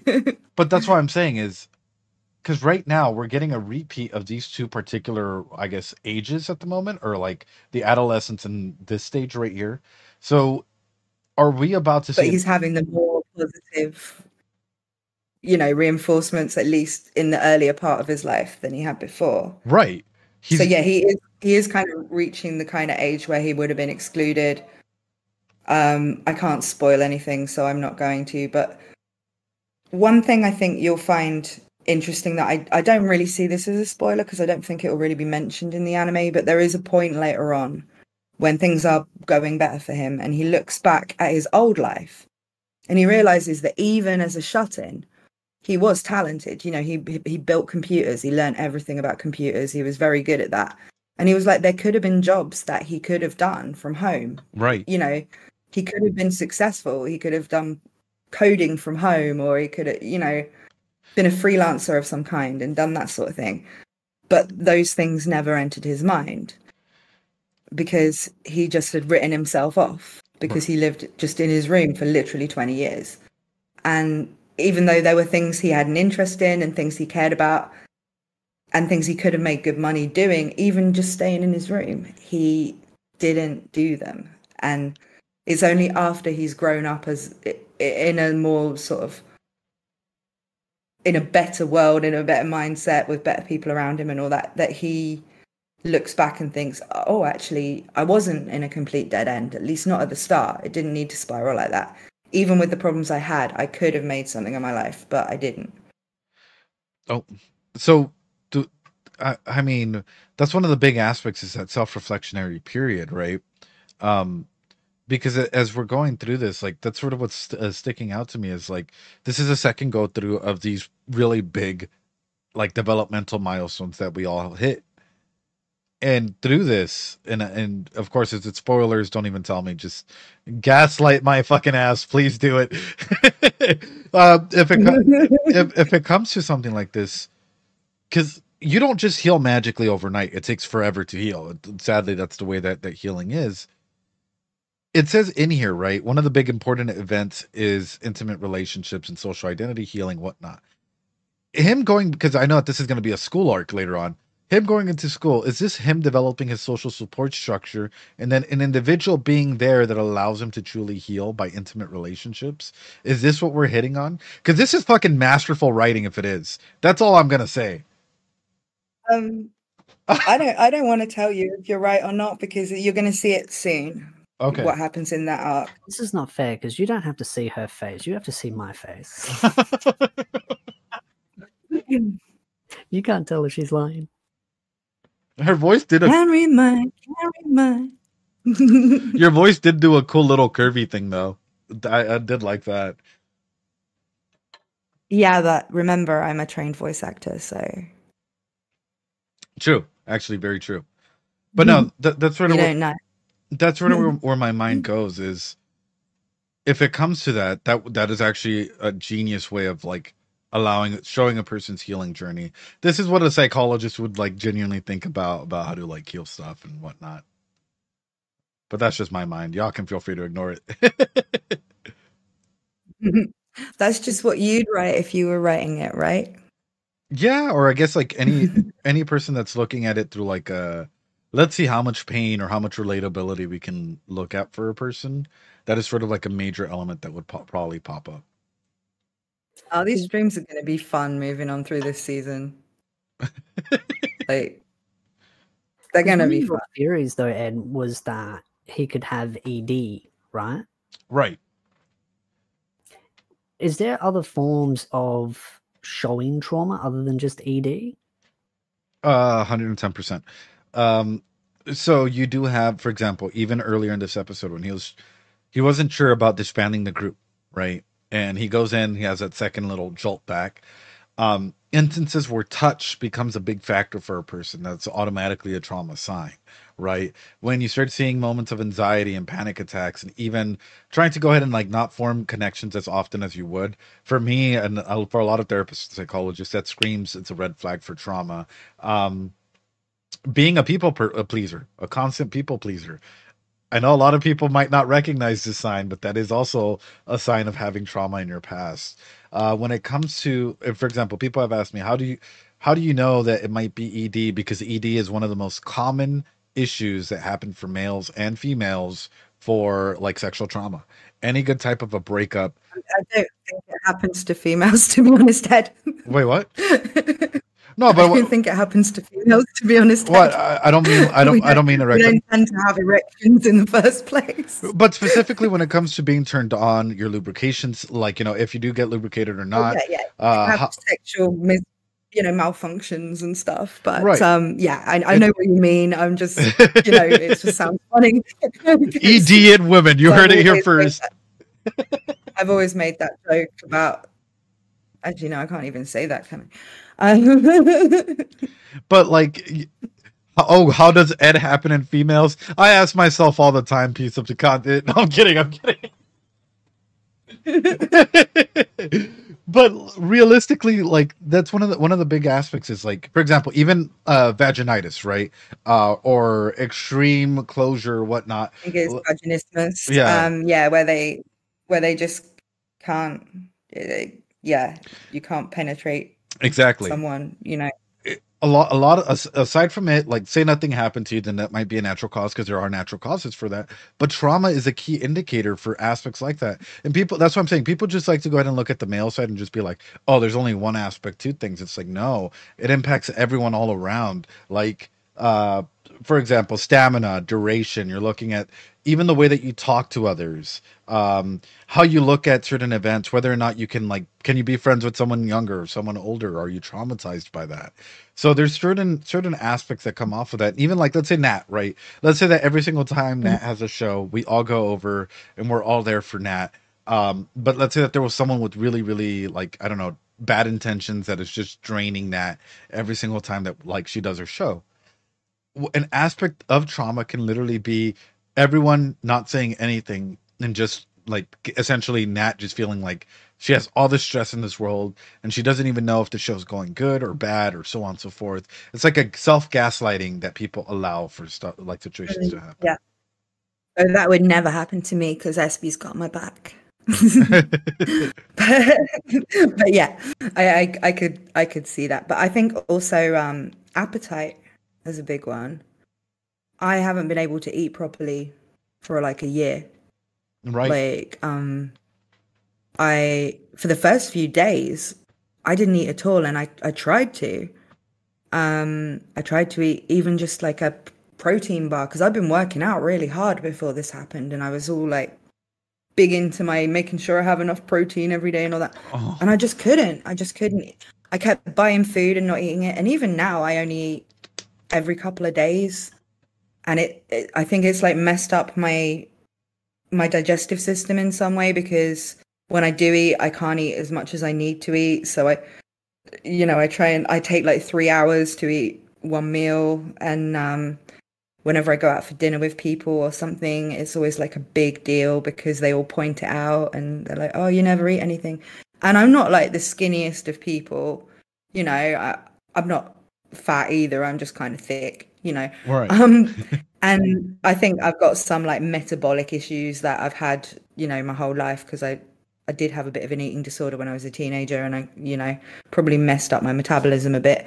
So I actually look better I look better, but I also am clearly less healthy. Like, I've lost a lot of muscle mass. I'm not as strong as I was. I'm probably like deficient in every kind of vitamin, you know, and I think that is something, like, some people eat more, other people just lose their appetite altogether. But I think that food is like a thing that affects people. I just tell people I'm doing intermittent fasting because at least that's trendy. When they ask why I don't, but it's just like, you know. But even though I'm feeling better, like mentally, I'm still not really physically able to eat a whole meal in one go. You know, I have to space it out through the day, and you know, I try and deliberately eat things like cheese and that, you know, they're not too unhealthy, but you're getting a lot of calories in a small bit, just so I've got enough coming in. And yeah, it's kind of weird as well, because I'm kind of happy with the results. It's like I tried really hard to like lose weight by, you know, running every day and working out and eating a healthy diet and all that. And it turns out that with depression, I can just do absolutely nothing and lose a ton of weight. No. You know?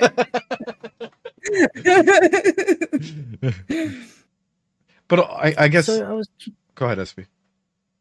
I was just going to expand on it because I was kind of curious about the whole sort of expanding on the ED itself, Riv. When you were mentioning about touch, can it be expanded beyond touch to say like intimacy and then your body rejecting it almost in a way? Oh, absolutely. Actually, I'll be open about it. A lot of people know that I had a really, really bad breakup type thing, you know.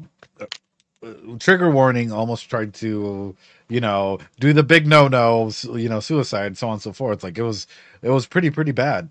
And it got to a point where, again, I was between. Oh man, I forgot to say a trigger warning when I said all that stuff. Sorry, guys. No worries. Like this is the Twitch support group or something. When it comes down to it, like, I've had experiences, especially when I was in that period of time where I was sort of encountering a lot of these difficulties where, I might be raring to go, and, you know, it might be a great 1 minute, 2 minutes, and then all of a sudden it all just comes flooding back and everything just ends right there and then. And it's not because you finished or whatnot, but just because of, like, quite literally the trauma resurfacing, and because your body is literally going through like the motions as to what you thought was normal and what you thought was like love or affection or what sex was, or so on and so forth.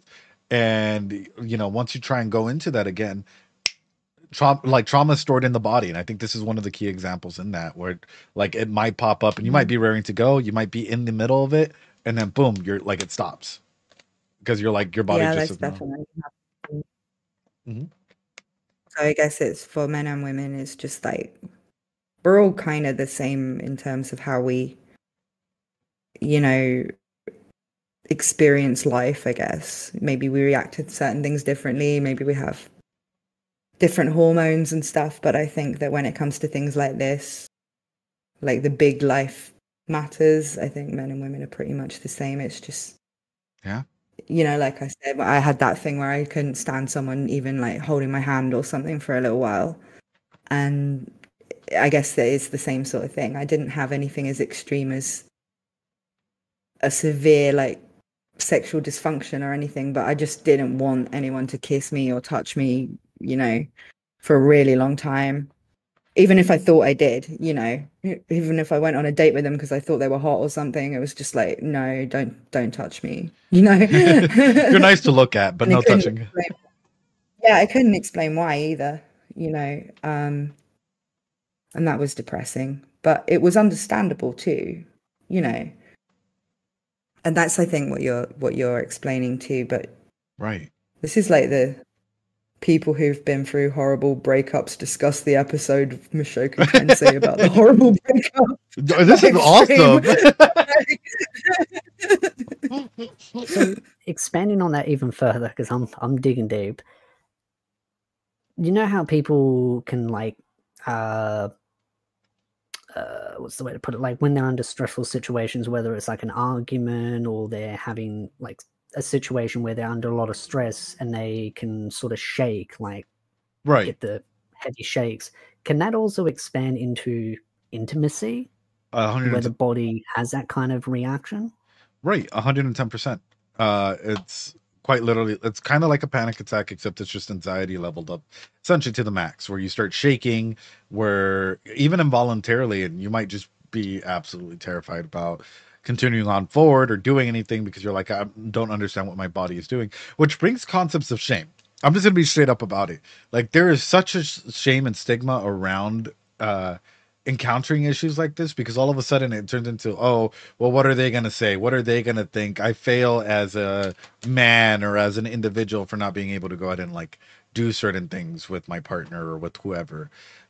So there's a lot at play whenever a situation like that comes on. But I guess I will state it for whoever's watching this. Hey, it's completely normal. There are support groups out there. Take the time to heal, seek out a therapist, a counselor, or someone, because mental health should be a priority, I think. The shaking thing, though, I wouldn't say is always a bad thing. Like, I'm someone who kind of is always, I'm not necessarily all that in touch with my emotions because I'm British. And apparently, even when I was a child, if I was like scared or angry or excited, even because it was Christmas or something, I would shake. And I still do now. Like, if I receive bad news or something, my body just starts shaking uncontrollably, or if I'm angry. But it also happens with like good emotions. Like, sometimes, you know, you sort of tremble a bit if you're, you know, experiencing something romantic and nice. You know, it's just like your body can have that kind of, your body can express the emotions that maybe you're not really in touch with. And I don't think they're always negative. Mm-hmm. You know, but it does make it difficult, though. That's why I was kind of asking about it, because like, imagine if you were having an intimate moment with someone, you were moving from, you know, first base to second base, and then your hands or your body starts like shaking quite tremendously. It's I think Ed's already twigging. I'm asking these questions for a very specific reason. No, I actually think that it can be because you're just moved by the whole thing. I've actually had people ask me that, like, you know, they've kissed me or something and said, "Oh, you're trembling." I'm like, it's because I'm just emotional. That's all. It's not because I'm scared or angry or anything like that. It's just that my body kind of does that, and you know, that's just what it does for any extreme emotion, whether it's positive or negative, or even some more kind of neutral ones, like being excited about something. You know, like I just shake a bit. Maybe I've just got like Parkinson's disease or something. I don't know. I don't think it's that, because normally I'm not shaking, but like, maybe it's the heroin. I don't know. but I have had experiences where I've been a little bit like trembling a little bit, because I've been moved by how romantic the situation is or something like that, or how happy I am, as well as because I'm angry or I've had bad news or there's something horrible going on that my brain isn't just quite processing yet, you know. Sometimes it's actually a good thing. So I can see why you wouldn't read it that way if it was someone you were with that was doing that, but I'm just saying it's not always a sign that it's not something that I've heard that's really common, but it's What the hell was that noise? I just realized what that noise was. That was a tap. I hope. Yeah, it was actually the tap next to my room. Oh. It's not something that's like really common. It's not like, oh, everyone has that kind of thing. At least that's how I perceived it. But maybe it's just people aren't as open about it. But it's like one of those where it's like, how do I word it? How it impacts a relationship if like you're getting intimate or something and your body kind of tremors quite heavily, how that can be perceived by someone else. Well, I mean, and also how the impacts between the two, because if you're tremoring like heaps, then it can kind of impact on going from first to second base. So here's but I mean, at least you don't have to use a vibrator or anything because you already got the. True. I was actually gonna hit on something like that, which is like when it comes to like, for example, I have a couple couples that I do counseling with, because one of the big aspects that as a psychologist you need to take is like sexology classes and stuff like that, right? And one of the big things that comes through that, for example, is okay, say that for some reason you're getting really nervous, you're getting really shaky or whatever.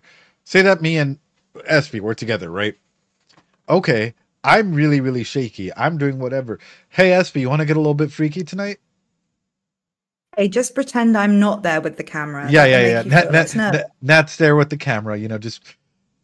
And it's like the whole exploration of elements. For example, let's put a blindfold on you. Let's tie you up. Let's use ice cube. Whatever that doesn't have to lead to the immediate gratification that is maybe penetration or that may be sex in general. Even like cropping, grabbing, you know, whatever needs to happen.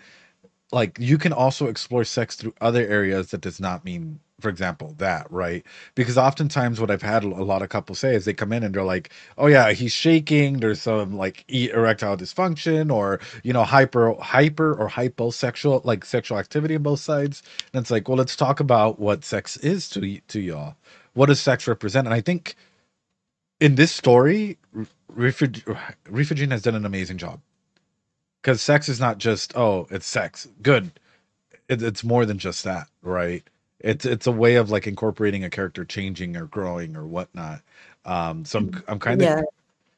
I'm kind of... When we see what you think after episode 3, that's going to be an interesting stream. Wait. Wait a minute. Oh, now you have my attention. Wait a minute. Didn't I already? Oh, you know you did. You know those DMs don't lie. You good, SP? I'm keeping the poker face. Oh, is that what that is? No, you're not. You're smiling like the little cutie you are.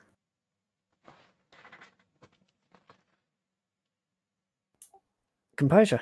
You got this. Oh, look at him. Oh, I'm dying here. Look at that smile. It's so wonderful. But through that, here's another scenario, right? Because I recently had this with a sort of couple infidelity that happened, and I want to get your guys' perspective on this because it sort of applies to Rudy, without going into any HIPAA violations or anything like that. Essentially, Nat was my childhood best friend. Matt was my sensei. She taught me martial arts. You know, she's been a part of everything. We were always a can we, won't we type of scenario, right? Like, will it happen? Who knows? Can it happen? Who knows? You know, there's all this tension. I had to move away, college, university. I met Espy there. Espy and I hit it off strong. There's this light, there's this spark. You know, sex is wonderful. Sex is great. All of a sudden, this trauma, something happens. Espy and I can't. Like, I just can't with Espy for whatever reason. Espy tries and I just can't. Because Espy's there. Espy's wonderful. For whatever reason, Nat comes back along. Not even just being in a relationship or whatnot, but Nat just comes around just to say hi. And our sex life picks up. Why do you think that is?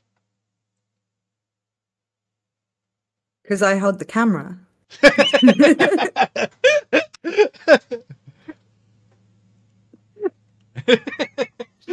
Anytime now, I'm just gonna imagine Nat in the back with the camera. Look, I do lewd jokes. I don't do psychology. I love it though. That's great. But SB, why would you think that is then?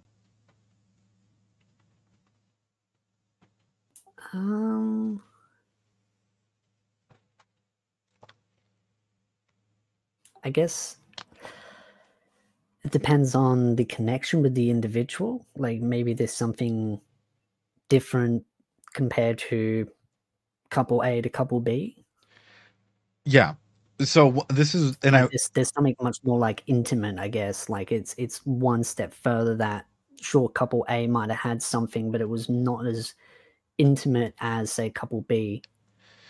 Well, I was gonna say you're hitting on something so on the nose. This is why I love you guys. Like whenever we talk on Twitter and whatnot, we're just going ham, either taking down trolls or whatnot. I'm always like, yes, yes. Like it's like you guys are hitting on all the main points. So when it comes to something like this, it's the roles that we play. So for example, the immediate first role that came to mind was I labeled Nat as like my sensei, as like my teacher, my provider, my this, my that, right? For whatever reason, as individuals, when we experience trauma, it's easier for us to let roles in back into our life as healing processes than anything else. And I'm really fucking curious as to how Rudy is going to heal. And this is my main like aspect of this. Is this going to be through a roles perspective, a friend's perspective? Is this going to be through a support network? How is he going to go ahead and heal from here on out? Because clearly, like, and by the way, in case you guys are wondering what roles, I know some of you dirty birdies, like, oh, I only like my dommy mommy wearing like maid outfits, or I only like, daddies in uniform. I hear you guys. I see you guys. That's a role that you assign to being turned on or having sex. So there you go. I just see all that as bells and whistles, though. It's the person at the end. You can kind of have some fun with some of that stuff, but it's really like that's not to me what it's all about. Sure. Like, I mean, I'll try anything once except for incest and Morris dancing. We have an old saying in England that you should try everything once except incest and Morris dancing. Probably nobody knows what Morris dancing even is outside of England, but we know and we don't like it. But yeah, I mean, like all that kind of dressing up and all that, yeah, it's fun from time to time, but that's not sure what the intimacy is to me. Like, but like the roles go for further than just that. That was just like a really quick costume example, because the roles would be, for example, your best friend, right, or someone that makes you feel vulnerable, or I don't know, someone that can make you feel in charge or empowered, like those type of roles.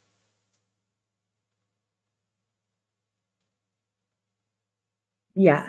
And I think, like if you introduced the childhood friend type character into that situation, it would make you maybe feel a bit more connected with yourself, a bit more confident. It might break through your depression a bit just to have that person back in your life. And that might make you more confident with your existing partner that you'd been having that kind of rut with. I don't know. SV, you good? Yep, I just got a text message for my pre-op appointment. Oh, okay. Ooh. Hope all is good. Hope all is good. All is good? All is well. It was just a reminder telling me got my appointment in 2 days. Gambare. Yeah, gambate. Gambare senpai. Ooh. But wow, I'm sort of you guys have been working my mind. I'm really curious as to where the fuck this is gonna go. I already knew that like streams with both of you was gonna be something that like makes my brain will go wild, but I didn't expect like how much my brain was just gonna start shooting off and trying to form connections. Like I love both of you. You guys are great. Thank you. We love you too, though. Oh. We always talk about how much we love you. Oh, Nat, I hope you know, like, I had been planning all the different ways to rizz you up, and then I'm like, you know what? I'll be a respectful gentleman this first time. I enjoy a bit of rizz, though. Oh, I'm glad.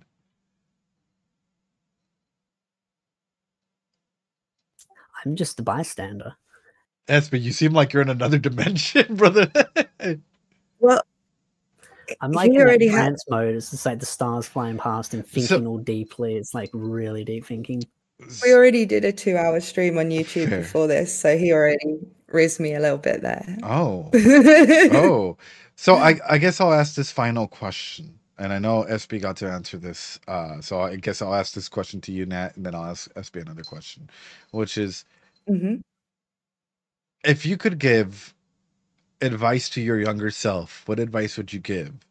And then also, I guess the follow-up question was, what advice do you think Rudius would give to his younger self? And then I'll have one for you, SB.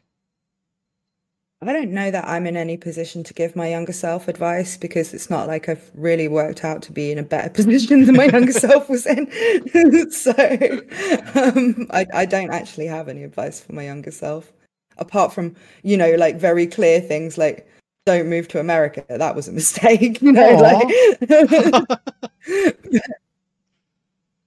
but like, yeah, I think Rudy would just give his younger self the advice of try harder. That's the whole point of the story. Things happen for him and his life works out when he tries.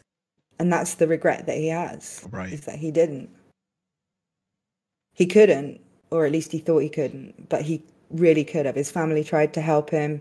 He had options, but he didn't have enough to take them. And I can understand what that feels like, but at the same time, I think that's what Rudius, that was his dying wish, really, that he could have tried harder.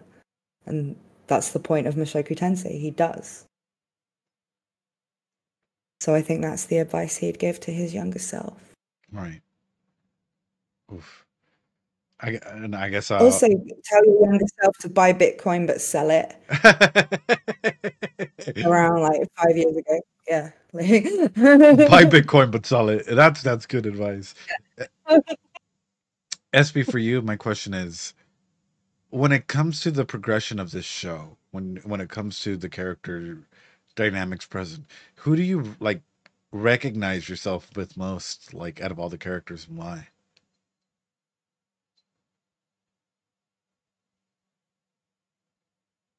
I know the answer to it. I just don't know how to explain it.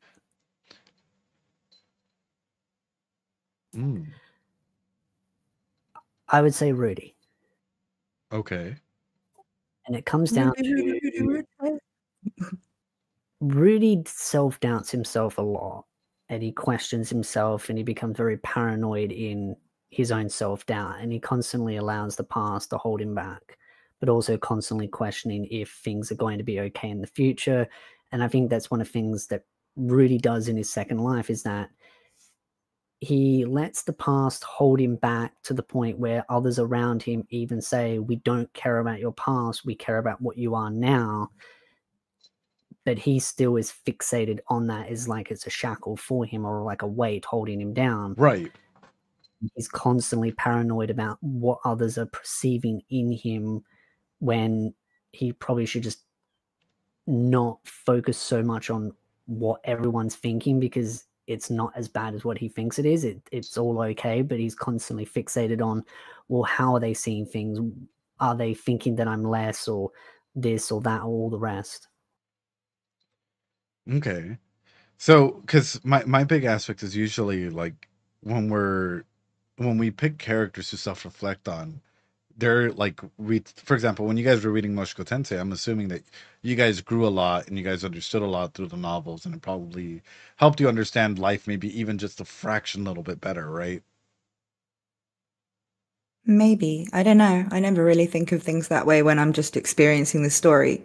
I think when I think back on them, yeah, but usually when I'm reading them, I'm more just excited to know what the answers to the secrets are, and what the mysteries, you know, like, and what the authors created. I want to see someone else's.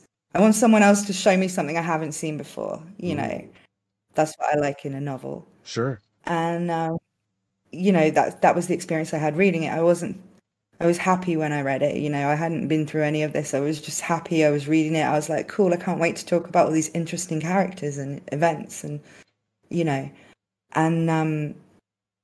and so, yeah, I never really thought, do I relate to this character? Do I relate to these events? I just absorbed them all and thought about them. And, you know, Sure. I wasn't looking for something to relate to. I think it depends on the individual and what they look for. I think maybe for you, you just look at the fun journey and the roller coaster and all the fun little secrets that the story has. Like, you know, because it's something I also do. I look at the craft. Like, right. I read Overlord, and I think that's extremely well written. But there's not like I relate to anybody out of Overlord. I just think it's a really good story and cool. You know, Mushoku Tensei has become a bit more special to me over time. But at the time when I first read it, I just wanted to see what happened. I didn't want to be like, oh, I really relate to, I don't know, Ariel or somebody, and that's my favorite character and I want to see how she develops or something. I just was like, oh, cool. I want to see what's going on with these characters and what's going on over here. And I wonder how this will work out, you know? Right.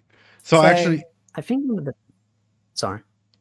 I was going to say, I actually have two questions for you guys as a way of segueing and, like, you know, like us being able to go ahead and take a break, or, you know, because I do have one more anime I need to touch on tonight, which the first question for you guys is, and this has got controversial point, and yes, this might bring in a lot of shit, that I hope you guys are prepared for this one.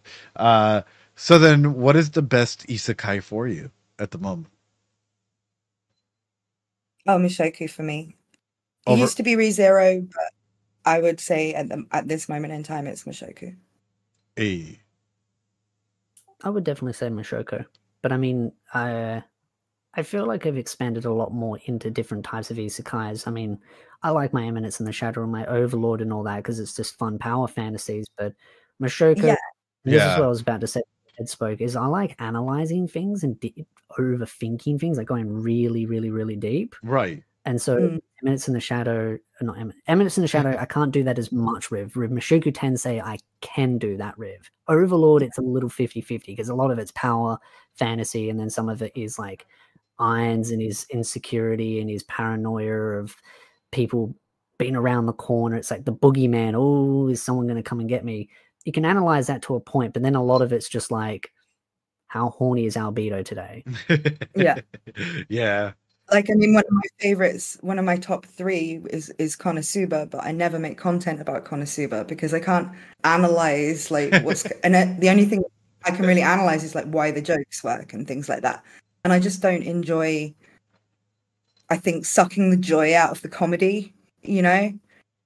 Like, explaining why a joke is funny doesn't make it funnier, it makes it less funny. Right. And I don't really One of the reasons why I don't like doing explain videos purely because I prefer to think about things deeply and then play like devil's advocate, which also this type of content pisses people off. Yeah. Because I like to play the whole game of, well, what about this? And I don't even care if I believe in it or not. I'll just think about it and go, well, I'm going to debate myself if I believe that, even if I don't believe it. It's like role playing the idea of debating myself, and then I kind of think of the two ideas and then I bounce off of it, and I'm constantly thinking through that idea over and over and over again. And then when I read good constructive comments, it then adds fuel to that whole debate, and then it adds another video of, well, what about this or what about that?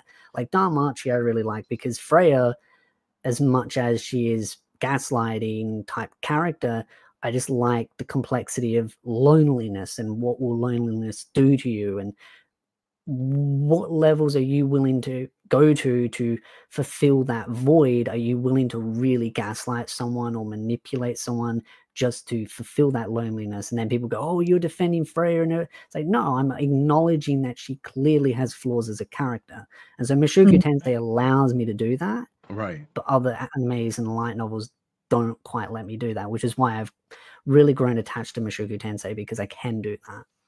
I think you like ReZero, though. You'll be able to do that with ReZero too. Yeah, I think it's just getting deeper into ReZero, because ReZero starts off a little bit deja vu, rinse, repeat, and so it's a little bit hard to analyze heaps of characters. If you watch the anime, you can just skip to Arc 5, so which doesn't have any of that. So Yeah, so that's why I'm looking forward to ReZero Season 3. Right. I'll read it to you if you want. Ooh, a free reading. Hey, yo. So I do have, well, I was gonna say two questions, which one is, how comfortable are you guys in dealing with haters? Like, especially when it comes to Mushoku Tensei and stuff. We're very comfortable. We do it on Twitter for sport. Yes and no, actually. How so? I'll be completely honest here. Nat seems to have a better dealing with haters, but I don't deal with haters as well.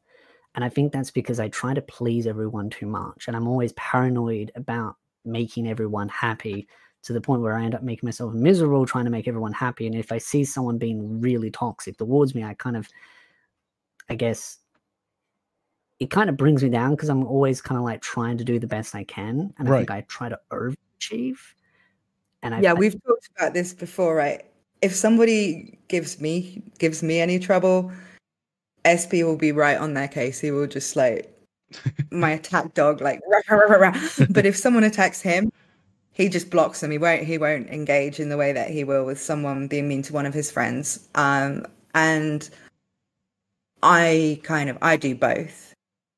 Not that many people directly hate me, because I know that it's going to go nowhere. Girl, but you know. But when people are just hating on Mushoku Tensei and I insert myself into the discussion because it's fun, you know, we normally do debate them until it gets boring. Sure. Basically. I mean, that's this week. Once it gets boring and they're just circling around with the same points, we stop. But I don't mind trying to fool them on why this series is not what they think it is, and you know, I think it also comes down to my personality, because if I see someone that's saying something like, say for example, they're in the comment section or on Twitter or something, and they're saying something that's just incorrect factually, and then I kind of feel like, you know, they're hating. If I say, oh, this, and then they go, well, no, you're wrong, it's that, then I kind of want to debate them and kind of like correct them. And I have that deep sense of like truth. Like, truth means a lot to me, and I feel like I'm almost obsessed with truth itself. Like, that's kind of like what I'm always sifting through. But then a lot of people will be like, well, if you make a mistake, then they're like, oh, clearly you lie. And it's like, well, no, I don't lie. It's just sometimes maybe I'm not informed enough on something, or maybe I've made an error in judgment or something. So I've often found the haters a little funny. I'm not gonna lie. Like, if it's on the YouTube comments, usually the mods weed out the comments before I even get to read them, just for spoilers' sake. And there was a funny comment, not to be mean, but it was just like it popped up and like they're like, oh, how dare you, like you deleted my message and it wasn't really spoilers and blah blah blah blah blah, and like essentially just saying like fuck you Ed or whatever, right? And I was like, who are you? Like I just got here, like my mods took your comment out before I was even able to go and like see it. But like since the previous episode, I've thrown this out there, and I guess I'll throw it out there again, is like, if there are people who genuinely have an issue with Mushoku Tensei and they want to come through and actually have a debate about it and like bring up actual points, but know that once it gets cyclical, I'm kicking you out, I'm inviting you to come on and have this debate. Like, bring your resources. I would discuss, you know, I mean, I've made videos arguing against people on things like ReZero, Vosh, for instance. Oh gosh. Vosh. Yeah. And it's kind of like, I make videos like that. And I would happily debate people with those views online. But when I'm doing it on Twitter and they just keep, like you say, being cyclical, just, you know, you're not going to change their mind. They're just going to go, no, he groomed Sylphie, you know, whatever. And it's like, mate, I get bored, and that's we kind of know how. But normally we do stick up for the things that we like. Both of us do. I think with it's me, directly hating on us personally. I don't deal with haters that are just like you said, they just say the dumbest of things, like finger blasting. That reminds me of another person. But if someone approached me and said, I disagree with you for these fundamental reasons, and they can explain articulated, I love debates. but I only want to debate if it's mutual and it's respectful. As soon as it goes into like passive aggressive, clearly you can tell they're lying. Like I remember the one me and you were having the other day on Twitter where the guy was like, oh, well, how can you condone Mushoku Tensei when he finger blasts Eris? And I'm like, that doesn't happen. When did that happen? What are you reading, boy? And then you point it out and they're like, oh no, that happened. It's like, no. The Dojin version of the show. Oh no. And there was one like the other day where this guy was all like, oh, and I can't wait to see how he grooms his childhood friend. And I'm like, but you just said yourself that we shouldn't care about Sylvie because we hadn't seen her since she was a child. And it's like, well, so he hasn't seen her since she was a little kid. And when they see each other again, they won't be kids anymore. So how, you can't have it both ways. You know, how is he grooming her when he hasn't seen her? You know, like... I think that's one of the reasons why I actually like coming on here talking you, Ed. Uh-huh. Because how you bring discussions up, how you articulate yourself, you bring out thought and process. And to me, that's what I meant about obsession with truth, because to me, my opinion I don't even care about my own opinion. Mm-hmm. What I care about is logical, grounded thinking. Like if someone can bring logic to the table and say, well, this is why I think you're wrong, instantly I'll change my opinion. I'm not in love with my opinion. I'm not going to suck my own opinion's dick. I will literally change it at the moment's notice. You bring better logical and grounded thinking, I'll be like, done. Right. Straight away. That's the thing. I think like I saw some quote from somebody that was like, if you think about your belief on something and you can say, what would be the new information or the argument that would make me change my mind?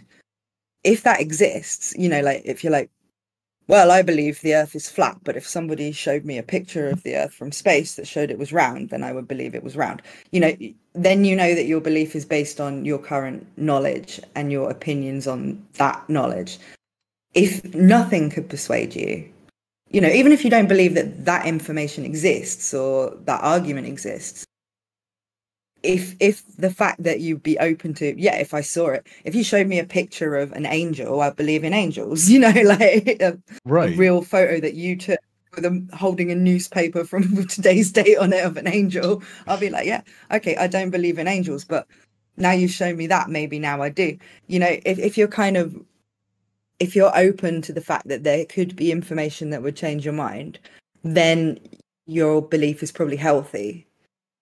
If you're just like, no, there's nothing that could make me think that, well, you know, like for me, that vaccines cause autism or something, you know, like, then that's just a belief. It's not, it's based on indoctrination or stubbornness or something. Like for it's not, it's something you've taken too deep into your identity rather than just something that you've picked up about the world that you believe in. For me, this is one of the big aspects. Is like even my knowledge is still expanding, right? Like I do have a set belief standard, but I'm getting peer reviewed like every week because of my classes. Like I'm doing my doctoral classes at the moment, 101 other aspects. So I'm literally getting peer reviewed every single week, and like new information is being thrown my way as to I make an argument about say that I were to do a case study on Rudius and throw it up for a whole doctoral thesis and whatnot, I'm literally getting peer reviewed to fucking hell.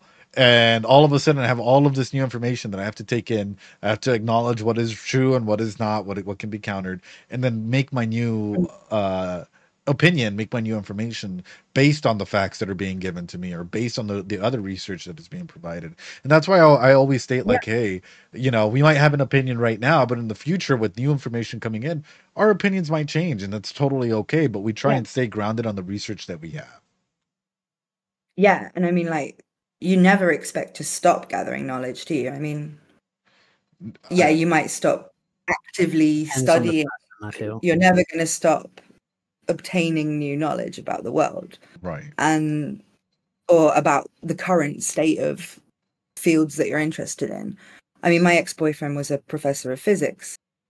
You know, he'd had his PhD for 7 years or something, and he was still going to other people's lectures to learn things.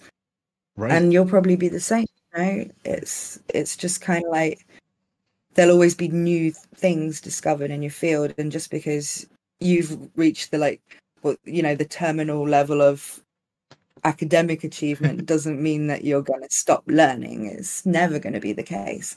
And I mean, I left school at 16. I don't have any academic achievements, but I still learn things all the time. Right. You know, by talking about firehawks and things. Like, I learned that firehawks new information. I remember saying to my friend a couple of months back, I said to him, the smarter I get, the dumber I feel.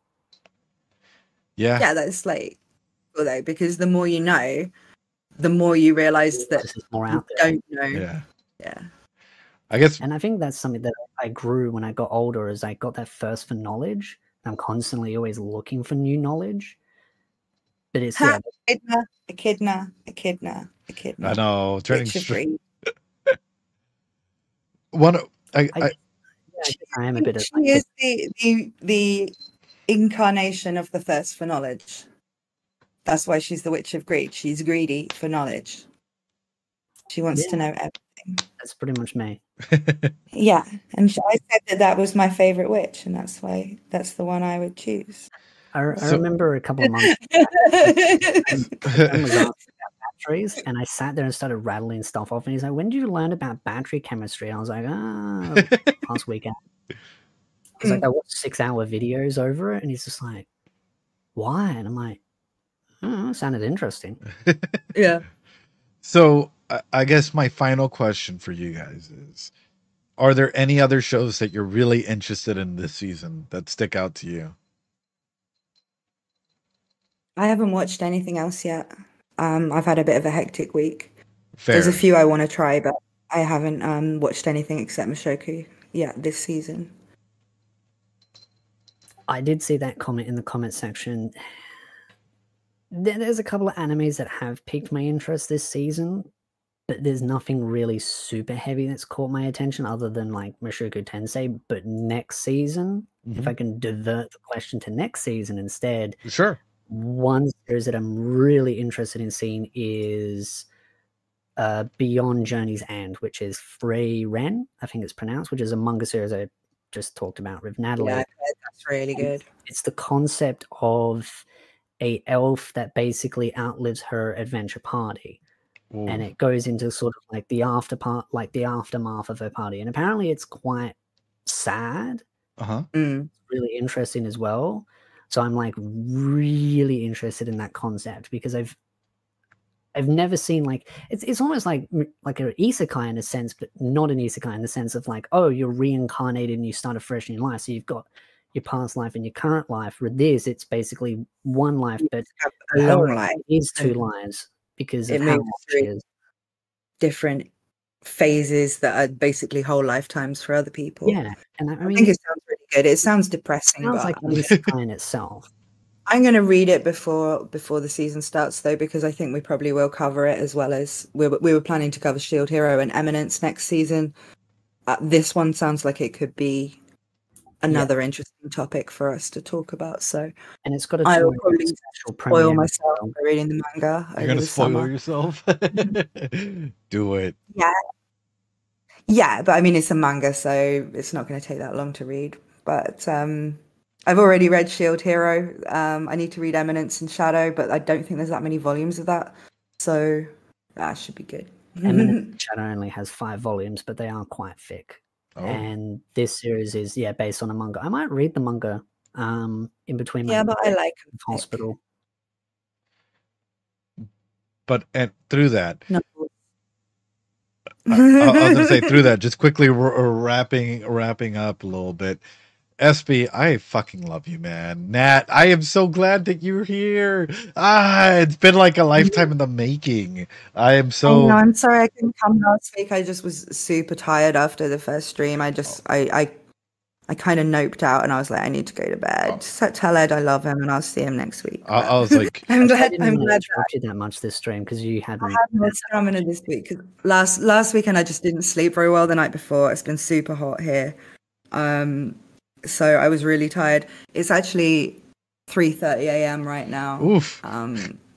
It's like some ridiculous time for you, isn't it, SB? Nah, I haven't slept all night. It's 11 a.m. Oh, I told you I could keep you up all night. I've been up since yesterday morning. SB. Mine.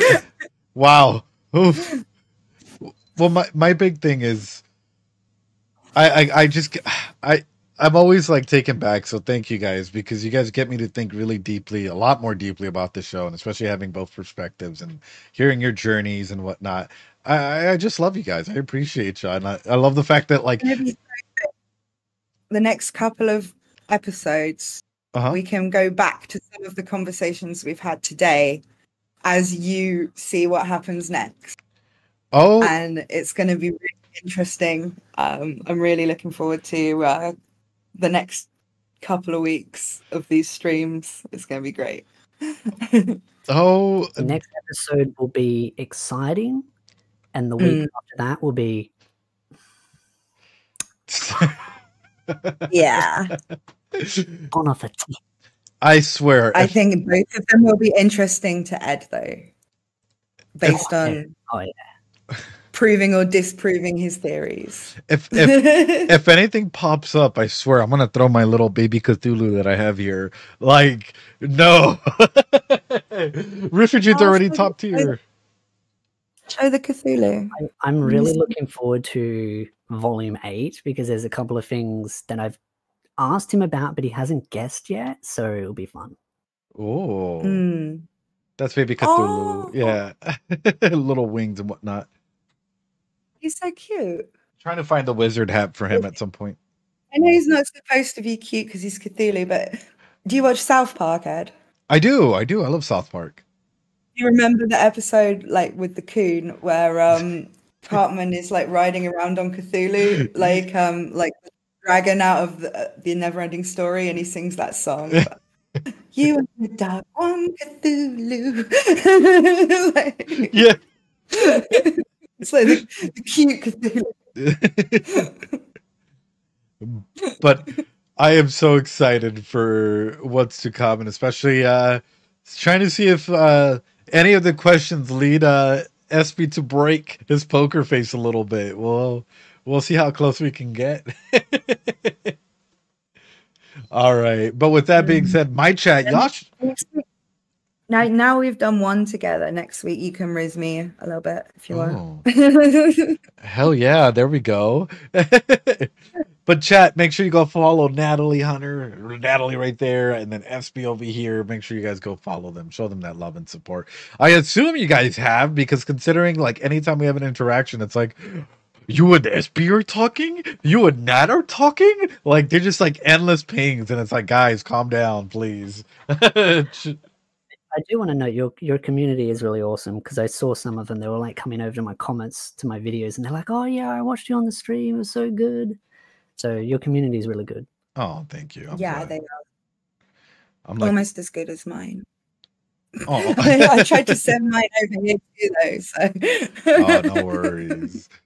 But I appreciate both of you. Mine are adorable.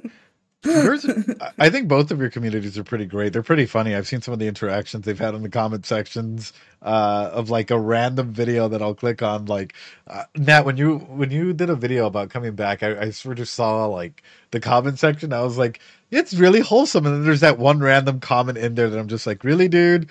Really? Like, this is the type of place to do it. Random user. It's actually funny. My community is really weird because someone was trying to smack talk, which was the guy about the finger blasting. And because it got so heated, Chibi's general Discord chat lighted up like a Christmas tree going, "Oh my God, that guy's picking a fight with spiritual. Let's get him." His own Discord server is basically half my community because there's a weird story. This is how me and Chibi know each other. People thought me and him were brothers. Oh. Because apparently we look similar. Different countries and have completely different accents. It doesn't matter. People thought I was his older brother and that he was my younger brother.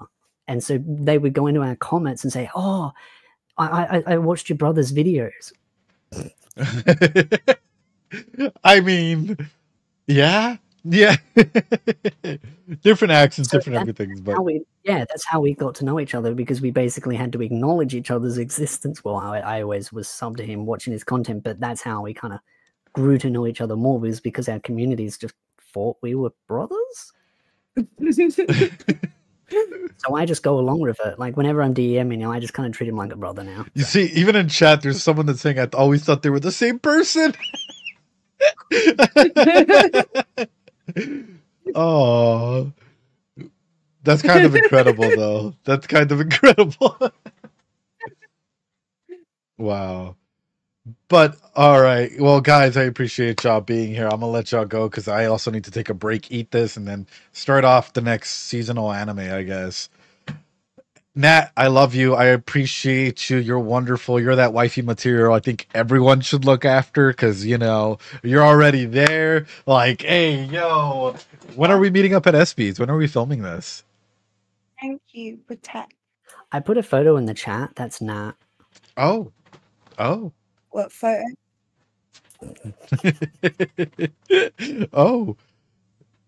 You can show the stream. Can I? Hold on. It's not one of those. Yeah, not one of those special photos I sent you, was it? No, it's not. It's I mean, it is. It straight up is now. I don't know what you're talking about. Hold on. Let me come out of here. If I can click it right. Spiritu and Chibi collab to blow their minds. We actually were supposed to have Chibi on tonight, but he didn't make it. So hopefully next week we'll actually do that. I've always wanted to meet him, but I've never had the opportunity or to send him a DM. I'm just a shy boy. Whenever you guys say hi to him, say hi from me as well. That's adorable, though. That is definitely Nat with the camera. The ironic thing is I'm actually terrible at filming. Are you? That's why I use motion capture. I can't take photos for shit. Everything I take a picture of looks like a slime. So that's the real reason why I use a 3D model. It's nothing to do with privacy or the fact that during the pandemic I'd forgotten how to do makeup. Nothing to do with any of that. Nothing to do with any of that. You know what? Because I actually have no camera skills at all. You know what you should do, Nat? You should work up to it and just be like, hey, hand reveal at like 85,000, 90,000 subs. Face reveal at 100,000 subs.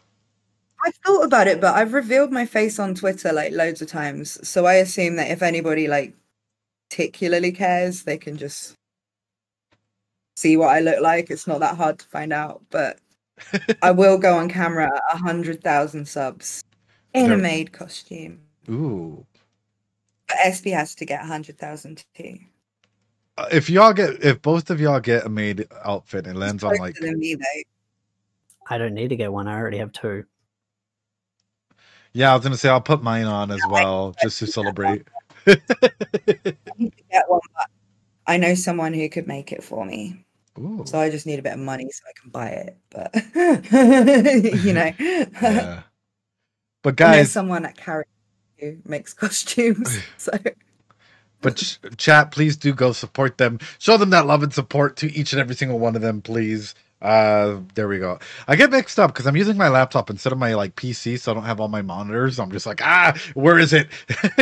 But yes, go show them that love and support. SB Nat, I love y'all. I can't wait. I'll probably be DMing you guys because I do have a good number of questions probably throughout the week about more Mushoku Tensei stuff.